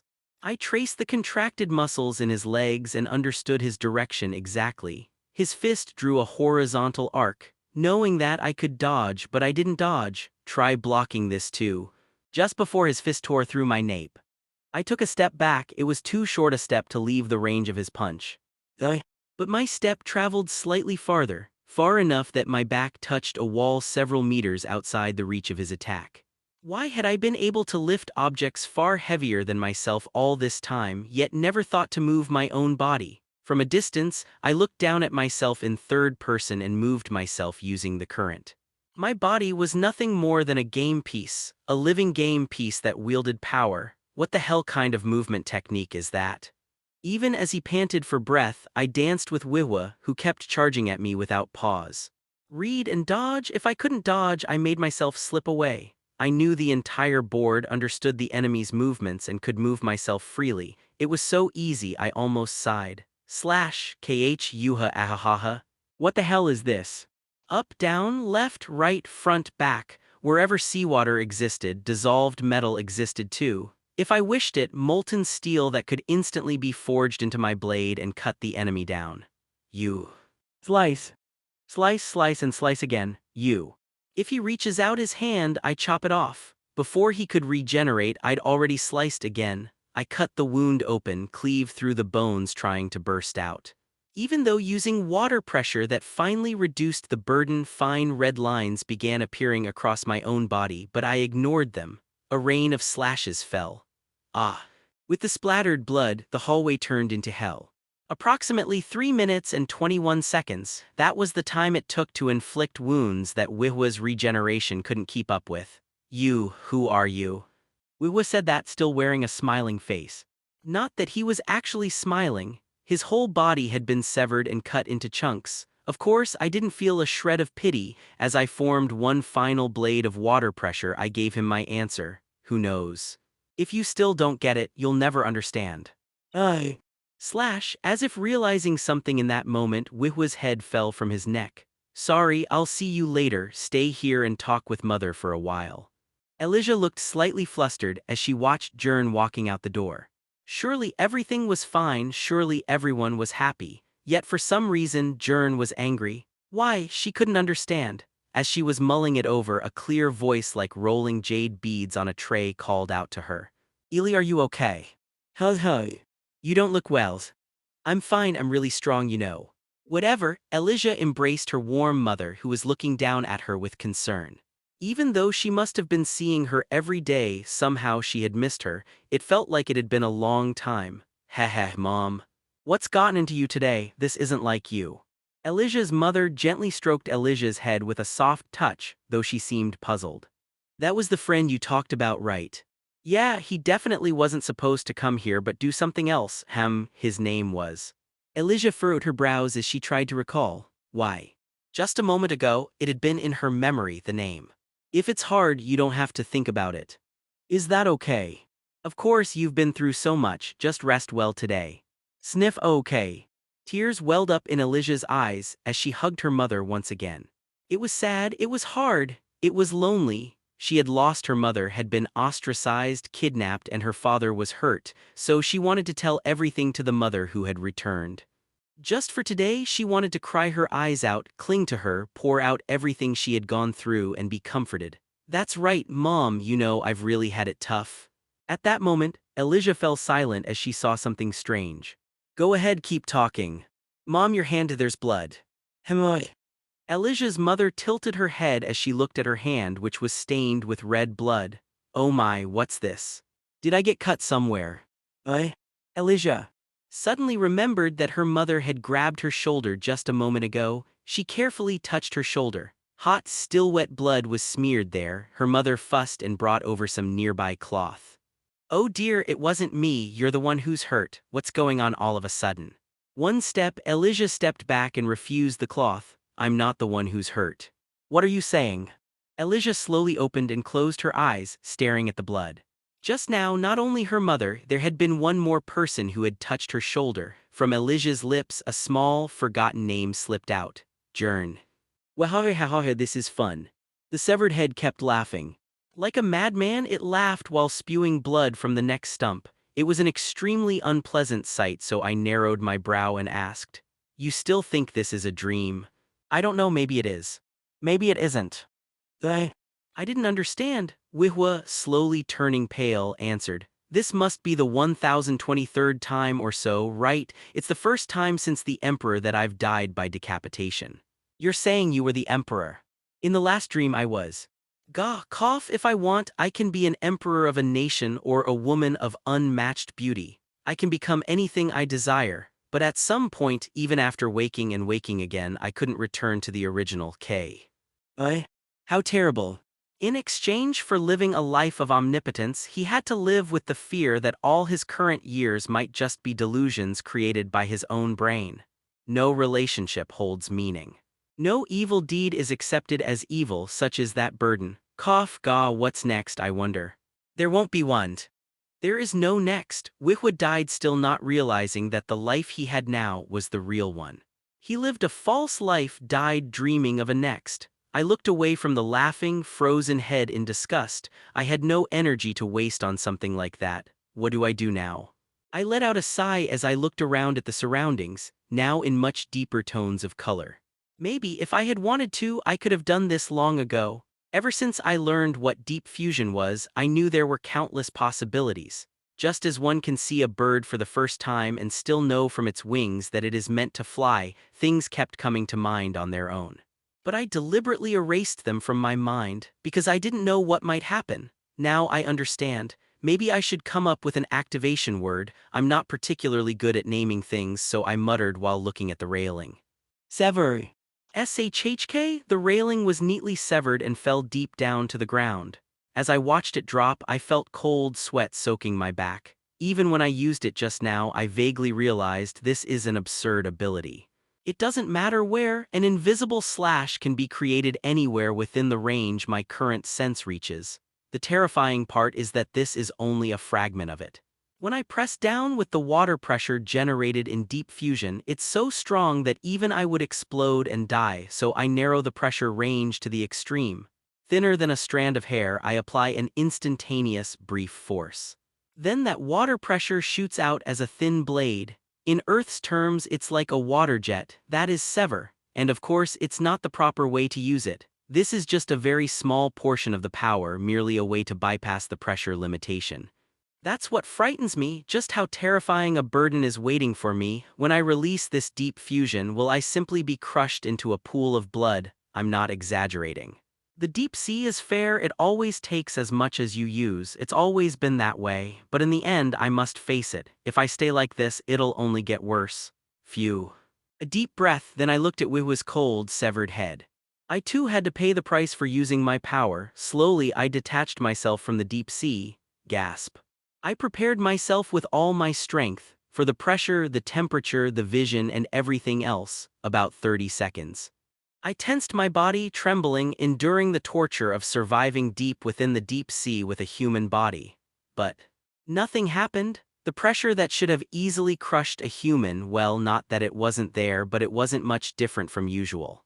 My vision narrowed, it was cold, sure, just the same burden I'd always felt, that's all. I didn't know why, but I was relieved. I turned my head toward where Elijah was. I needed to bring Elijah back to her senses and treat a lettuce. What a hassle, did I really have to? No, I did. Sure, it was irritating, and no matter what I did, nothing would change. The only future waiting for me was being crushed to death, but still, what must be done must be done. What is this? I stopped in confusion. Something felt incredibly, disgustingly wrong. Negative emotions boiled violently in my chest. Far too much. Burden. I quickly checked again. Was the pressure inside my body increasing? No. There was still no physical burden at all. My hands and feet began to tremble. I couldn't even stand anymore and collapsed to my knees, falling to the ground. Hey, Arwiik Bleg. I vomited up everything in my stomach onto the ground. When I wiped my forehead, it was drenched with sweat, far more than I thought could come from my own body. I had to stay calm. Forcing myself up, I leaned against the railing and examined my condition. There was no physical burden, confirmed. Then what was this? What part of me was reacting like this? If my feet were crushed, I could blame the pressure. But this trembling of my limbs, this rising panic as if I were about to die any second, what was it? Claustrophobia or some kind of thalassophobia? Did I somehow develop a fear like that? That wasn't all. Again and again, suicidal urges welled up. Everything in the world felt meaningless and horrific. That's what it felt like. I clenched my teeth, gripping the railing, resisting that sensation, and suddenly a ridiculous thought came to mind. No way. I furrowed my brows and shook my head in denial, but still turned my current sense slightly. Once I could make out the terrain and surrounding objects. The panic subsided just a little. Of course, the feeling that I was going to die didn't go away. Still, I was able to be certain of one thing. As ridiculous as it sounds, I was currently suffering from withdrawal. Hech. A hollow laugh slipped out. While in deep fusion, when I was one with the deep sea, I was safe. The five senses were such primitive sensations. I could see everything, know everything. More than anything, the deep sea was no longer my enemy. It was a new sense that protected me, my sanctuary, my home, but once I released it, I collapsed to the ground. Seeing with my eyes, hearing with my ears, walking with my feet, I became like an insect. An existence that could be easily trampled to death if I were one with the deep sea. Now, is there really a need to struggle with other matters? If I just take this hand and melt into it. Snapping back to my senses, I immediately picked up a chunk of wood nearby and drove it into my thigh. Squelch, I gritted my teeth through the pain of flesh tearing. I bit the inside of my cheek several times, whipping myself back to reality. Get a grip, you bastard, what did you come all this way for? In deep fusion, I was practically invincible. Just like how I easily killed Wihu, who was stronger than me, I could unleash my power without any burden. It's not a good thing, not at all, not even a tiny bit, now that I know the price even more so. If I remain melted in it for too long, I'll lose my human body, lose the identity of Jern the human, be degraded into a phenomenon called the deep sea. So that's it, I've realized something new. The group that calls this act transcendence is that Crimson Circle. That's why they use power beyond cognition. No, this isn't the time to be learning anything. I reached out and got as far away from the railing as possible. My head spun. If I stayed here any longer, I really might throw myself over. If I did, I could become one with the deep sea, so wouldn't that be good? No. Worst, no matter how many times I go over it, it's the worst. I played the worst possible move. I had no choice but to survive, but I used a power I can never truly bear. It felt like my heart dropped. Now I can't even run away through death. I've become something like that. This is the abyss. A world that resents its master. Suddenly, the deep sea where I was hiding looked far too vast and hollow. I felt lonely, just a little bit. Now there's really no choice. I need to open deep fusion just a tiny bit. To get through this moment. Are these my own thoughts, or are they the howls of instinct cast down from a transcendent being back to a human? I don't know, I just let go. As my consciousness slowly melted into the sea, the last thing that entered my vision was Wihwa's severed head, smiling even as it streamed tears of blood. Mom, Dad got hurt. Huh. Elijah smiled like a girl her age as she looked at her slightly flustered mother. I'm sorry, since you weren't there I should have protected Dad instead, but I couldn't, hee hee. What kind of nonsense is that? Your father's right over there cooking for us. No sooner had those words left her mouth, the door to the next room was loudly knocked. Dear Elijah, just wait a moment, I'm making the perfect honey pie. Yufufu, he could have asked the servants, but he insists on doing it himself. Elijah etched her mother's smiling face into her mind. She didn't want to miss a single part, she wanted to remember it all. She slowly opened her mouth and confessed her feelings. You know, after losing you, it was really hard for me. I got bullied, I was kidnapped, I felt like everything was my fault, like the world hated me. Mom is right here, I love you, my daughter. Mom, I love you too. Elijah answered with a smile. But I met someone who had it even worse. He said he grew up in an orphanage, and as soon as he turned 10, he was faced with a fate of death. If it were me, I'd have just cried and given up right then and there, but he learned magic rescued us when we were kidnapped. He became the disciple of a somewhat scary archmage and endured that grueling training and even comforted me. A grave came to mind. Seeing the curved line at the corner of Elijah's lips, her mother smiled. He must be a good person. Do you want to be like that? No, I don't think I could live like that. Jern had struggled so hard that even she, just watching from the side, could tell. So hard that sometimes she wondered why he even tried that much.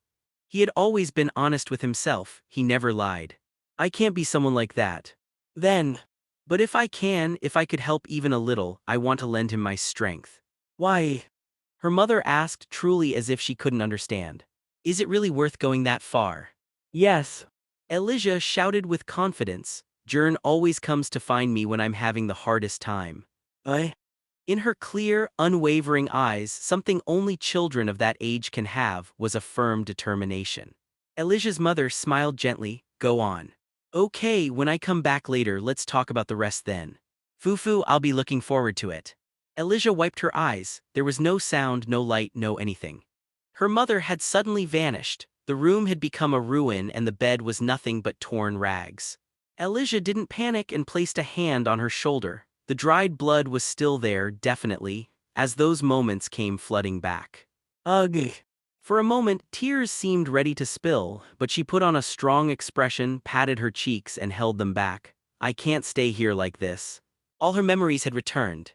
Her father was probably locked up in the room next door, and Jern had definitely come to rescue her. Elijah was, in her own way, convinced that Jaren liked her so much he didn't know what to do with himself.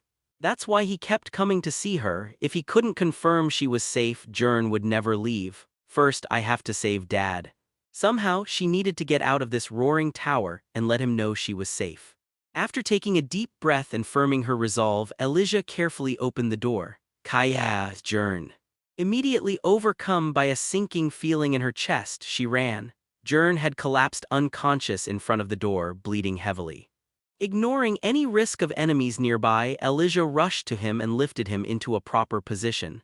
She pressed her ear against his chest, then her heart sank for a second time. He's not breathing. Was he dead? No way, that couldn't be. Her hands and feet trembled. She had finally made up her mind to help, but the one she wanted to help was dying. No. She did her best to press down on his chest with her tiny, childlike hands. She had learned a bit about it somewhere, but it didn't go well. Jern, wake up, come to your senses. As a last resort, Elijah began slapping Jern's cheeks repeatedly, and then, "You woke up." Jern opened his eyes. It should have been a good thing, but those eyes, no matter how she looked at them, were not normal. Even normally, his gaze wasn't overflowing with kindness, but today was different, far too different. They looked less like human eyes and more like something that gazed at inanimate objects. Swallowing dryly, Elijah cautiously reached out her hand. Are you oh? Slam, Elijah flew across the hallway and crashed violently to the floor. It wasn't even the kind of pain one could scream from. It felt like being struck all over with an iron club. Ah, ow. Thud, while Elijah writhed in pain, Jern's body collapsed to the ground with a dull thud. Urgh. Elijah gritted her teeth and forced herself up. She didn't know what had just happened. Even she knew she was closer to a fool than a genius, and she couldn't even guess what kind of magic she'd just been hit by. So instead, she relied on something else, Jern. Staggering to her feet, Elijah approached Jern. Because her leg was broken, it took Elijah a long time to sit beside Jern again. There was no hostility or anger in Elijah's expression. Instead, she showed a proud smile. You said it before, didn't you? That maybe I could save you. You always say the right things, so I'm sure this time will be the same. She didn't believe in herself, but she believed in those words. She placed her bruised arm over Jern's chest and took a deep breath. When she first heard that she couldn't manifest magic because she had this kind of thing in her inner world, she thought it might be a cursed power. Even now, that thought hadn't changed much. But if this power could help Jern now, then maybe she could think of it as a blessing. It's working, right?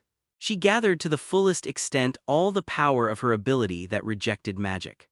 She didn't stop even when it felt like her heart would burst or her blood would boil. NGGH. With groans of effort, she gave it her all, even if nothing seemed to change, even if it looked like it wasn't working. For over 10 minutes, she gave everything she had, to the point it almost killed her. Ha-he-ha. To the point she couldn't even feel joy when Jern woke up. She used every last bit of strength she had, down to what she had since birth. For some reason, Jern vomited up a large amount of water. He held his head in pain as if suffering from a splitting headache, slowly raised his upper body and looked at her. Where is this, Elijah? My. She didn't even have the energy to respond. When she spoke in that dying voice, he was so startled that he grabbed her shoulders and shook her limp body. What is this? Wait, your bone is broken. Who did this to you? Jern shouted as he looked at the battered Elijah with a gaze tinged with anger. Elijah truly didn't have the strength to say anything. But seeing that the injured Jern was angry on her behalf somehow gave her a little strength, so she managed to say at least one thing before fainting. You're the one who hit me, you stupid idiot. Even as her consciousness faded, seeing the look of confusion on Jern's face was pretty amusing. Decay thought this battle had been over from the moment it began. You are admirable, truly, you've put in great effort. Dercia, smiling as if everything was normal while praising him, and the terrain around them that was anything but ordinary. The ground was melting and ablaze as if scraped by the claws of a giant dragon. Flames flickered and scorched the ink, releasing black, pungent steam. The bricks that had once been parts of buildings had turned into red, sticky liquid, corroding their surroundings. The few remnants of snow and ice were evaporating into steam, fleeing from this world. He had never seen a snowy field like this. In other words, the attempt to overlay it with his inner world, a complete defeat. Dercia, who had likely created all of this without much effort, murmured in a languid voice. I was terribly mistaken. I didn't focus on your greatest weapon because I was unfamiliar with Wizards of the Abyss. Summoning your world and transferring the burden, an interesting approach. What would have happened to me if snow had started falling? You would have become an ice statue, unable to think anything after the sensory confusion. How fascinating. It's a shame I couldn't experience it. Crazy bitch, Decay bit his lips, watching Dercia smile wickedly, clearly speaking from the heart. There was no escape. Half of his face had already been blown off. He was still alive only because the wound was so severely burned that no blood flowed from the severed area. That was all because that dreadful elf had not allowed him to die. Decay forced himself to resist. Even if you kill me, nothing will change. Yes, well, I suppose so. You're not the main body, just that lump that transformed. Isn't that what you're trying to say? I. When Decay clamped his mouth shut, Dercia sneered and slowly walked forward. However, the lump will certainly die. That much cannot be avoided. She stamped his forehead, which was tightly bound by ink, preventing him from moving his pen. He felt the flesh split and something seeping into his skull. More precisely, it was entering the brain of the lump where Decay's body resided. Decay clenched his teeth and threatened her. We too can kill the tree you call mother at any time. It would be wise not to make unnecessary enemies. I am disowned, so feel free to kill it as you wish. And that's just a big, old tree. Before I came here, I peeled off its bark and examined it. What? It was nothing special, yet it struggled. Tusk. Hearing such an unforgivable statement for an elf and watching Dercia click her tongue, Decay realized. This one was a truly mad elf. No, after uttering such a statement, it wasn't even certain she could still be considered an elf. She might be something else wearing that skin. He was wondering how such a being hadn't fallen into the abyss when Dercia changed the subject. Let's talk about something more important. What do you think the ink I implanted is? A curse. Yes, that lump will likely never be usable again. Soon, the suicidal urges will be amplified dozens of times. It's a real kind of magic that fake wizards like you can't use. Curses are not magic. Truly astounding that the elders who worship magic and the orphans abandoned by magic say the exact same thing. Is this what they call extremes meeting? Of course, even conversation didn't work. Decay carefully clenched his teeth and answered, "What do you want? If you want to save him, return the stolen magic tome. It's not like you people can use it anyway, then I'll spare the lump. How can I trust you? You can also choose to not trust me and let him die." The lump's transformation ability was necessary for the plan. And since the magic tome had already fulfilled its role by being stolen, there was no major issue in returning it. Nothing to lose, Decay nodded reluctantly. He was not permitted any other movement. Dercia, as if something had come to mind, added an additional request. Also, let me know that method. What are you talking about? I don't know what it's called, but I mean this ability to overlay the world. Why do you want to learn something like that? You should hate us. After a brief thought, Dercia twirled her pen and answered, I might fall into the abyss too, so I'd better learn it. Do you have a problem with that? Even if I tell you, you won't be able to comprehend it. We simply exist. Contrary to Decay's expectations, Dercia frowned the moment she heard those words. That's the worst, so that's what happens if you survive without dying. His expression twisted. He had caught on from Dercia's tone. With a voice cold as ice, Decay snapped, How much do you know? That's the fate of those who survive to the end. What a truly miserable curse. That's all I can see it as. The world desires its master's death. But if a miracle occurs, if one survives in a world that wishes their death, it melts, digests, and makes them a part of itself. Cruel and horrifying. Receiving Dercia's gaze mixed with pity, Decay glared at her fiercely. Someone like you cannot understand a thing. Do you dare speak of the sky after seeing the moon inside a teacup? I can still make inferences. Dercia pulled back, lifting her pen. 3 days. Within that time, return the book to the Black Magic Tower by any means. That is, if you don't want to discard that useful world. The contract is established. That was a good deal. I like that we only said what needed to be said. Crack.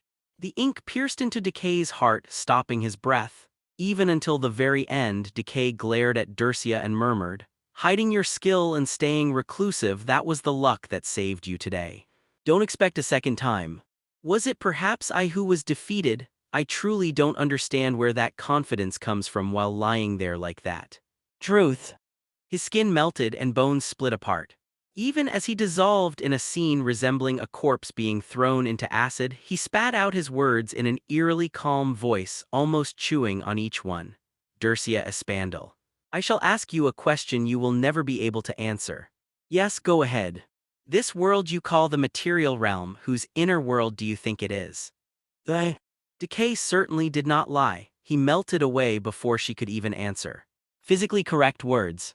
And Dercia didn't really care and moved on. It was just another desperate line thrown after taking a brutal beating, likely a last attempt to plant a useless suspicion and lead her into internal deviation. No, even if that had been his goal, he failed miserably. It was nonsense from the beginning. If someone was enforcing the laws of the world, that being could only be called a god, and in this world there is no god. She had known that ever since she peeled back the bark of the tree to confirm it. For those reasons, Dercia cleanly forgot it. Guess I should go find Jern now. The next moment, she had completely forgotten Decay's words. What is this? Top floor of the spire. I was checking on the unconscious Elijah when a slight headache made me grab my head. Ugh. Withdrawal symptoms. How was it resolved? Tilting my head in confusion, I looked around. Blood was trailing, showing that I had reached the door. I must have resisted the suicidal urges to make it this far. I remember being swallowed by the deep sea at the end, but after that, no, this isn't the time for that. Elijah. Are you okay? MMM. Fortunately, she was still breathing. I let out a sigh and checked Elijah's physical condition, then I clenched my teeth. These fucking bastards. It seemed that some vile, demonic bastards had tortured her while I was fighting Wihwa. Her entire body was covered in bruises as if she'd been beaten with a club. Some bones seemed to be slightly fractured, too. Just how much space is there to hit on such a small body? I don't know who did this, but once I find them, I'll make sure they take full responsibility.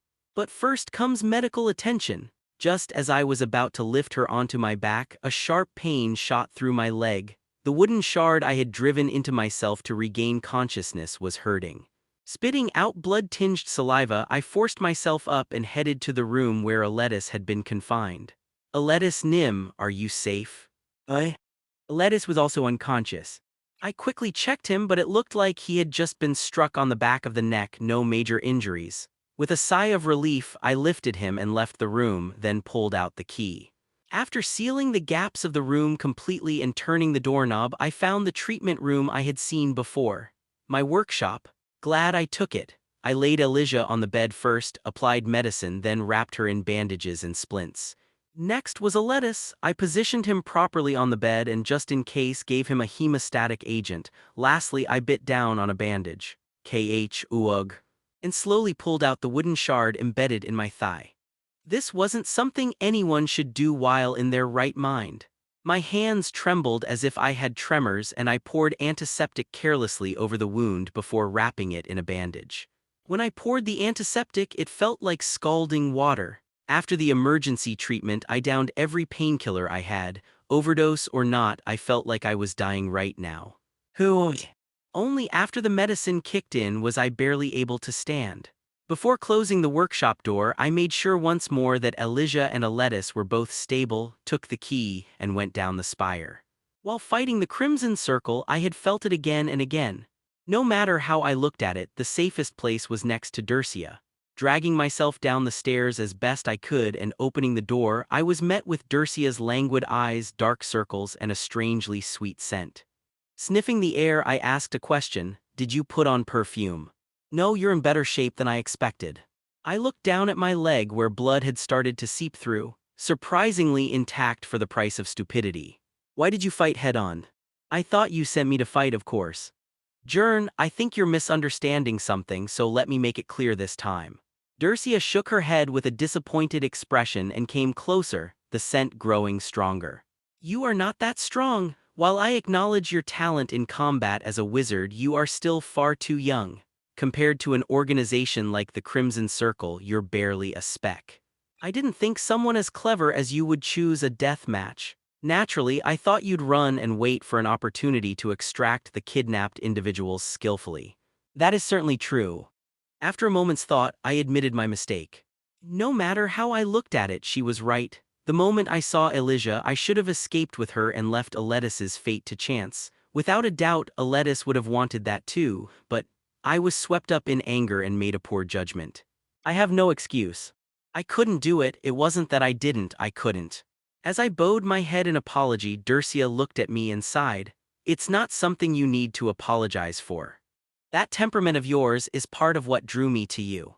You and I, Master, are in a contractual relationship. Your goal was to watch me die, but if I die alone, that would be a breach. so yes, I should apologize. Jern, you are not in your right mind. Neither are you, master. After an exchange of a few words, Dercia asked with a weary expression, "So, did you complete the rescue?" When I held up the key, Dercia nodded. "What about the opponent?" "It was a fool who fell into a dream world. He kidnapped children and their parents, showed them happy dreams, and then, upon waking, slaughtered the parents right in front of the children to drive them into the abyss. Whom I see, should I be the one apologizing this time? No matter how you package it, I am just an idiot who fell for the enemy's words. Please do not." Together with Dercia, I climbed the spire and showed her the grinning head of Wihwa. Dercia grabbed it, opened a workshop in one of the nearby rooms, and began tossing the body parts in one by one. Startled by the sight of the library being tainted so disgustingly, I asked, "Wait, why are you keeping that?" "It's the corpse of a wizard of abyss. In a situation where information is extremely scarce, it's an excellent teaching aid. On the contrary, I see no reason not to keep it." "Ah, yes. Now let me ask you something, how did you do it?" Dercia looked at my wrecked body, clearly baffled, and questioned me. "This isn't something someone like you should have been able to accomplish. You must have used some method to cut him in a way that he couldn't regenerate, but how did you manage it?" "It's a long story, can I explain it after we return?" "No reason why not.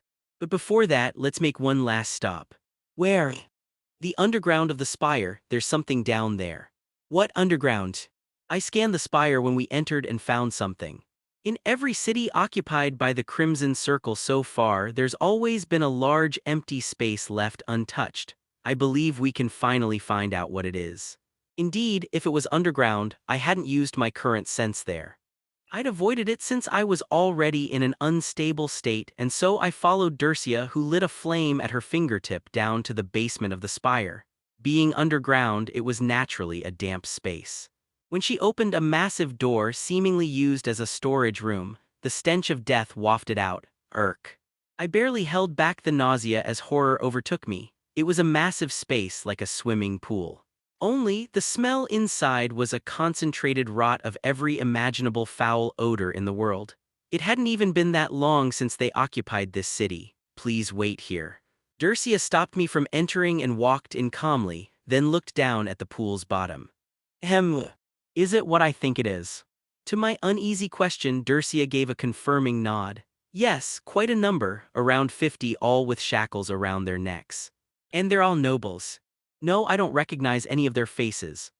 Most likely they kidnapped natural-born wizards and bred them with other natural-borns, then drowned the resulting children." "Huh. Are you angry?" "Honestly, at this point, it's more terrifying than infuriating. What exactly is their purpose in doing all this?" "No, even if every member of the Crimson Circle thinks like Dercia, where humans don't even appear human in their eyes, even if they feel no guilt in killing, still, they wouldn't do something like this without reason, would they?" "Let me see." Dercia snapped her fingers and drew up a little of the water. Knowing what was in that water, I flinched and stepped back. "You're not going to drink that, are you?" From that question, I can see how terribly you view me. Have I ever said or done anything to justify that? There were too many instances to count, so I didn't bother replying. Dercia gave me an incredulous look, then conjured fire and began boiling the water. The high heat evaporated the water instantly, but something remained in the air, something solid. "I see." Dercia murmured as if something had clicked, then turned toward me and tossed the object on the ground. "Jern." "Yes." "Most likely, these Crimson Circle bastards are after you." The white crystalline fragments scattered across the floor took the form of salt. The return was swift. It was because the magic that opened Dercia's door was connected to the library. He knew it, but still, after traveling by carriage for 2 days to reach that place, arriving in the capital in just a few seconds from a castle that was much farther away made him imagine some dangerous possibilities.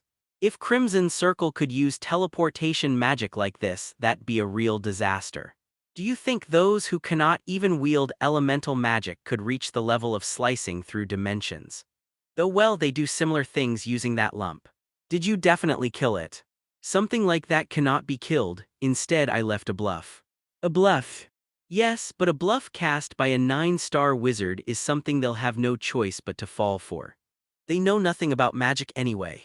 We sent Elijah and Aletis back to the mansion. Of course, it wasn't that easy. When we arrived and entered the mansion, a maid who greeted us asked with a puzzled look, "Ah, Dersia Nim and teacher Jern.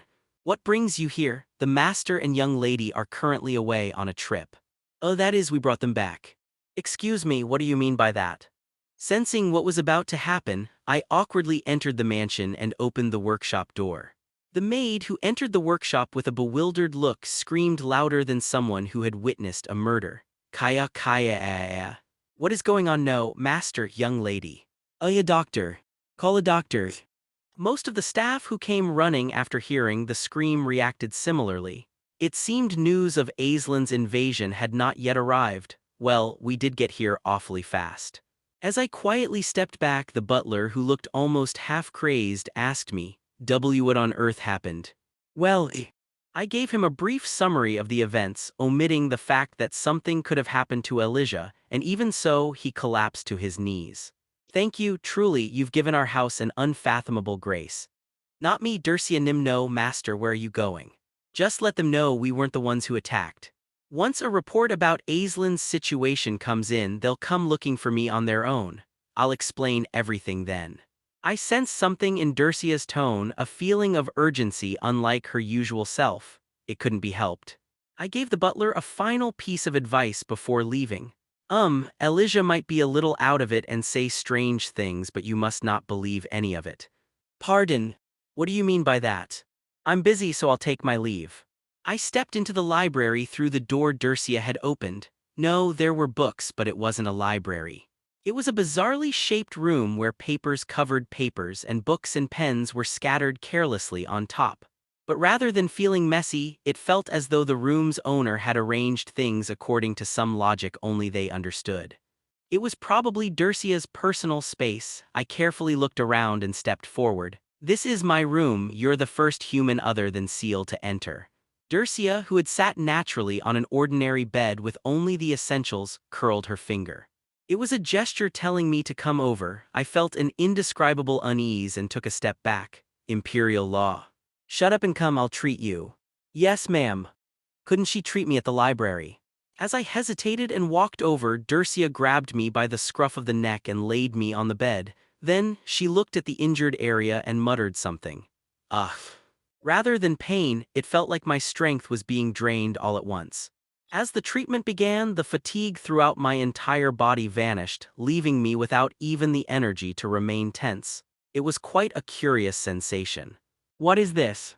"Healing magic, or rather, it's merely a spell that induces all bodily functions to focus on natural recovery, accelerating the healing process to its limits." "Back in the library, when you beat me like a dog, didn't you use some kind of magic that instantly healed everything?" "That was a matter of saving your intact physical state and, upon injury, recalling it and separating the developed areas from the undeveloped. It's not something you'd call healing." "What?" "Jern, I too have something I'm curious about regarding you." Suddenly, while touching my wound, Dersia met my gaze. "Since you may become uneasy, I'll say this in advance. No matter what answer you give to the question I'm about to ask, the way I treat you will not change. There will be no difference in our contract, and I will still assist you for your survival, so I hope you will speak honestly." It was such an excessive effort to reassure me that it had the opposite effect. It made me more anxious. However, she seemed to be about to discuss something quite serious, so I too wiped the smile off my face and responded sincerely. "Yes, I understand." Speaking while lying down wasn't exactly a dignified posture, but still. In a voice without any inflection, Dersia asked, "Do you have any connection to Crimson Circle?" I pondered the question for quite a long time. It was because I understood why Dersia was asking this. Rather than trying to come up with a satisfying answer, it felt more like I was also searching for an answer to that very question. Thankfully, Dersia waited silently for the 5 minutes I remained quiet. "I know this isn't the answer you're looking for, but I don't really know either. However, I can explain." "Please do." "This is about the questions that arose when you saw those corpses, isn't it?" "Yes." Dersia nodded in reply. "After meeting you, Crimson Circle rose up. Of course, it's certain that their current objective is to increase their numbers, but beyond that, why did they act now?" "You believe I'm their objective?" Something similar, yes. It's clear they're trying to create a being like you, perhaps. They're looking for me, that could be the case. I shrugged and answered, to be honest, when I was 5, I think, but I have no memories from before that. Ahem. When I came to my senses, I was in front of the orphanage. So I grew up as an orphan, that means it's possible. I could have been tortured by Crimson Circle before I lost my memory, or maybe I'm a secret weapon they released into the Empire. Or the story about losing your memory could be a lie. Did you really have to bring up that possibility? Ahem. Dercia stared at me for a moment, then let out a faint laugh. If you are their minion, I think Crimson Circle would really suffer. I'll take that as a compliment. Do you have any more questions? There's no way that's all. I thought for sure Dercia would keep digging into something, but unexpectedly she seemed satisfied with that answer and wrapped it up cleanly. Well, if I had to say, it was a question asked out of pure curiosity. Nothing is certain yet, so I can't make any hasty judgments. Still, isn't it highly likely there's a connection to my short life after memory loss? Even if there is, what could you do? Didn't you say you lost your memory? You can't use it. That's true. Then I'll ask about the battle after you've rested, so take it easy for now. Where are you going? If I don't report what happened in Aislinn, things will get very troublesome. If you need anything here, ring this bell and a maid will come. Suddenly stopping mid-sentence, Dercia seemed to contemplate something, then wore a decaying expression and took the bell away. No, I will be back soon, so just bear with it. Yep. After Dercia opened the door and left, I lay comfortably on the bed. It felt like the image of the room would be full of cigarette smell or something, but there was nothing like that. It was nearly scentless. Already tired, I was about to doze off when I reached my hand into the air. I examined my hand closely, an ordinary hand, a child's hand. Through the body reinforcement art and what could only be called torturous exercise, muscles that shouldn't exist at this age had formed. But that couldn't be helped. Aside from that, there was really nothing unusual. Was I tortured? The thought suddenly occurred to me. Did the owner of this body truly suffer torture severe enough to fall into the deep sea, if that were really the case? I was very curious to know who had done it. Amazingly, I was unable to leave Dercia's room for 3 whole months after that. The moment she heard how I defeated Wihwa, Dercia locked the door. During that time, when Elijah woke up and tried to come find me no matter what, Dercia didn't even allow her to speak with me. Then Elijah tried to break the door down, and after that, I never saw any sign of her visits again. Starting 2 months after my leg had completely healed, I asked to be let out every week. But Dercia, who treated me like a terminal cancer patient, always gave the same answer. Jern, right now you are in a very, very, very, very dangerous condition. Didn't we already know that from before? It's more than that. Frankly, I'm more curious about how you survived. Dercia, with even darker circles under her eyes than usual, furrowed her brow and examined my condition. It had been the same routine every single day for 3 months without fail. How is the burden today? I don't feel like it's worse than before. Of course, I know the deep fusion state is extremely dangerous, but that's already over and not going out won't change anything, right? I'm seriously going to die here. It seems you still don't fully understand. You were on the verge of becoming part of the deep sea. Ugh. When I answered with a slightly surprised tone, Dercia tilted her head. What's the matter? I thought the same, that I was just about to become a phenomenon. If you felt it firsthand, this will be quicker. Had you made even the slightest misstep in handling it, you would have melted into the world, into the deep sea, and ceased to be human. Then what would have happened? Transcendence. You would have vanished from this world. You'd be living inside the world you created. I had instinctively hated the idea, and so that's what it would have become. Once you set foot in it, you wouldn't be able to escape. How did you pull yourself back just by will? As I watched Dercia begin to ponder, I remembered something and spoke up. Come to think of it, I think I had Elijah's help when I returned from the deep fusion state. What do you mean? After losing myself in deep fusion and regaining consciousness, Elijah was doing something to me. Maybe she deactivated it with her ability to reject magic. With her ability to reject magic, how could she stop a transformation into a phenomenon? That's completely different. Dercia, who had been shaking her head in disbelief, suddenly stopped and began seriously thinking things through. So when can I go out? I am getting antsy just staying in the room. No matter how much I liked being in my room, being locked in for this long was really driving me insane. After a long moment of hesitation, Dercia handed me a certain key. Very well, if you feel like you're about to fuse outside, immediately use this key to open a nearby door. When you open it, it will connect to this room. It's single use, but this much should be sufficient. I can really go out. Since there haven't been any issues for 3 months, it's reasonable to judge you as stable. Truthfully, I'd have liked to monitor you for 6 months, but I also have things I need to do. Dercia, clearly very busy, kept poking at the preserved head of Wiwa on her desk while jotting down magic forms on paper. I'll be suspending lessons for a while. I need to think about this and what you just told me. I understand, then I will. Yes, please take some rest. It was freedom for the first time in what felt like forever. I hurried out of the mansion before Dercia could change her mind. Phew. My breath came out in visible puffs. I had already seen it through the glass inside the mansion, but it was indeed the middle of winter. I walked through the capital, stepping over the crunching snow. I wandered around here and there for a while, but as expected, my real home was the orphanage. I hadn't visited in quite some time, so I should go say hello. And Elijah, judging by the way she kicked at the door, she must have recovered, but I hadn't exchanged a single word with her in 3 months. Maybe I'll go see her after visiting the director. All right. Since it's been a while, I should bring a gift too. I dropped by a nearby bakery, opened the door confidently, and asked the bewildered shop owner, "Is there anything here that's been reserved?" No, nothing like that. Then I'll buy everything, please wrap them up. Ha ha, kid joking like that. I placed the black magic tower workshop key down on the counter in front of the smiling bakery owner. Then the shop owner's expression changed. Ah, you're a wizard's disciple, aren't you, running an errand? It's my own workshop key though. Maybe because it was one of the expensive bakeries, they seemed used to dealing with wizards.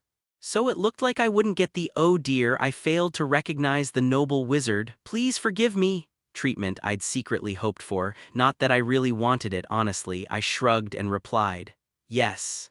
They said to distribute these to the tower people. Where is your attendant?" "I'll be carrying them, don't worry. I may be young, but I'm a wizard in my own right." I lifted the key using current sense.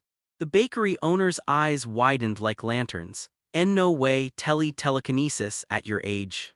That's not telekinesis though, but yeah, it would look like that." Since I couldn't explain it properly, I just stayed silent, and the terrified shop owner quickly started packing the cookies.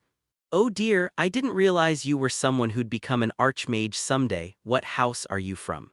"It is a personal matter, so I cannot say." "Of course, my apologies for asking. Just wait a moment, I'll wrap everything up nicely for you." "No, I'll help too. Since I was the one carrying them anyway, the faster the better." I sighed and began floating the baked goods one by one into bags using current sense. At this point, the bakery owner had gone past astonishment and reached disbelief. "No, what in the world? Wow, there are a lot of knights passing by out there. Is something going on?" I couldn't take it anymore and quickly changed the subject.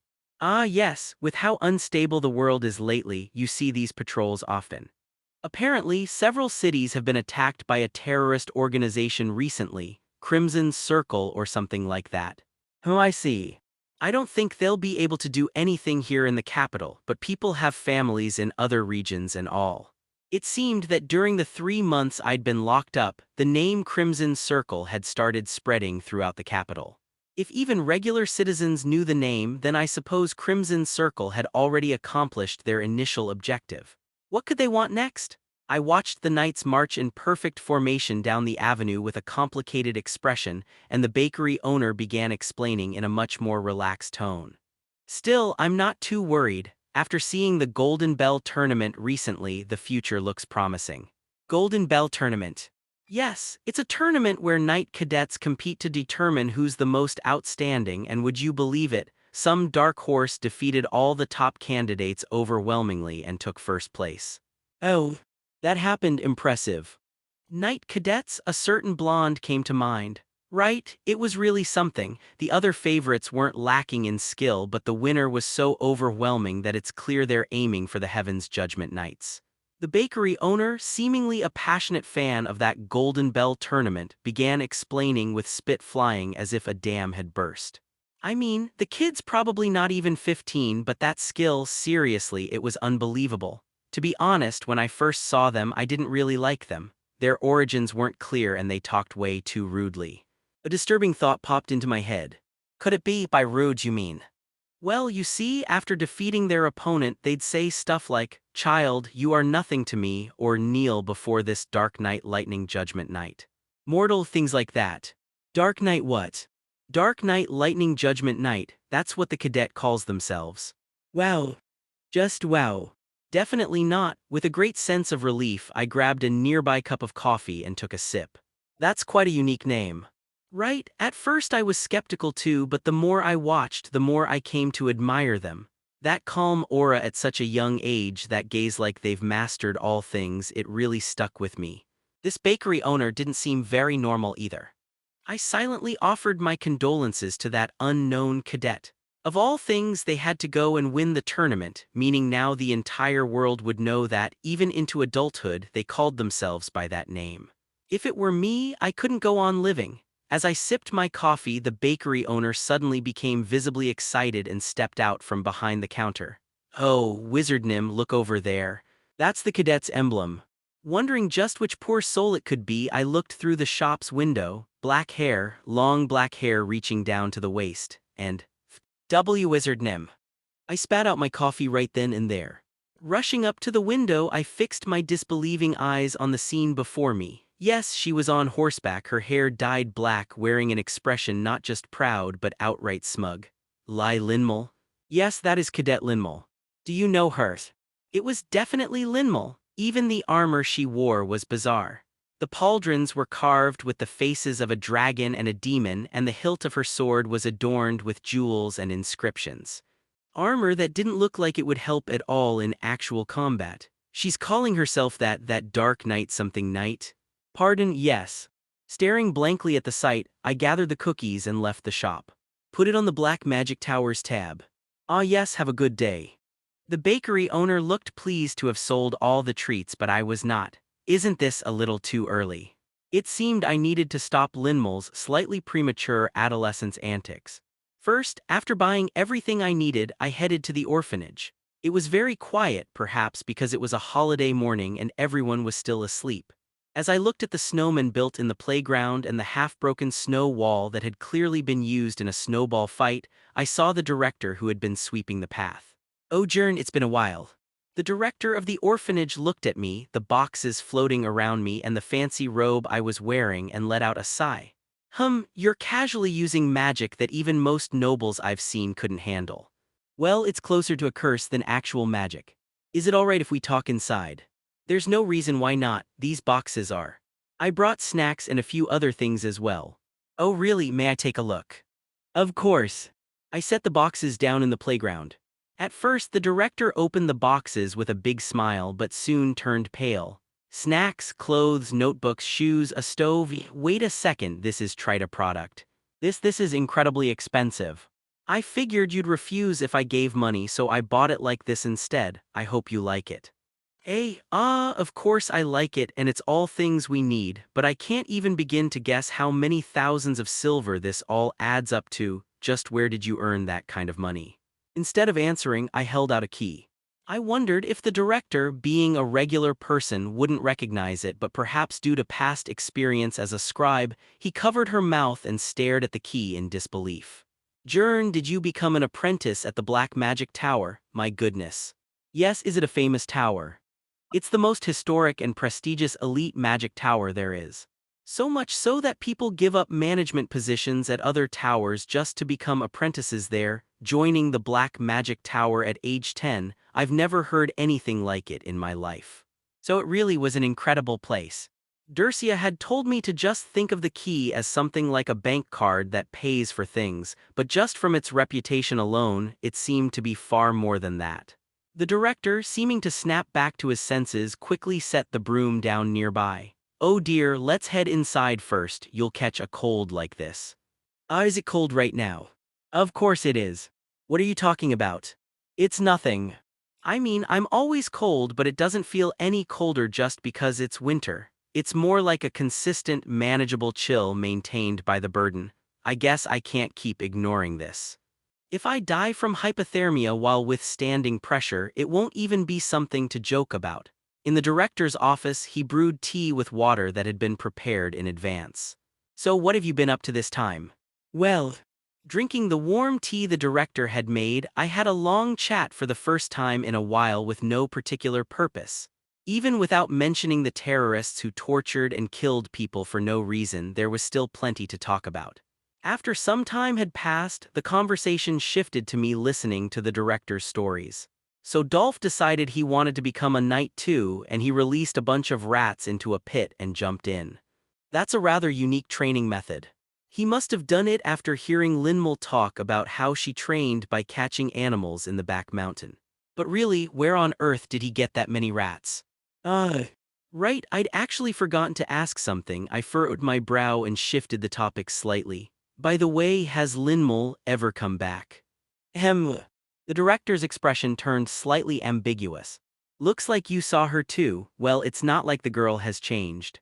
The director let out a sigh, picked up the cooled teacup and explained the situation. Have you ever heard of a Heaven's Judgment Night? No. What's that? Whom then do you know much about knights? Yes. Although the Crimson Circle easily sliced them apart, one can't not know how monstrous knights really are. They learn body reinforcement art, so magic doesn't work well on them, and a single swing of the sword can cut down more than 10 people. If compared to Earth, they would be called walking tanks or strategic weapons. If you're a knight commander, you're basically a fighter jet. It's just that what Crimson Circle uses isn't magic, but a world itself. It's a matter of compatibility, so getting massacred is inevitable. They say a real knight can take down a dragon on their own. Not sure if dragons even exist, though. Then what do you think happens when a knight like that goes rogue? That's true. Sending a wizard to deal with someone trained in body reinforcement art is too dangerous, but sending in the army would cost too much. They'd send a stronger knight, I suppose. Exactly. Knights tasked with those executions are called Heaven's Judgment Knights. What? Wait, they made Linmul do something like that.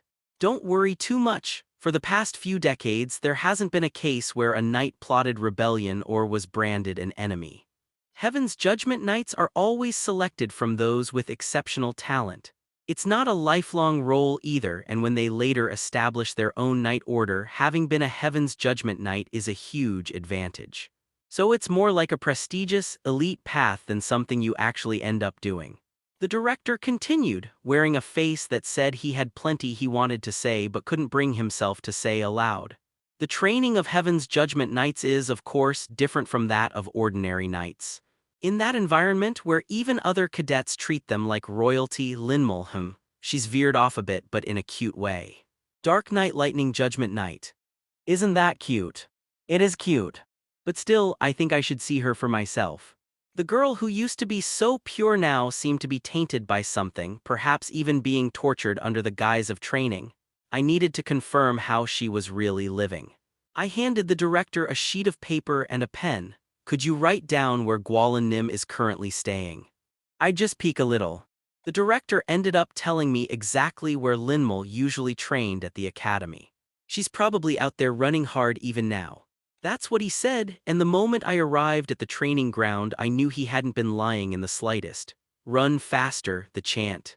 Left foot, right foot, left foot.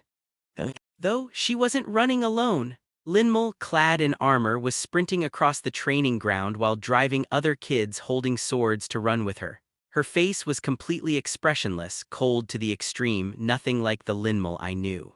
Her charisma was off the charts. Even though the cadets only had a single sword each, they were way slower than the fully armored Linmul. Mid-run, Linmul glanced back and scolded them in a tone full of disappointment. You can't even do 40 laps with just one sword in hand. At this rate, forget becoming knights, you couldn't even beat a wild boar. Sorry ma'am. I told you to build your stamina, didn't I, Mid-sentence, Linmul's sharp gaze landed on me. I raised a hand and gave a small wave. Take a break. Why yes ma'am. The cadets looked like they didn't even have the strength to respond and collapsed, and then in a flash Linmul ran over and hugged me. Jern. Where have you been all this time? Cook, good to see you. Her strength was no joke. She was so fast I couldn't even dodge, and even when I patted her back trying to tap out, Linmul only hugged me tighter. No joke, if I hadn't been training, I might have actually broken something from the pressure. Hey, seriously. Right. Linmul finally let go of me and looked at me with a somewhat indignant expression before pouring out her words in a rush. When I went to the orphanage last time, where the heck were you? The director didn't know either, just said you'd be safe. I went there just to see you, you could have at least left a message. Sorry. I was learning some stuff from my master. What about you, have you been alright? Yup. I held Linmul's shoulders and looked her over from top to bottom. Aside from dyeing her hair black and wearing that bizarre, downright insane armor and sword, that bright smile of hers was exactly the Linmul I knew. So she hasn't been abused, and it's not like puberty has turned into some edgy phase either. I let out a sigh of relief and led Linmul out of the training ground. I heard you won something called the Golden Bell Tournament. Congrats. It was nothing. Everyone else was below standard. No being with that level of physical body could defeat me, the Dark Knight who brings divine punishment. What? What have you been up to, Jern? I saved some kids, won a tournament too, and became an apprentice at the Black Magic Tower. Rumors about that mysterious commoner wizard probably had spread outside the noble society by now, but it didn't seem like Linmul had caught wind of them yet. I shrugged and replied, I just studied magic hard. Didn't really do anything special. Really? Well, Jern, you're smart. Just study a little more and you'll be the world's greatest wizard. Thanks for saying that, but your way of speaking and even your appearance, they've changed. When I cautiously brought that up, Linmul suddenly grew serious and looked up at the sky. Yeah, I've changed. Why so? I've been given a mission. She fiddled with the sword, which had something inscribed on it in runes, and murmured with a sorrowful look in her eyes. There are too many bad people in the world, I have to stop them. My talents were given to me for that purpose. What kind of people? People who hurt wizards. What is she even talking about, I thought, and then Linmul took a step, but not just a step. The distance of several paces between us was erased, literally. Her nose was almost touching mine, and without any hesitation, Linmul stared straight into my eyes. I couldn't even breathe, but I froze. Then, as if it was nothing, Linmul turned her head and gazed back up at the blue sky with a faint wistfulness. Jern, do you know what they call people like you? A wizard. You're a natural-born wizard, TL. Harry. That's an old term, and frankly, I could hardly be called a typical natural-born wizard. As I studied Linmul's movements, I saw her returning the sword to its sheath. That was the only result I saw. I hadn't seen her sheath it. I narrowed my brow and realized, so this is what it is. Some of Linmul's actions were so fast that the process itself was practically erased. Natural-born wizards live really tragic lives. They don't even know they're wizards, so they get kidnapped, treated like expensive slaves, sold here, sold there, and live like pets. Unless it's current sense in deep fusion state, it's not easy to catch with normal current sense. With the naked eye, preposterous. Now I was starting to understand why knights are the natural enemies of wizards. To close the distance this way and execute a beheading in a process that's almost erased and magic doesn't even work on them.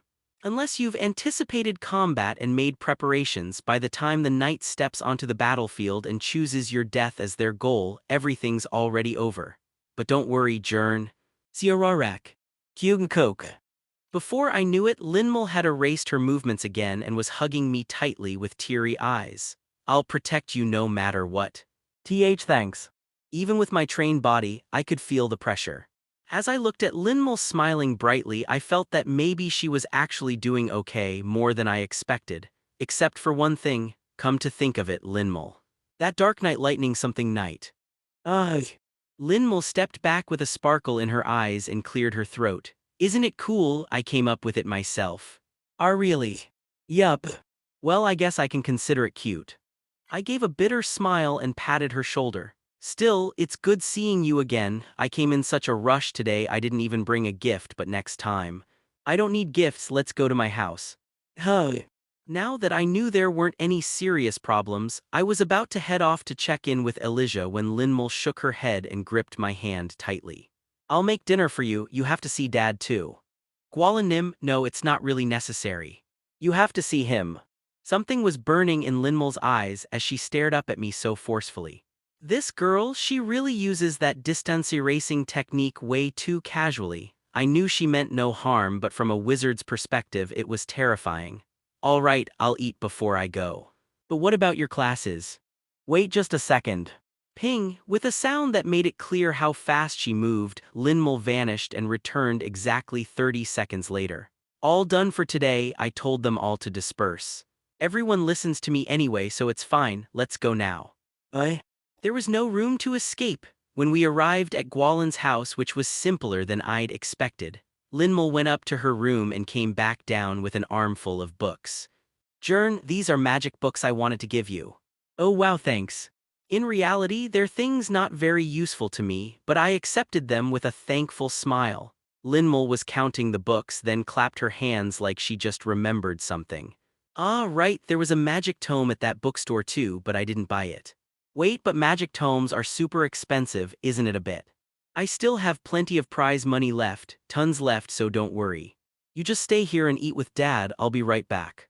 And like a storm, Linmal swept through the room and vanished. Now it was just me and Gwalin, Linmal's father, left alone awkwardly. It really was awkward. I'm not exactly the most sociable person, so while I was wondering how to start a conversation, he cleared his throat first. Ahem, you're Jern, right? This is the first time I've seen her listen to someone else so well. Ah yes. Does she not even listen to you, Gwalin? She does listen, but there's not much for me to say. Gwalin brought out a pot with hands the size of cauldrons and served me a bowl of stew. She never skips training, she has excellent leadership, she never causes trouble, and even by historic standards her talent is overwhelming. What more could I ask for? I'm completely content. But as he said that, Gwalin wore a slightly complicated expression. Everything's so good, almost too good, that's why no matter what I say, there's no justification for it. For example, have you seen Linmal training the other kids? Yes, she's like a demon instructor. That's the thing, among them are children of nobles, so I tried telling her to go easy on them, but she insisted her methods were correct. I couldn't stop her. For now, the trainees seem satisfied, so I guess it's fine, but later on it might blow up into some issue. Once the floodgates opened, it seemed like he had a lot to say. Gwalin drank his stew like it was water and let out a deep sigh. With her incredible talent, she'll soon be called to many different places. I'm worried something might happen if she acts like she does now in those environments. A bit of a privileged worry, if you ask me. I casually tossed out a suggestion. If it ever gets too hard, I could help. You could. Yes, Linmal listens to me really well, right? Then I'd appreciate it, but if you're saying that because you want me to adopt you, I'll have to refuse. That one stung a little. I pulled out the key from inside my robe. No, I'm a wizard, I have a master, and I've joined a magic tower. What? So Gwalin didn't know. If so, then Linmal must have done a great job keeping the secret. I used current sense to lift my bowl in the air. Gwalin stared at me and the stew in shock. A natural-born wizard, so that's why Linmal reacted like that when natural-borns came up. Hey. What do you mean?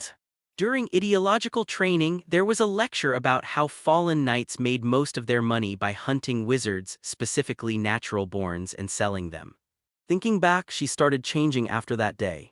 So it's kind of my fault too, Gwalin nodded with a look of relief. Right, a wizard and a knight coming out of the same orphanage, that really is something. If I ever need to calm Linmal down a bit in the future, I'll be sure to call you. Thank you. With this much, I had secured a reason to meet Linmal again later. No need to rush. As I took a spoonful of stew, Gwalin asked with a somewhat expectant expression. Oh, and I'm just asking in case. Yes, feel free to speak. Could you possibly persuade her about that knight name? When she turns 13, she has to decide on a knight title that she'll use for the rest of her life. I'll try my best. It wouldn't be easy, but Gwalin's expression was so desperate that I couldn't give any other answer. You're really not staying the night. It's fine, I'll definitely see you again. Could you let go of this robe now? If it tears, I'll be in big trouble. All right, but if you ever need my help, promise you'll ask. Sure. The evening darkened. As expected, it felt like too much of an imposition to stay overnight at Gwallen's house, so after a short conversation I left with a proper send-off. My bag was filled with magic tomes. Not too heavy thanks to current sense, but I didn't really have any use for them. Where should I put them? I wonder if the library is open. I had planned to sleep at the orphanage tonight, my home, but since the library was nearby, I could just drop them off there. It was safe too. I might even sell them later for a good price and trade the money back to Linmol. The guards who used to protect the library had been gone for a while now. That was because Dercia had converted it into private property.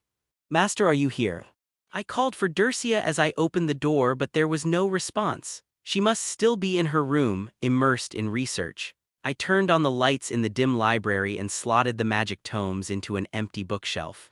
Thud. The door had closed, but it was a bit too loud for just a gust of wind.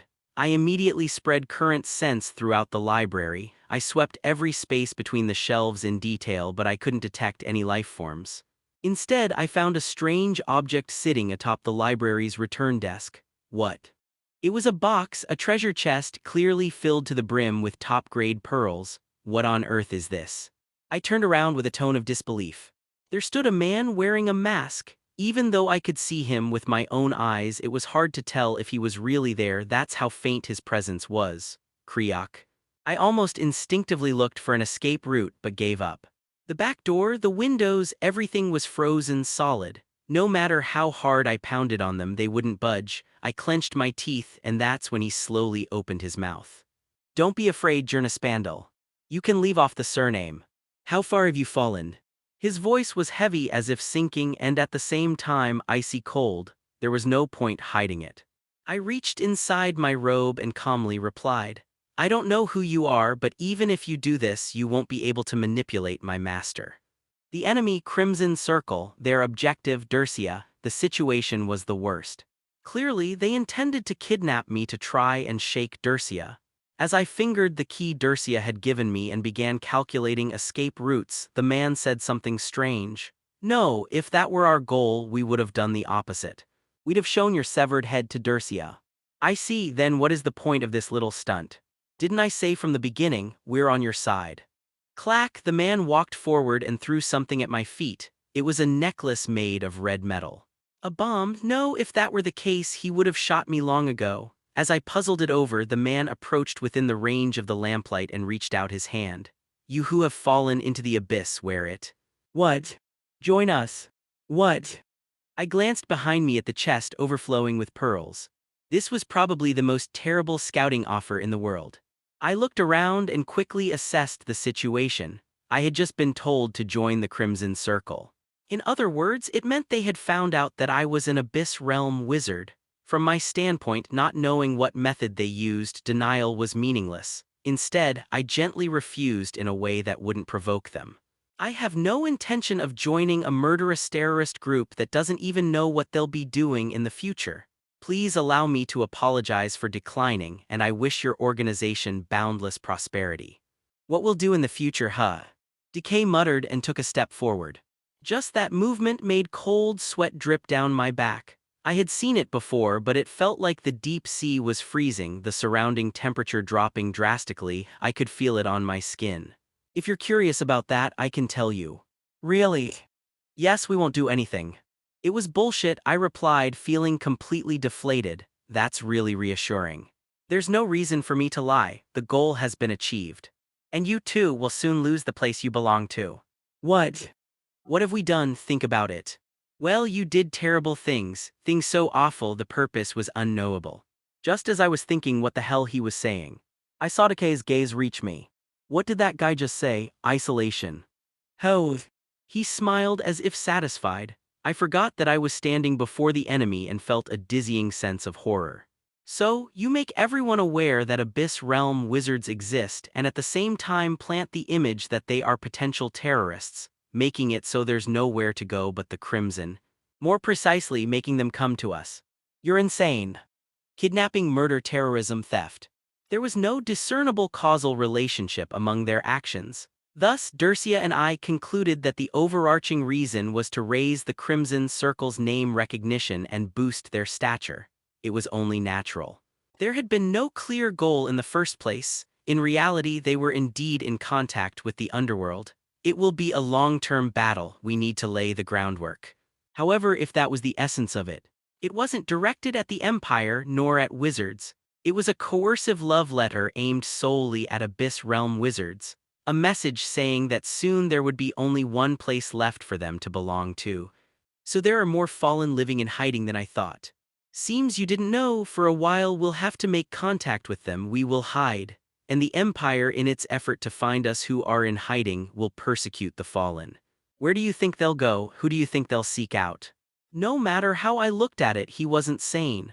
Hiding the contempt in my gaze, I stared at Decay and began preparing the most effective form of resistance. To do that, I had to make him focus on me. I threw out the most difficult question to answer. What the hell are you doing all this for? Do you want to live that badly? Our goal is protection. Huh. I didn't think he'd actually answer, so I was slightly caught off guard as I asked again. What did he mean by protection? Their own lives or that pitiful power? But the words Decay spoke surpassed all such imagination. You and this world, everything that allows us to exist. If it was a joke, it wasn't even laughable. Seeing my eyes cool down to a frozen stare, Decay twisted his lips and reached out his hand. It was pale, like a corpse. Look.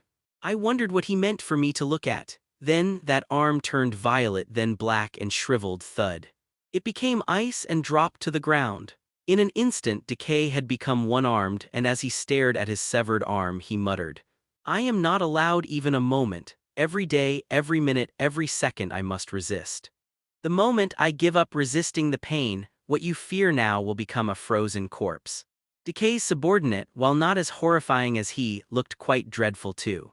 He stepped on the bloodless arm and crushed it as he calmly asked, You still think we want to preserve our lives? Who in this world would wish to go on living? If I could, I would escape by becoming a phenomenon, that state you call death.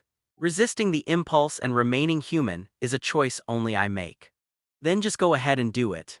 You too will arrive at the same destination as me. Do you really think you won't choose the end even after experiencing pain greater than death? I'm not sure. It wasn't just something I said. I truly didn't know. That guy Decay seemed to have lived for quite a long time, so everything I was about to say in my outburst must have already been said by him at some point. And yet he still turned out like that. Honestly, I'd like to endure the burden without too much pain, but it doesn't seem like it'll be that easy. Whether I can truly endure that pain or not, there's no way to know until I actually experience it. Still, one thing is certain. However, no matter what happens, if I die, I'll die alone, and I won't put anything other than my own life on the scale. I die, I'll die alone. I have no intention of taking innocent people down with me. I don't really know what kind of expression I had as I glared at him, but Decay gave a deeply satisfied smile and waved his arm. Crackle, like some kind of mollusk, bone sprouted, flesh squirmed over it, and a new arm formed. Rather than finding it disgusting, I was more curious about how a guy who couldn't even use magic could do something like that. You will put it on the scale. You're a clever child. If you ever see the world lying on the opposite side, you'll agonize over it 1,000 times and eventually give up the lives of others. And then you'll come looking for us. He extended his hand. It was still pale white. Take it, then you'll come to understand what the enemy truly is. You won't concern yourself with individuals or groups or such petty bindings. Would you mind if I ask a few questions? While secretly pulling the key from my inner pocket and gripping it tightly, I masked the sound of wind blades cutting the desk with my words. Ask. How did you know I'm an Abyss Realm wizard? That Wihwa guy didn't seem to know. Wihwa wasn't in his right mind, but truthfully I'm not entirely certain either. I can't see your world. What? What the hell is he saying? Decay furrowed his brow as if he didn't quite understand himself. Now that I'm this close to you, I can tell you don't belong to this world, but the rest I can't see. This is a first. You can't tell what world I'm in. I thought he had figured out I was from the deep sea and came to capture me, especially with this pearl. Yes, but I do know you belong to the Great Realm. And what's the Great Realm supposed to be? The Abyss Realm that encompasses the self, others, and the world. The largest of all worlds. You've got your categories pretty well organized, haven't you? To some extent, unless your world is larger and broader than mine, I should be able to see it. so I can only assume it's a world difficult to perceive. Well, the deep sea is quite wide and deep. Still, regardless of the environment, we can give meaning to your meaningless struggle.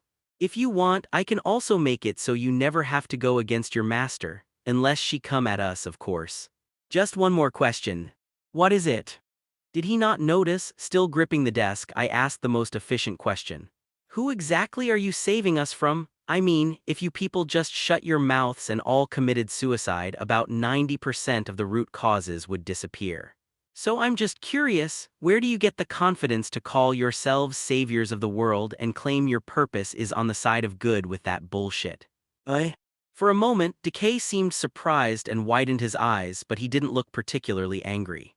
He slowly opened his mouth. What do you think would happen if the ground collapsed and the sky split apart? What are you talking about? If this world you call the material realm turned out like that, wouldn't that mean complete annihilation for everyone? Well, yeah. In that case, wouldn't stopping it be considered salvation? Ahem. So the Crimson Circle is made up of doomsday believers who think the world is going to end, huh? Well, cults usually gather followers using keywords like the end. Decay shook his head. It's not destruction. It's inability to endure. Right, I see. Thank you for the answer. I should give you mine as well. I'll infiltrate the Crimson Circle under disguise, get what I need, and escape. It's still not a bad option. Judging by what he's saying, the Crimson Circle has a lot of things and knowledge related to the Abyss Realm. If I join, I'll certainly learn more about my own world. Honestly, I am interested. Of course you are. But still, even so, I'm sorry.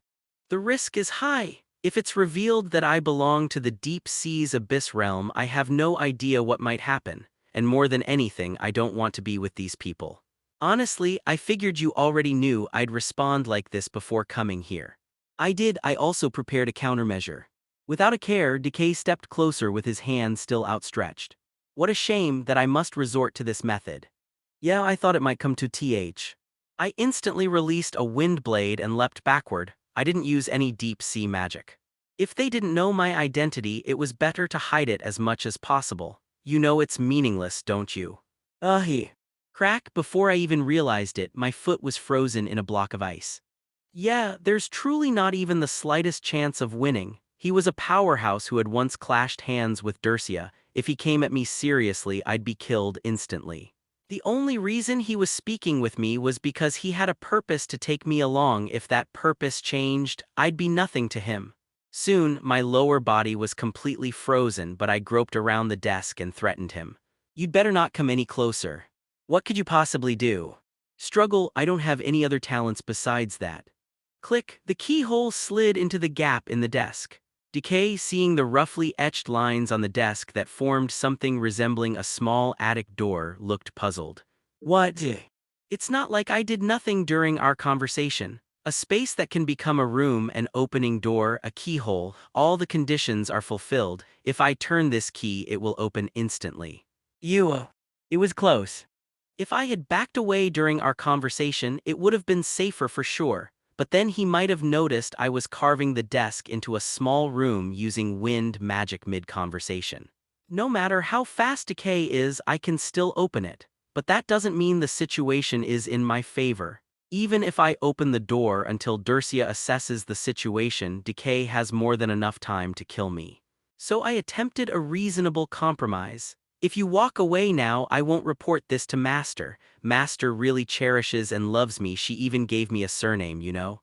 If you lay a hand on me, she'll make it her life's work to interfere with everything your group does. Decay stroked his chin with clear regret. A mistake, it seems. From the fact that Dercia is with you, I should have realized your disposition. I should have frozen your whole body first, then attempted a conversation. Yeah, maybe so. I won't make the same mistake next time. That's bad. Seeing my expression twist, Decay smirked. Don't worry, if there really is a next time, it'll be because you're the one seeking us out. That will never happen. I'd rather die. Is that so?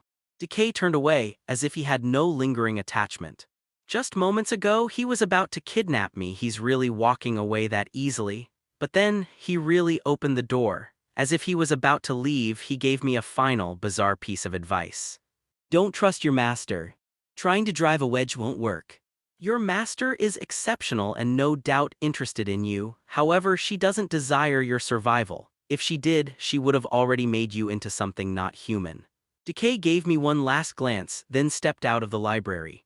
If you were to die from the burden, it would be a waste. Seek out a trustworthy knight, reveal your condition, and beg for your life. You might find help. And why should I listen to a murderer who values human life as lightly as a feather? Are those who don't even have their own world truly human? A sentence that carried not even a trace of guilt.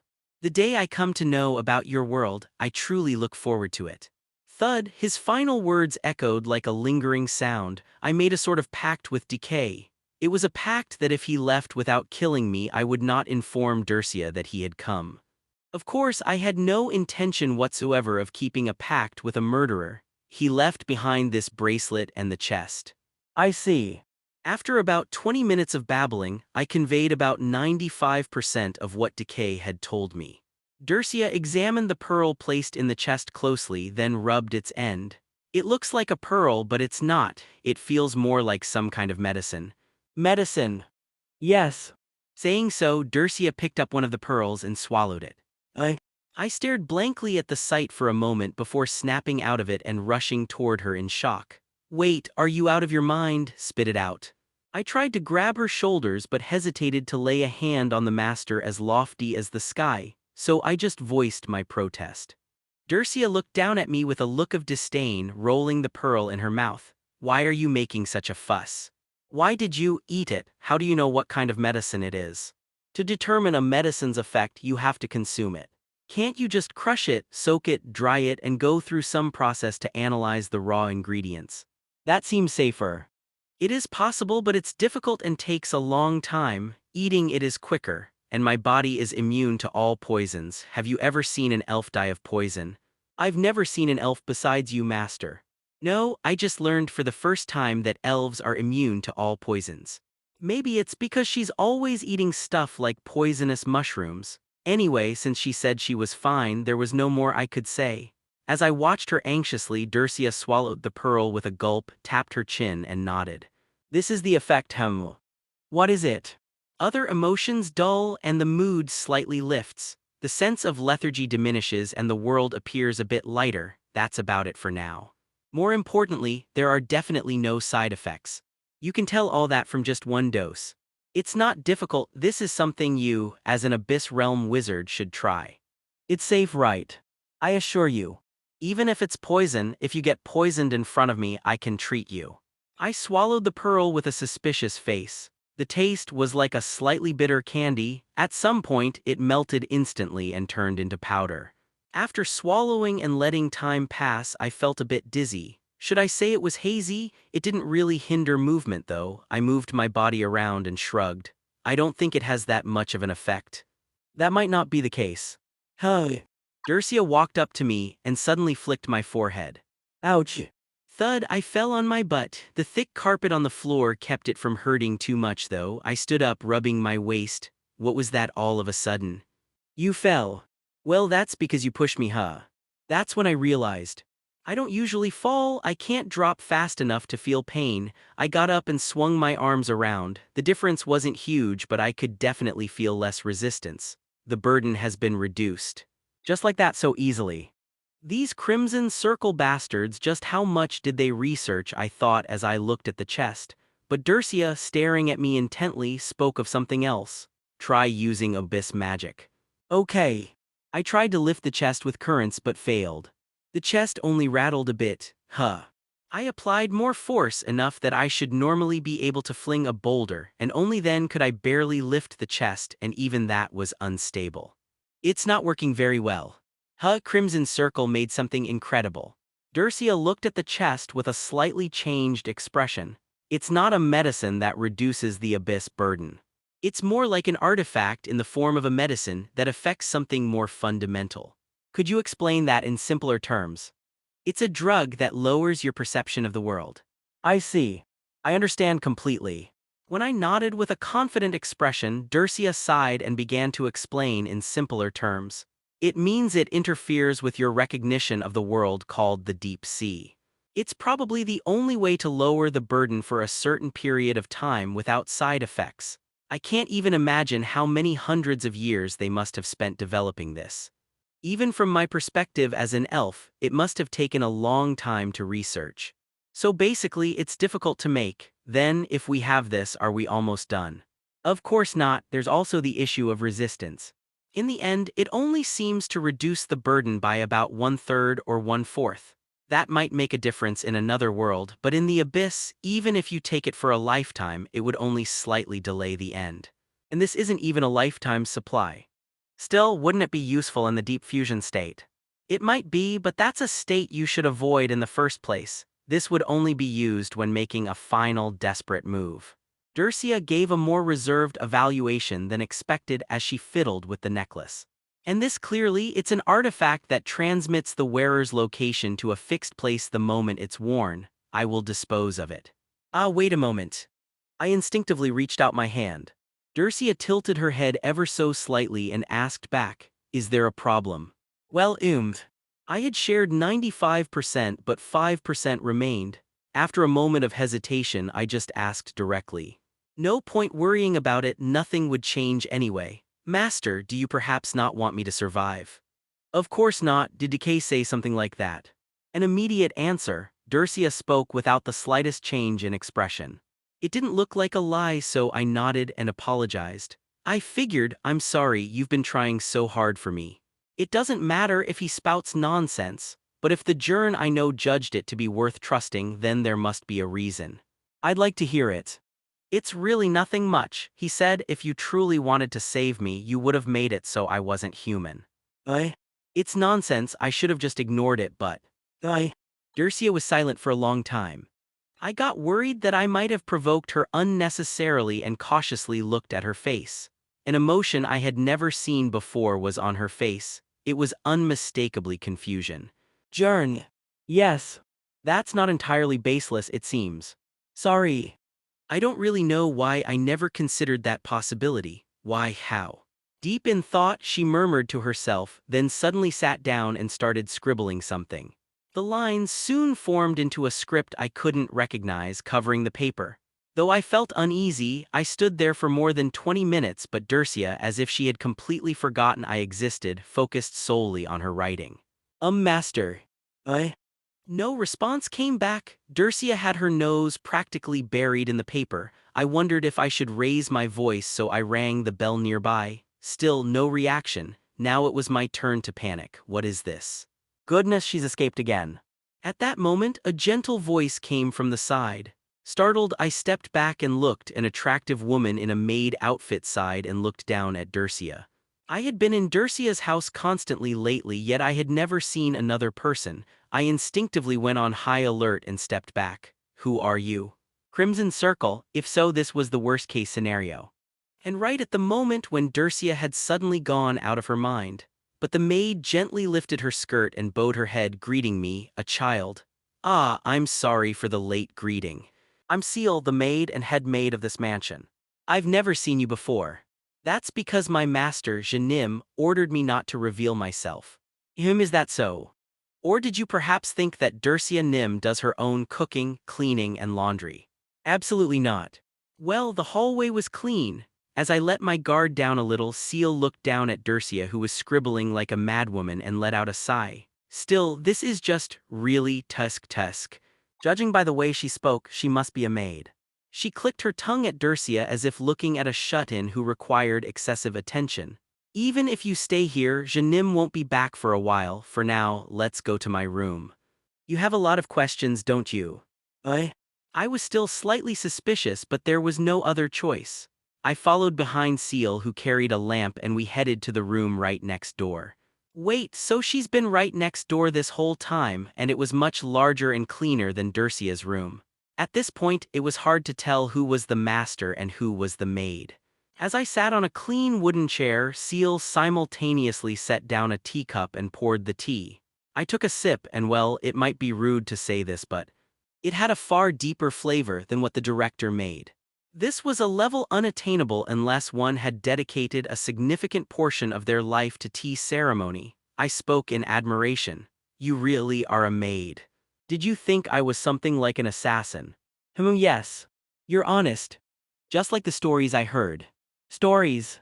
Yes, Janim often talked about her troublesome disciple. Right, what's wrong with Master anyway? She's all in a escaped state. Sadly, I think it's going to take quite a bit of time before Dursia Nim comes back to her senses. Will she be like that for about a week? You should be prepared for at least a few months. It might even take years. What? Thought I stood up without realizing and hit the table. Realizing my rudeness, I quickly sat back down. No, what kind of state is she in to be like that? Don't worry too much. Sometimes when she gets countered by herself, she ends up like that. What does that even mean? If something she did based on her own theories ends up looking irrational, even to her, then she throws everything else aside and focuses entirely on that problem. She always ends up creating a masterpiece afterward, but from what I can see, she still hasn't outgrown some of her childhood habits. If she doesn't find a solution, I fear she might fall. Seal sipped her tea as if it were nothing serious. But I couldn't treat it like that. Without Dursia's help, a lot of things would come to a halt. I sighed and rubbed my head. I really have no idea what's going on anymore. Fufo indeed. Even I, her disciple, was this worried. But Seal actually smiled. I was already a bit on edge, so I couldn't let it slide. It might not seem like a big deal to you, Sealnim, but for me, it's a very serious matter. I'm sorry. It just felt like watching Janim in her younger days. Are you an elf? No, I'm not talking about her actual childhood, I mean when she had just come here. It was a story that piqued my interest. Seal spoke as if reminiscing about the past, her eyes drifting into the air. When she left the Black Magic Tower on her own and came to the capital to read books, search, and scribble strange things in alleyways, Janim was more beast than human. Was this a roundabout insult? Apparently not. Seal's expression looked more like she was recalling a fond memory. Isn't it funny, an elf closer to a beast than a human? Did you take her in, Sealnim? That's not something you should say in front of Janim unless you want to get hit, but yes. You could say that. I roughly understood the situation. Dursia didn't treat her own body with much importance, so she would have needed someone like Seal to care for her. And besides, since Dursia wouldn't have wanted that kind of care, someone must have volunteered to take care of her despite that. If she volunteered to care for an eccentric like Dursia, then chances were high that this maid wasn't in her right mind either. As I slowly began to pull my head back in reasonable judgment, Seal smiled even more brightly. The way you stop thinking and just act on instinct, it's really similar. I could believe it even if someone said you were her son. If that's a compliment, thank you. It is a compliment. I'm grateful to you, Jern. I haven't really done anything though. Just by existing, Janim has changed a lot. She talks with nobles now, she's cut ties with the Black Magic Tower, she's gone from an unidentifiable monster to a grumpy wizard with a disciple. I think it's a really good change. Seal looked at me, beaming like something truly delighted her. So I'd appreciate it if you wouldn't misunderstand. Dursia Nim truly treasures you and is doing everything she can to keep you alive. You heard that. I'm sorry, the rooms are right next to each other, so even if I didn't want to hear it, I did. Even hearing it from someone else's mouth made me feel embarrassed. I cleared my throat and stood up. Sorry for saying unnecessary things. I guess I should look for something to do until Dursia Nim comes to her senses. It was a shocking revelation, but when I thought about it, nothing had really changed. The struggle to survive, that had been the same even before Dursia came into the picture. If anything, I now had some direction. If the Crimson Circle gave proper advice, then the suggestion to find a knight might not have been entirely off the mark. As I stood up from my seat, Seal handed me a piece of paper as if something came to mind. Oh, Jern. Yes. This is a book Janim had been diligently collecting to show you. It might help in your training. Oh, thank you. I opened the magic tome. But there wasn't anything like advice written in it. What was there were just standard mid-tier spells, ones you could only attempt starting from 4-star and were absolutely impossible to use as a 1-star. In short, it was a magic tome filled with very difficult spells. Naturally, someone like me, limited to 1-star, couldn't learn a single one. Tilting my head, I asked. Did Master ever say anything else while putting this book together? What do you mean by something else? She once told me my limit was 3-star, but the spells in here can only be used from above that level. Huh. Seal tilted her head like she had no idea what I was talking about. She said she was going to teach you everything though. I I was being treated a little awkwardly by Aletis's household members. Of course, I was clearly treated as Elijah's teacher. But sometimes during class they would bring cookies and say things like, "Here, this is for the teacher too." Of course, I wasn't offended at all and ate them deliciously. I'm actually 10 years old who would treat me like some magic-crazed 90-year-old. I'll decline that kind of treatment, thank you very much, but it seemed I could no longer expect that kind of service. Benefactor Jern, please wait in the reception room. I will soon inform the Lord and the young lady of your visit. Ah yes. A reception that went beyond the word courteous. However, it's also rude to refuse hospitality that one is rightfully owed. I acted naturally without showing any sign of discomfort. As I followed the well-disciplined butlers to the drawing room before I could even sit down, something caught me through my current sense. Letting out a sigh, I moved slightly to the side before the door opened. Jern, huh. Bang! As soon as the door opened, Elijah, charging like a lion starved for 3 days, hugged the spot where I had been standing. Naturally, it was empty air. Before Elijah could hit her head, I caught her by the nape from the side and gently calmed her. What are you doing? That's dangerous. Ooh, I was just happy to see you. As I carefully picked up Elijah, the same result followed. Elijah hugged me tightly, applying pressure like a wrestling move, then touched my face here and there with a puzzled look. That witch teacher kept you locked up for 3 months. You weren't eaten or anything, right? Which? Are you talking about my master? Yeah, she's always in her room, never comes out and looks all gloomy tilde. Children's insight often reveals deeply hidden truths so easily. Then I realized Aletis had been watching the entire scene and I cleared my throat and sat on the opposite side. Apologies, I showed you something unseemly. No, it's fine. I'm just glad to see you looking healthy. Fortunately, Aletis didn't seem displeased. Rather, he seemed pleased. The strange thing was that even though 3 months had passed, he still had a bandage wrapped around his head as if the wounds hadn't healed. Elijah had recovered fully already. Perhaps noticing my gaze, Aletis spoke up about it. Ah, don't worry unnecessarily, this bandage, yes, let's just say it's for protecting you. I'll explain it gradually. But first, I must give my thanks once again. Thank you so much for saving my daughter. Aletis bowed deeply. It wasn't an action a noble should take toward a commoner child, but I said nothing. As I said before, refusing gratitude here isn't humility, it's an insult, as if saying your daughter's life wasn't worth that much. I waited for Aletis to raise his head before clarifying the facts. I merely followed my master and got caught up in it by chance. If there's any reward, please give it to my master. Haha. Before I could even finish, Aletis smiled. Ah, sorry to cut you off. Your master said exactly the same thing.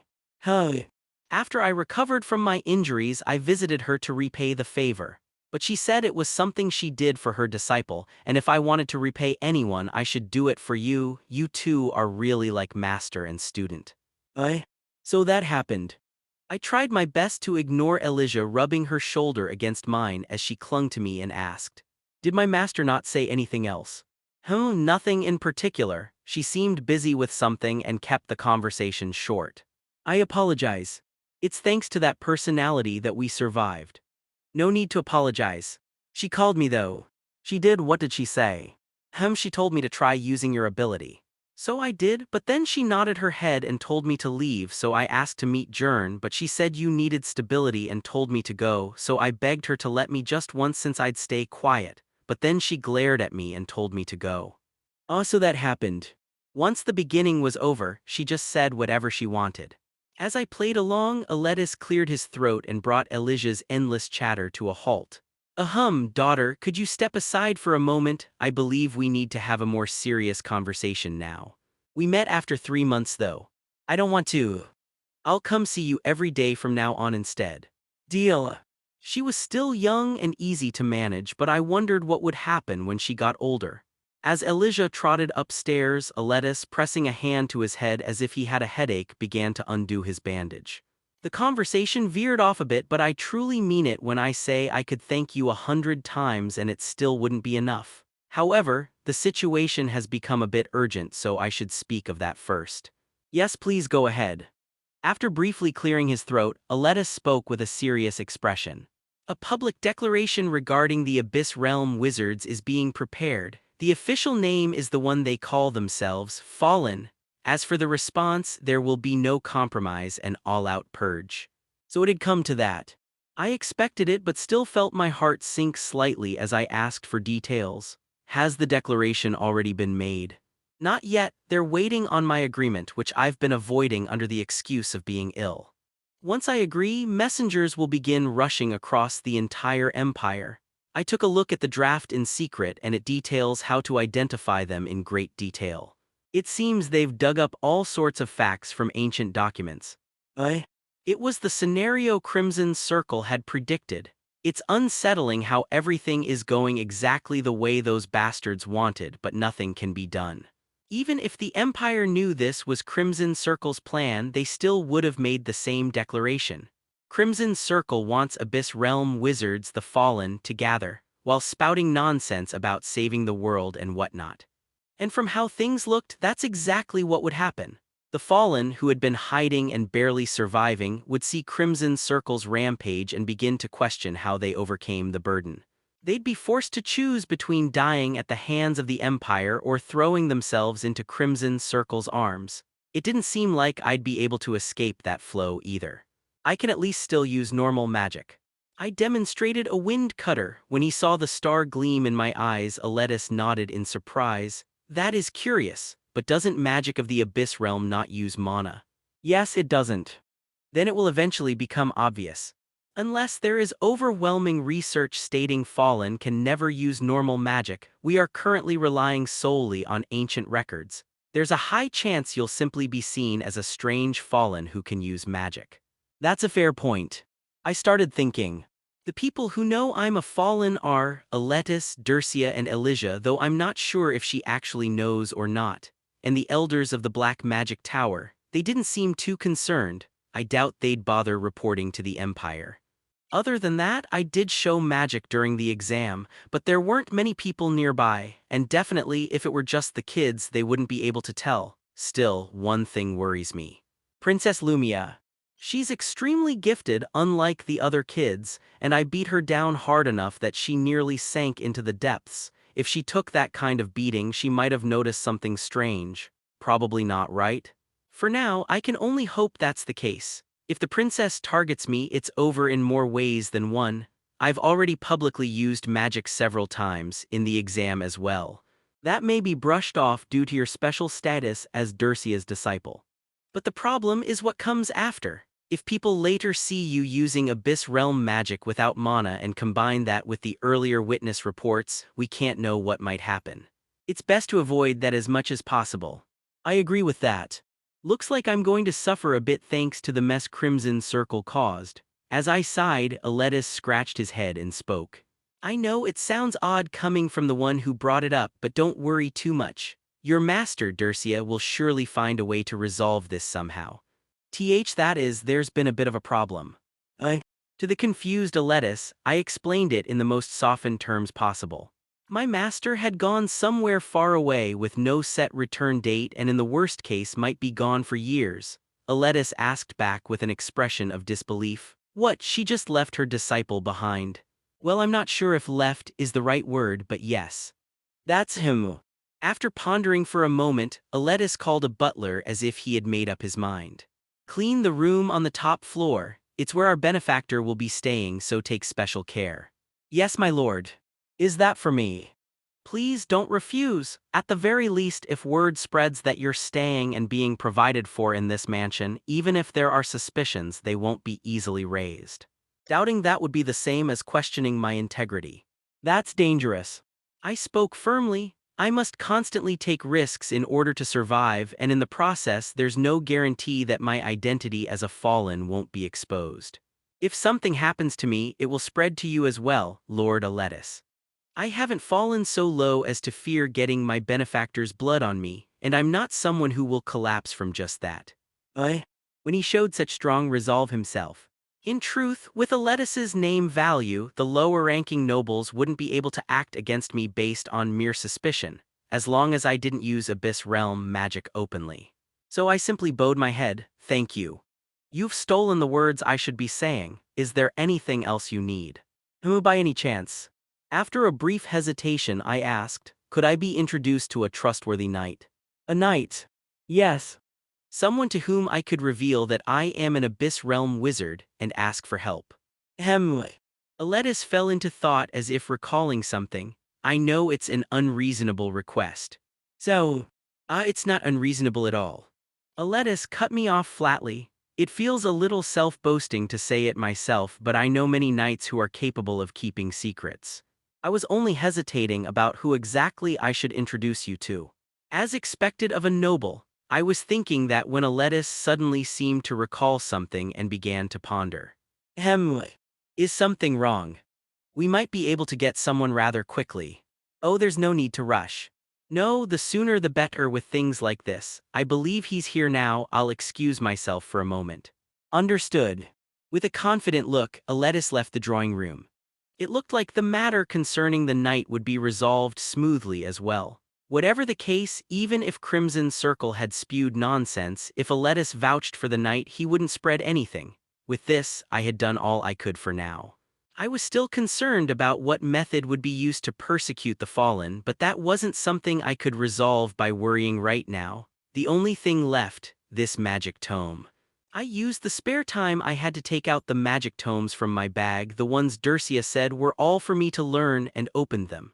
Since I had rushed here before sunset, I'd only received them from Seal and hadn't looked at them yet.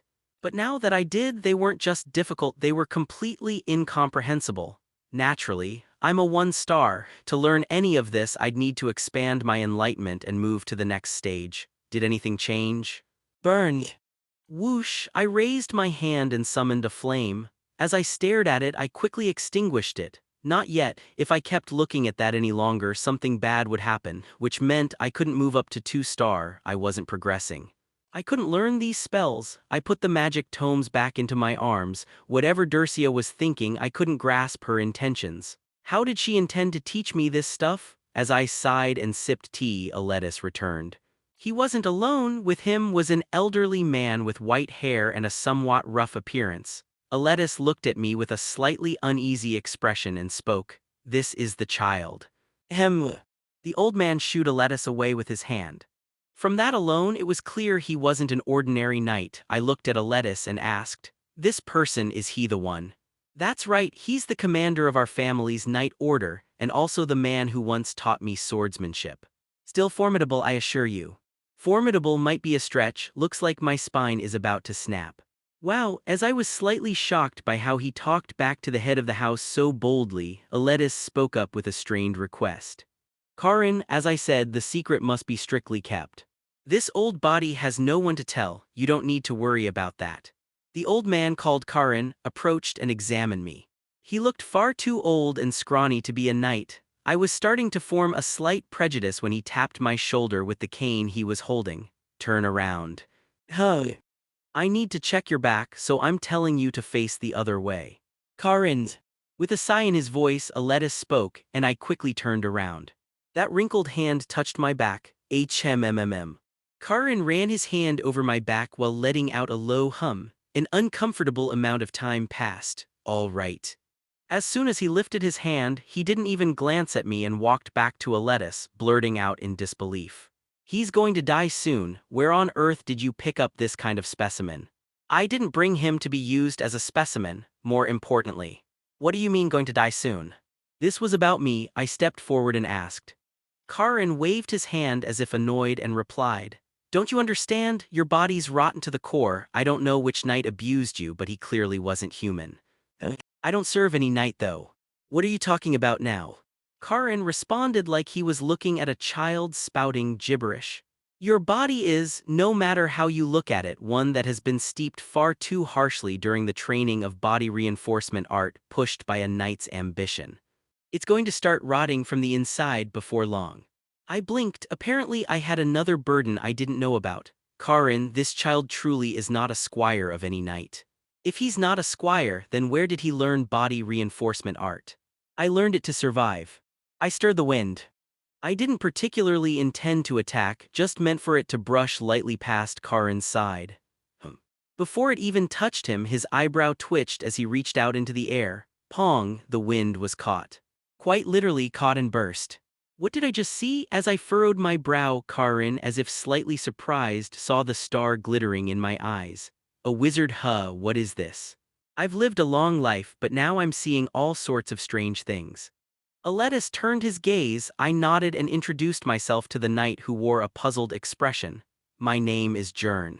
I have fallen into the abyss and am desperately struggling to survive. Oh ho, are you one of those Crimson Circle fellows? Not all the fallen are part of Crimson Circle. Is that so? Well, I don't really care either way. Why have you called this old man here? Because I was told by Crimson Circle that if I want to live, I should go find a knight and beg. I didn't know the reason until just now. I raised my hand and opened and closed it. There was no problem at all, at least it didn't feel like I was melting. Could I hear exactly what kind of problem it is that I have? Ahem. Karin looked at me with curious eyes, as if seeing a unicorn, then soon took a seat. I heard you're the one who saved the family head. That means you're also a benefactor to me who protects him. That much I can tell you. Ah, thank you. However, let me state this clearly so as not to give you false hope. I don't know much about the Fallen. All I've read is the classified document issued for secrecy, and more than anything, I don't know a single way to overcome your condition. To be honest, all I can think is that there's no way to survive in such a state. I see, that's something I've heard every day. I met his gaze without a hint of agitation. It's impossible, you're going to die, there's no solution. How many times have I heard that? And the one saying it was one of the Empire's most skilled wizard. At this point, hearing that from a knight just makes my ears tired. It doesn't shock me. Perhaps noticing my resolve, Karin's demeanor grew a bit more serious. Aletus, who had taken a seat beside him, asked curiously, "So, what exactly is going on?" "Child, you seem to have learned body reinforcement art. Where did you learn it?" Karin ignored Aletus's question and spoke to me instead. Trying my best not to look at the slightly disheartened Aletus, I answered, "I secretly learned it by watching a knight." "Brazen fellow, aren't you? Then do you also know the difference between body reinforcement art and enhanced mana body?" "Not in detail, just that enhanced mana body is the next stage after body reinforcement art and doesn't get hurt easily even when struck by magic, that much. You only know the basics. Body reinforcement art is the training of the body, and enhanced mana body is the training of mana. It's the process of sublimating the body into a form of magic. Sublimating the body into magic. Yes. A knight is living, moving magic. Because they can consume and interfere with any lesser magic, they are called the natural enemies of wizards. Up to this point, aside from the specifics, it was information I already knew. To acquire enhanced mana body, you must first learn body reinforcement art and then undergo the process of transforming the body. And what is that? Making mana flow within the body. The human body is truly mysterious. Just by repeatedly training in a mana-rich environment, it adapts to survive. That adaptability becomes the proficiency in enhanced mana body. To survive, huh? I could gradually see where this conversation was heading. A high-level enhanced mana body is the pride of a knight.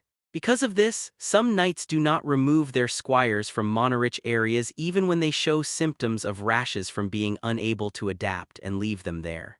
Such squires suffer from an illness called mana poisoning. It is a symptom where the muscles melt away from being unable to accept the overflowing mana, and excessive greed ends up killing the squire. So that's my situation then.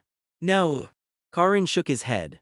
You've gone beyond the limit. I said excessive ambition kills a squire, but that usually just means they can't become knights anymore. Normally, they can still live without issue. However, it's like you were dumped in a mana zone and locked in with the door shut. Soon enough, not as a metaphor but literally, your body will melt and you'll die. That's quite a terrifying thing. I sighed and sipped the tea. Did you understand what I just said? Taking advantage of the moment, Karin tilted his head in confusion. I asked this time. Yes, but is what you said really true? My master never mentioned any of this. Who's your master? Dircia Espandel, the Empire's greatest wizard. HMPH. Karin snorted even after hearing Dircia's name and replied, "Even so, she's just a wizard." Do you know what happens when a wizard enters a mana zone? Do they absorb too much mana and die? No, they thrive, they go wild with joy because of the abundant mana. they could live there their whole lives just fine. Hey. But I'm a wizard too.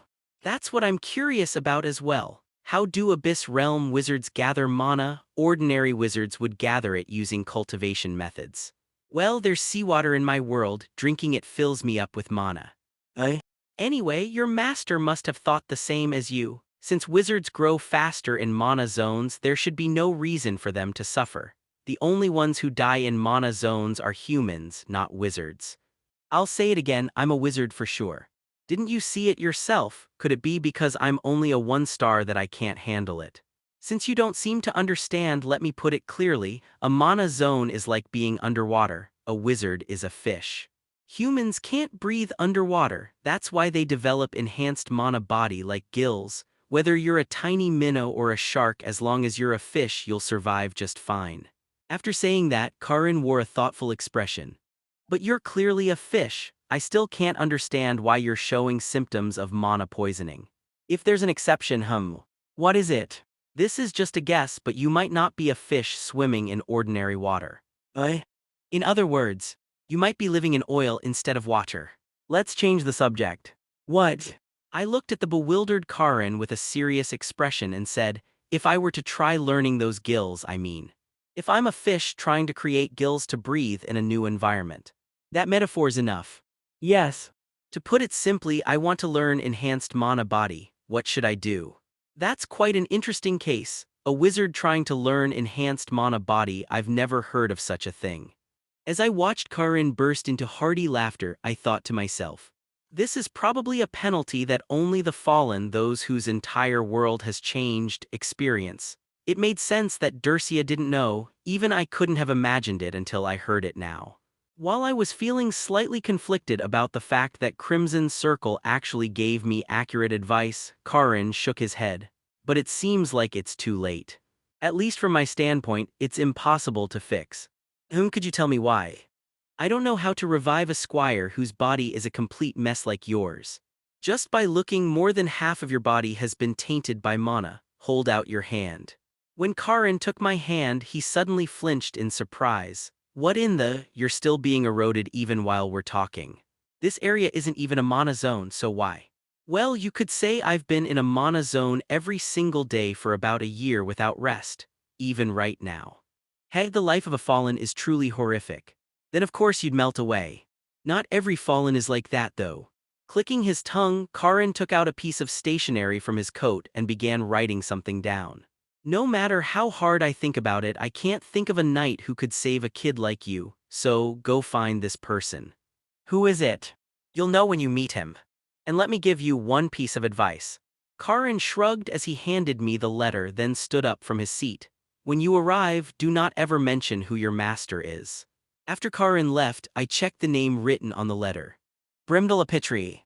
Even by imperial standards, it was an extremely unusual name. When I muttered it, Aletis looked shocked and stared at the door Karin had exited through. No, that Karin Jern, it's probably best you give up on that. Could I ask why? Sir Brimdal is, well, quite an eccentric man. His skill is undeniable, but he's completely lost in his own world. I see. But if even Sir Karin says it's impossible, then the situation must be serious. At the very least, I have to survive alone until Dercia Nim returns. That's true, it can't be helped. I suppose I'll end up speaking ill behind someone's back, but I'll explain about Sir Brimdal. Aletis sat down with a sigh and began to explain about the knight named Brimdal. Sir Brimdal is a dwarf by race. So that's why I shouldn't mention my master. And, as you can tell from the fact that he became a knight in the Empire, he's out of his mind. Unlike other dwarves, he chose to forge humans instead of steel. By forging you mean? Physically, mentally, he's a renowned master, no, a madman who has produced countless knights considered top class in the Empire. I tilted my head. Just from hearing that, he only sounded like the greatest knight. But in the process, he turned 80% of his trainees into cripples. A rather high failure rate, I see. Most of all, unlike other dwarves, he blames the raw material, says things like, I did well, but this guy was too lacking, so this is the result. I completely understand now. So in other words, he's a lunatic dwarf knight who sees humans as consumable ore. It was actually better that way. If he's broken so many, he must also know how to fix them. Even if there's only a 1% chance I have to try, it's better than living like this. That's the thing. Aledis looked even gloomier, as if there was more to it. He broke so many that at some point he started saying that he'd only use truly good raw material. Since then, he's been meticulously, extremely carefully selecting squires, and that was 20 years ago. He still hasn't picked a single one. Uh-huh. With no talent for being a knight, if you go there, you'll probably just get cursed at and thrown out. That was fair. As I began to contemplate, Aledis had his butler bring over a sheet listing other knights. I'll summon some other knights too, so listen to what they say and then decide. Thank you very much, but I think I'll be fine. What? To the puzzled Aledis, I bowed my head. He may seem a bit impatient, but I trust Sir Karin's words. Is he someone who throws out empty words? Certainly not. Karin has a difficult personality, but he's the best knight I know. He taught me as well. That's why I trust him. Since I don't know much about knights, it's only right that I trust Sir Aledis, who knows knights better than anyone calls the greatest knight. I am grateful you trust him that much, but is there another way? I smiled at Aledis, who let out an awkward cough. Yes, I have one sure method. An offer he can't refuse. Thankfully, Aledis lent me a carriage pulled by the finest horses for not losing heart. Thanks to that, I was able to easily reach Brimdol's residence, which was located in a much more remote place than I had expected. It was quiet with the occasional sound of birds, and the surrounding trees were heavy with dew. In the midst of it stood a cabin somewhere deep in the mountains, far from the capital. The yard was covered with moss, and around the stairs all kinds of weeds had grown wild as if they had never once been trimmed. But the training ground in front of the house, where sand was spread out, was neatly maintained as if it had just been prepared. No doubt about it, this was the place. Whoa, whoa. I calmed the horses. On the way, I had tried learning the coachman's techniques, and it had been quite fun. After parking the carriage nearby, I got down, crossed the stone bridge and the path, and knocked on the cabin's door. A heavy, deep voice that rattled my bones rang out, "Go away." For a moment, I felt like I couldn't breathe. It felt like hearing the growl of a massive beast from right up close. Suppressing the chills that ran through my whole body, I responded, "Sir Brimdol, I have something to speak with you about. Could I have a moment of your time? I do not take worthless apprentices. Wouldn't you have to see to know that? I can tell without looking." Turn around. Wondering what he meant, I turned around, but there was only an ordinary path and a decorative stone bridge. There's nothing here though. That stone bridge is made of different materials, and the sand and soil of that path were gathered from various parts of the world. The sounds you made while walking over the bridge and path were truly horrendous. A knight of exceptional talent would make identical sounds regardless of what material they walked on. And what does that have to do with talent? Instinct, the ability to naturally adjust one's strength depending on the wind, soil, and stone touching the body. Those who are born with that, I swore to teach only such individuals. If you understand, get lost, I will say no more. Wow.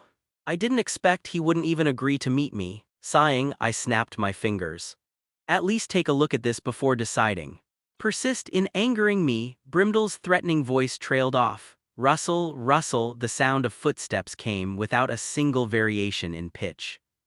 Listening to it consciously, it really was strange, whether walking on stone, wood, or dirt. Of course, the tone of the material changed, but there was no shift in pitch. I looked toward the door and asked, "What do you think? 11 years old or younger, and yet this is." As I listened to Brimdol's flustered voice, Linmul, who had approached at some point, asked curiously, "Jern, why are we here?" If humans were raw materials to him, then she would undoubtedly be nothing short of pure gold. I just came to learn some swordsmanship, but he told me to get lost, so let's go back. Okay. As soon as I turned around with Linmul, who answered brightly despite the wasted time. Clunk, it seemed like I had gotten a bite. A door made of rotting wood opened, and standing there was a man completely different from what I had imagined. First of all, he was tall, close to 2 meters. That alone completely shattered my preconceived notions about dwarves, but more shocking was the fact that he was clean-shaven without even a hint of a beard. Lastly, he was young. At a glance, he looked to be in his 30s. If he eased his scowling expression a bit, he could easily pass for his late 20s. A tall, youthful, clean-shaven dwarf. Is that really a dwarf? If he just carried a bow, I wouldn't be able to tell the difference from an elf. When I met his gaze with a slightly confused look, Brimdel furrowed his brows. Why are you looking at me like that? I apologize. I was just surprised because you look a bit different from what I expected. You humans are always like that. When it comes to dwarves too, just because I shaved my beard you act like I've chopped off my own limbs. Grumbling, Brimdel turned his eyes toward Linmel as if he had no interest in me. His gaze toward her was entirely different from the one he gave me. It was filled with intense heat. You, living and breathing steel, draw your sword. Linmel didn't answer and looked at me. Only when I gave a slight nod did she draw her sword, slash it once horizontally and then smoothly sheathed it. It wasn't particularly fast, nor was it slow. To me it just looked like she had drawn her sword, swung it once and then put it away.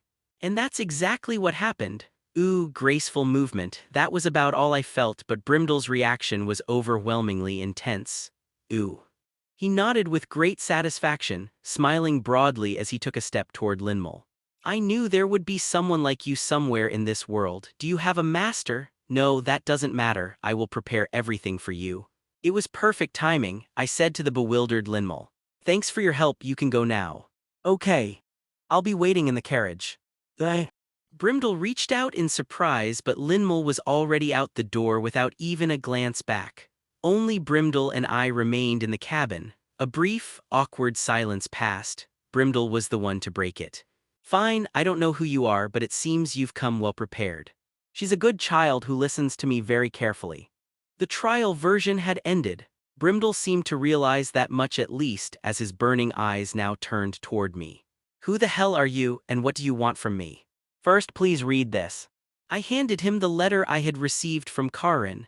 Brimdel tore it open carelessly, and while reading, he frowned. Karin. That bastard's still alive. Did you know each other from before? Yeah, he was a fairly useful raw gem. Not quite a master sword, but I did forge him well enough to handle small prey. Does he see people as swords? If he were a wizard, he'd have fallen for sure. As I held onto that thought, Brimdel approached me. Up close, he was even more imposing. He stretched out a hand larger than my face and gave an order. From the contents, I can guess what you want. Give me your hand. Yes. Brimdel grabbed my wrist and did something for a few minutes, then blinked and let out a deep sigh. What the hell, what have you been through? Looks like you've narrowly escaped death several times. How did you know? Wasn't that written in the letter? It just said, please take care of this guy, nothing more. Well, if he had written all that in the letter, it would have been quite lengthy. Trusting in the reasonable assumption that this eccentric dwarf rarely had anyone to talk to, I decided to reveal the truth. Otherwise, we couldn't even begin. I am a fallen. So you are Huh. Then I suppose the world you were in was either a mana wasteland or it's a great realm. Yes, that's rig. Suddenly I realized, great realm, that's a term used by Crimson Circle. Where did you hear that? Why? Am I not allowed to know? It's hard to believe that this young-looking dwarf knows something even Dercia didn't. Should I assume combat is inevitable? As I slowly stepped back, Brimdel's expression twisted with disgust. You snot-nosed brat, what kind of delusion are you under? Our race was the one most killed by them. Ever since we were children, we've always been told, if you see someone using magic without mana, either kill them or run away. I heard that Crimson Circle was active a long time ago. Do you still keep records from that era? We never forget what was done to us, we never forgive either, we just wait for the right time, not just Crimson Circle. Humans, elves, monkeys, dragons, they're all the same. If the opportunity comes, we'll repay them all. I'm curious what the monkeys did to you. Knowing will get you hurt. Brimdel began pressing roughly on my shoulders, stomach, and head as he circled around me. The result, well, it didn't seem to be very good. Hopeless. Was it Crimson Circle that caused your fall? Probably. Even I'm still not sure about that. I might have been tortured before I turned 5. Brimdel frowned at my vague answer. What are you even saying anyway? Let's make a deal. Thud, Brimdel sat directly on the floor without even a chair. Wondering if this was a dwarven lifestyle, I followed and sat down as well. He pulled a dagger from his pouch and stabbed it into the ground. Let's set the conditions first. Convince that girl to become my disciple. If you do, I'll kill you cleanly. I feel like I may not understand the dwarven language well, so I'll ask a question. By any chance, does deal mean something like murder, threat, or robbery in human language? Fair enough, I jumped to the point too quickly, let me explain. There's no need. I pulled out the dagger that was wobbling from the impact and placed it down neatly. You're saying you will die soon, you'll die painfully, so horribly you'll wish for death, so I'll kill you cleanly before that happens, right? I? As Brimdel blinked silently, I calmly said what I needed to say. I've heard that so many times I don't even bother counting anymore. That it's better to die, that I'll kill you painlessly. How am I even alive? How pitiful, how tragic. I can't help but receive sympathy, but I'd rather you not try to break my will. Then, Brimdel asked in a slightly lowered voice, if you understand that much, then what do you live for? Living itself, that's it. I didn't bother adding that the question wasn't even worth answering, but I'm sure my expression gave it away. Brimdel still looked at me with disdain. But at least, he no longer showed that same look of annoyance as before. A corpse comes asking me to heal its wounds, what kind of troublesome request is this? Or not, grumbling, Brimdel held up 3 fingers.